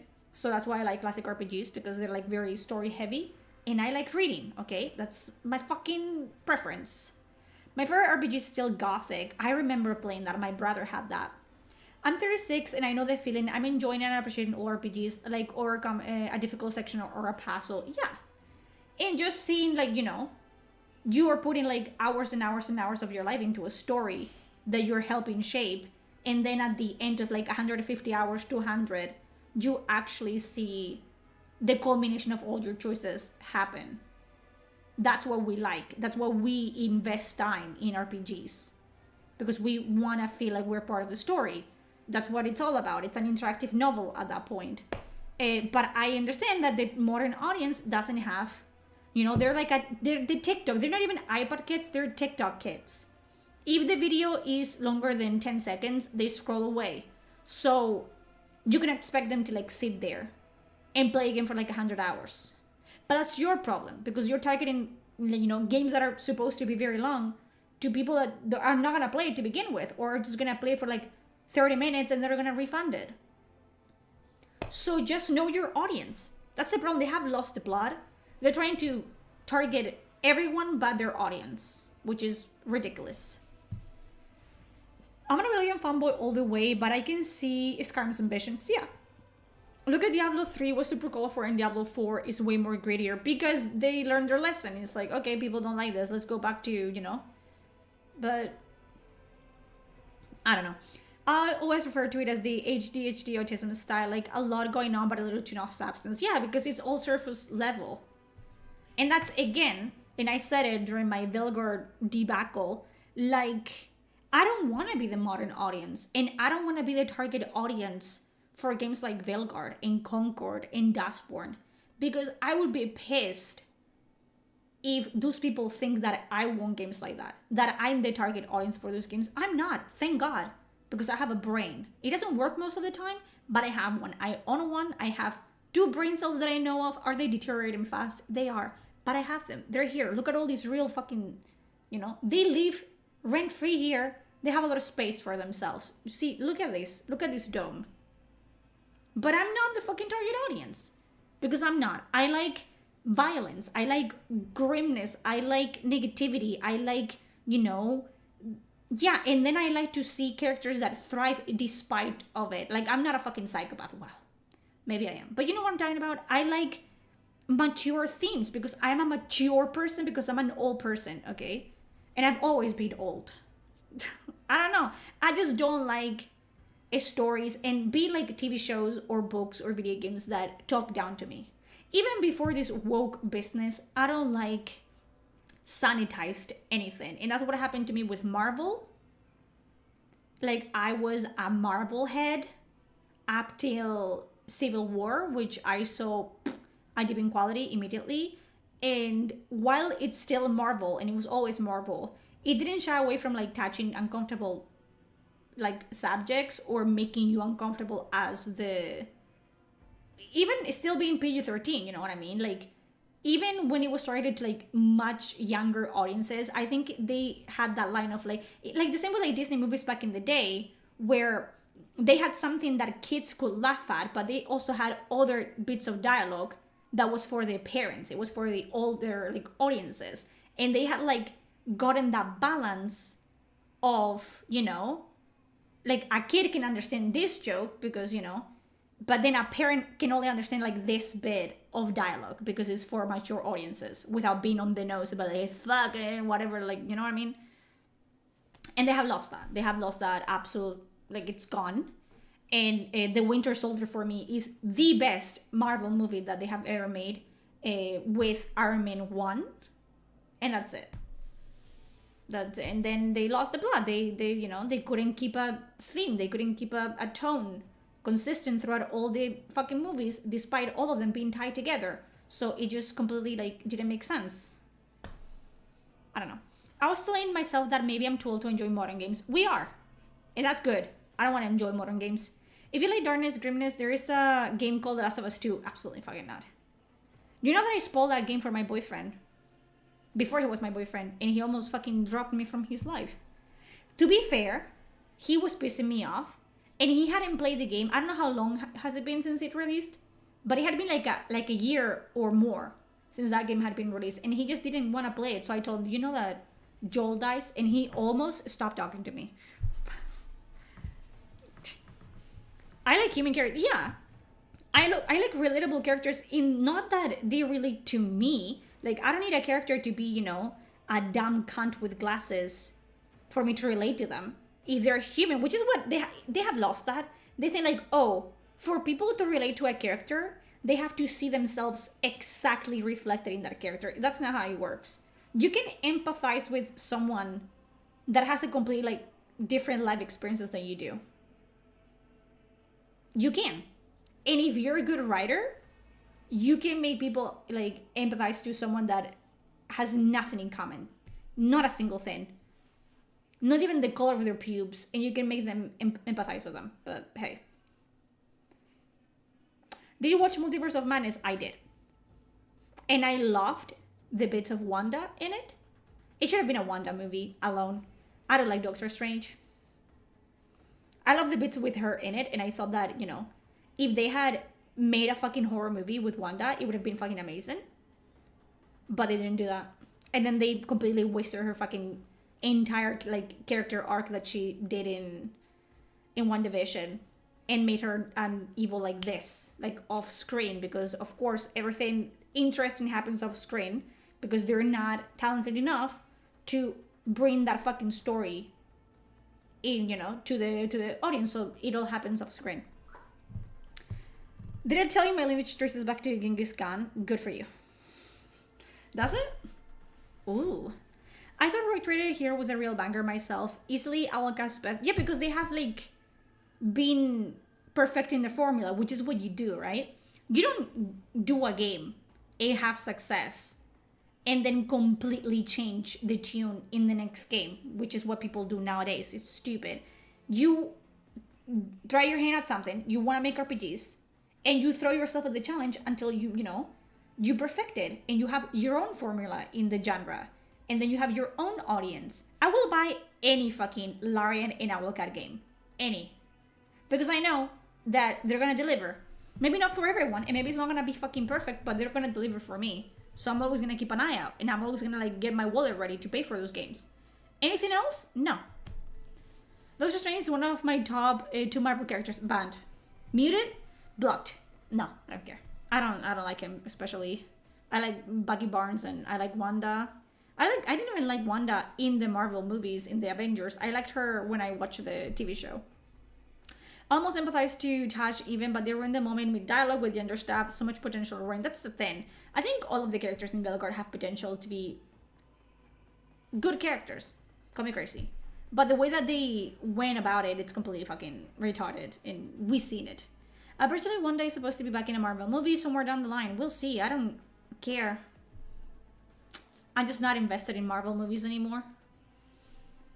Yeah, potential. All of them have potential. Like, you know, you can see the vision because it's someone else's vision, and we went through the art book together, and I will eventually get that in physical form because I just like art books. And again, it's not the art book for Bellegarde. It's for Dreadwolf that I'm interested in. And the storyboards and everything, like, you see that everything that has potential in Bellegarde, it's because it was already previously established since the beginning. Like, David Gator and James Olin made that happen since the beginning. Like, because to write a story, you have to know the ending. To write a book, you have to know the ending. Hello! And then you write yourself back. Especially if you're gonna write like a trilogy of books or a franchise or whatever, you have to know where you're gonna end up to track all your steps and know what the fuck you're gonna do.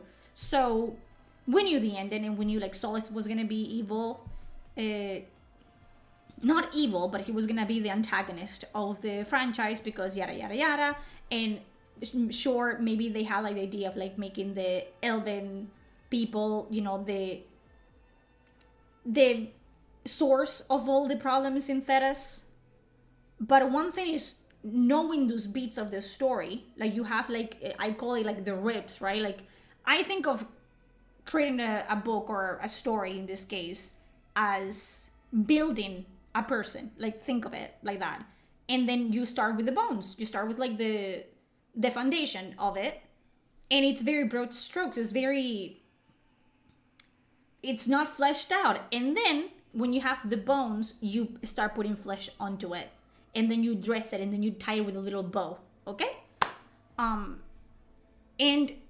from the beginning, David Gator and James Olin had provided the bones, the bare bones, for Dragon Age. From Origins all the way to Dreadwolf.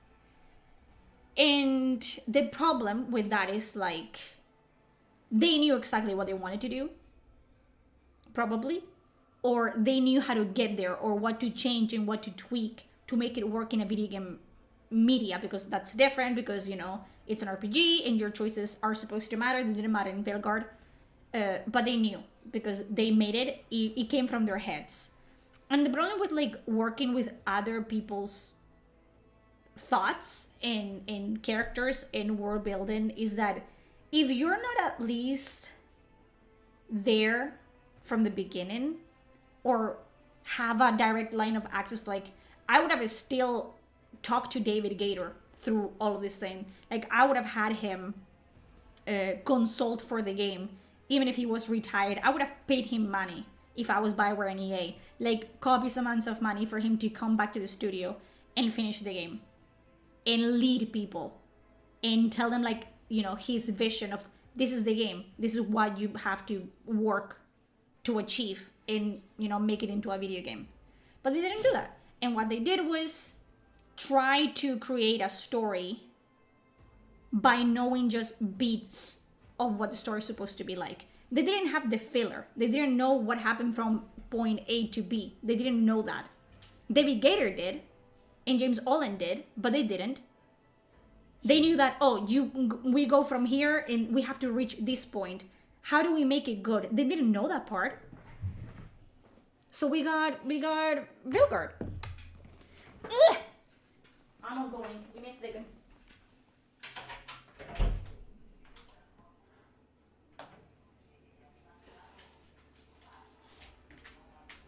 Dog. Sleepy time. Oh. But yeah, that's what happens. And the thing is, it's not even a good fan fiction, Bellegarde. Because when you write a fan fiction, that means that you're passionate about what you're writing about, and you're knowledgeable about what you're writing about. So you know enough about the setting to make it your own. and to make it, not everyone can make it compelling, but a lot of fanfiction writers, me included, we're pretty good at what we do because we're passionate and we, you know, are nerds and we know a lot about the subject. But for a lot of these people, it's just a job. Correct? Yes, there was a lot of senior writers, but that doesn't mean they're good writers. They mean that they have been in the company for a very long time. And if they have been there working on and off on Dreadwolf and then something else and then this, it doesn't mean that they were good. It means that they have working on the same project for 10 years. That makes them senior writers, sure. But they haven't written anything because everything they wrote got scrapped or this and that. So, yeah. Fanfiction implies you know the characters you work with. Yes. Daredevil and Jessica Jones were top tier shows. They were amazing because they were meant for mature audiences and they didn't sanitize. And they weren't afraid of making the audience uncomfortable, which is something they're extremely scared of doing nowadays. It's making their audience uncomfortable or triggering them. It's fiction, and that's the problem nowadays.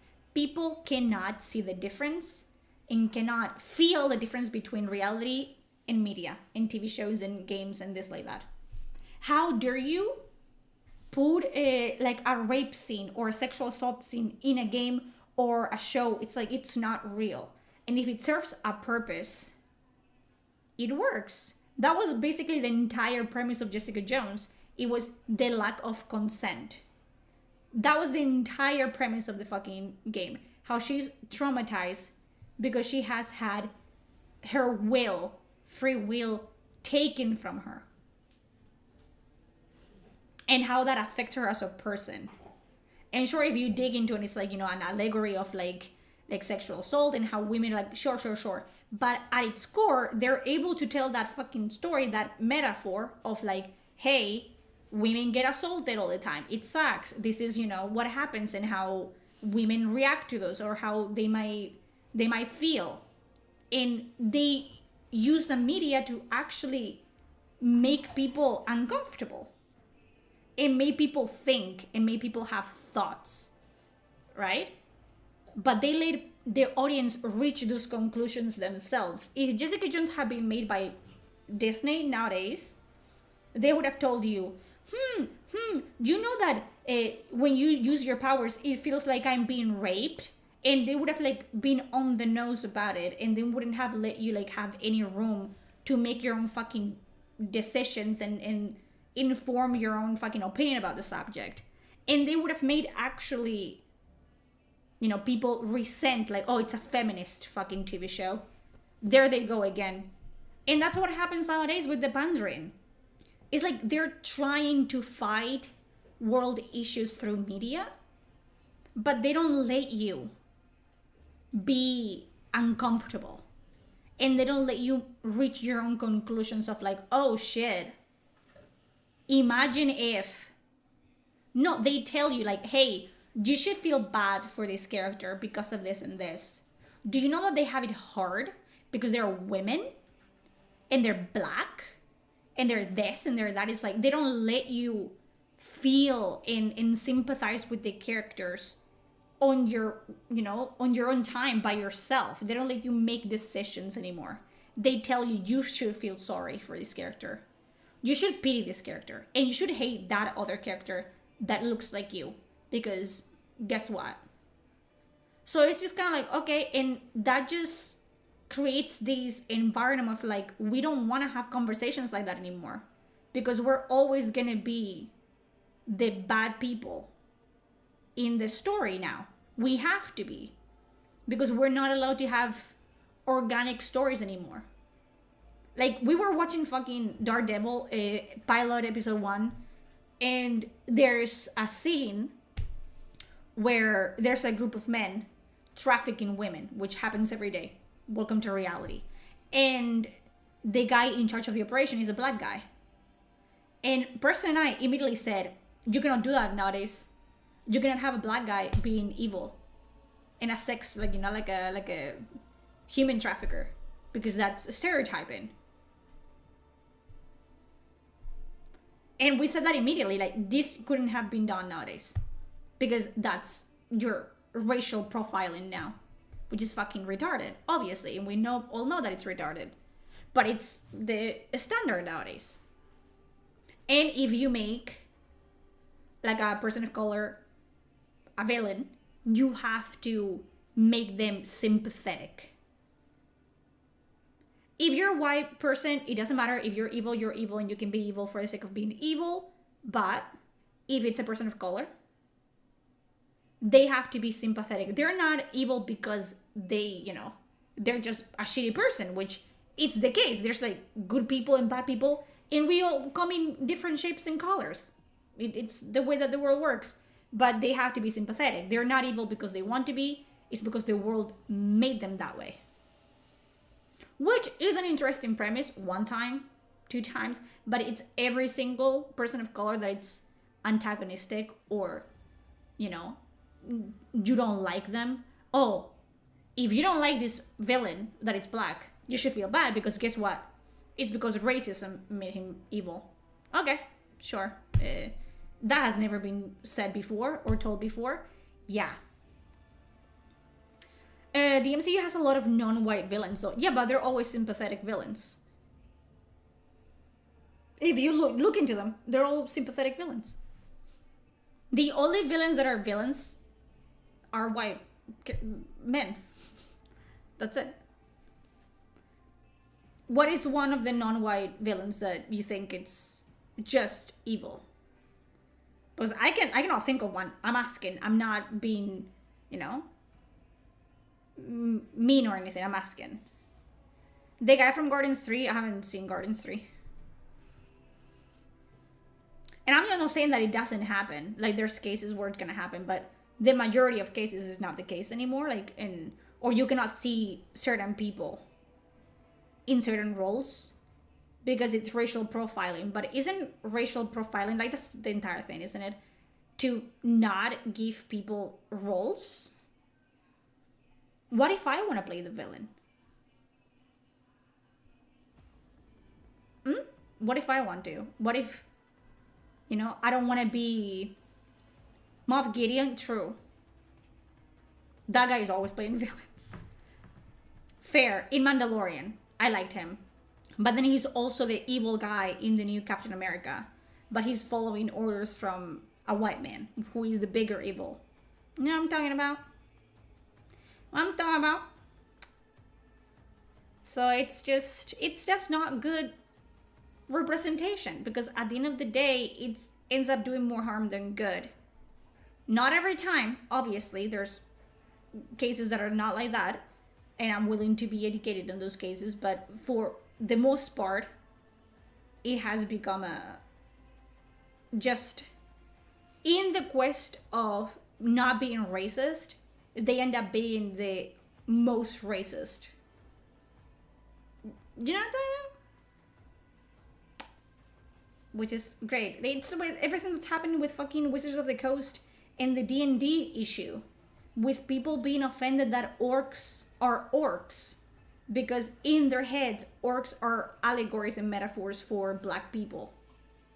And goblins, I think people said that there were allegories for Jewish people. Where? What? Who? But I'm racist for using orcs? I don't look at an orc and see a black person. Do you? You know what I'm talking about? It's just this overall pandering that it's not even, it doesn't have to make sense. It just has to make people that have one brain cell, it doesn't work 90% of the time, to be like, oh, they're making an effort. Oh my god. They're allies. It's like, okay. Sure. I think that's gonna be for today, guys. It's been, what, 4 hours. Okay. We have talked about everything that we had to talk about today.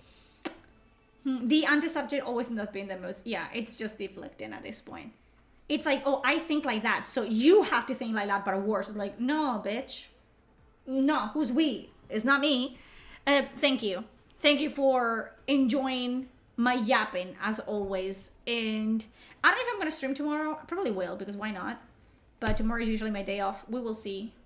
Maybe I will play Helldivers with Preston and the Gangaling and Sonny, because I want to see the new portable Hellbomb. But yeah, I love you guys. I don't really. We don't know each other, but I love you. But I don't. Which one is it? No, but I appreciate you guys. Thank you for staying with me for like 4 hours, most of you. But I'm leaving. I'm hungry and I'm tired. I want to read my little like Warhammer novel. And yeah, maybe see you tomorrow. Bye-bye. Bye-bye.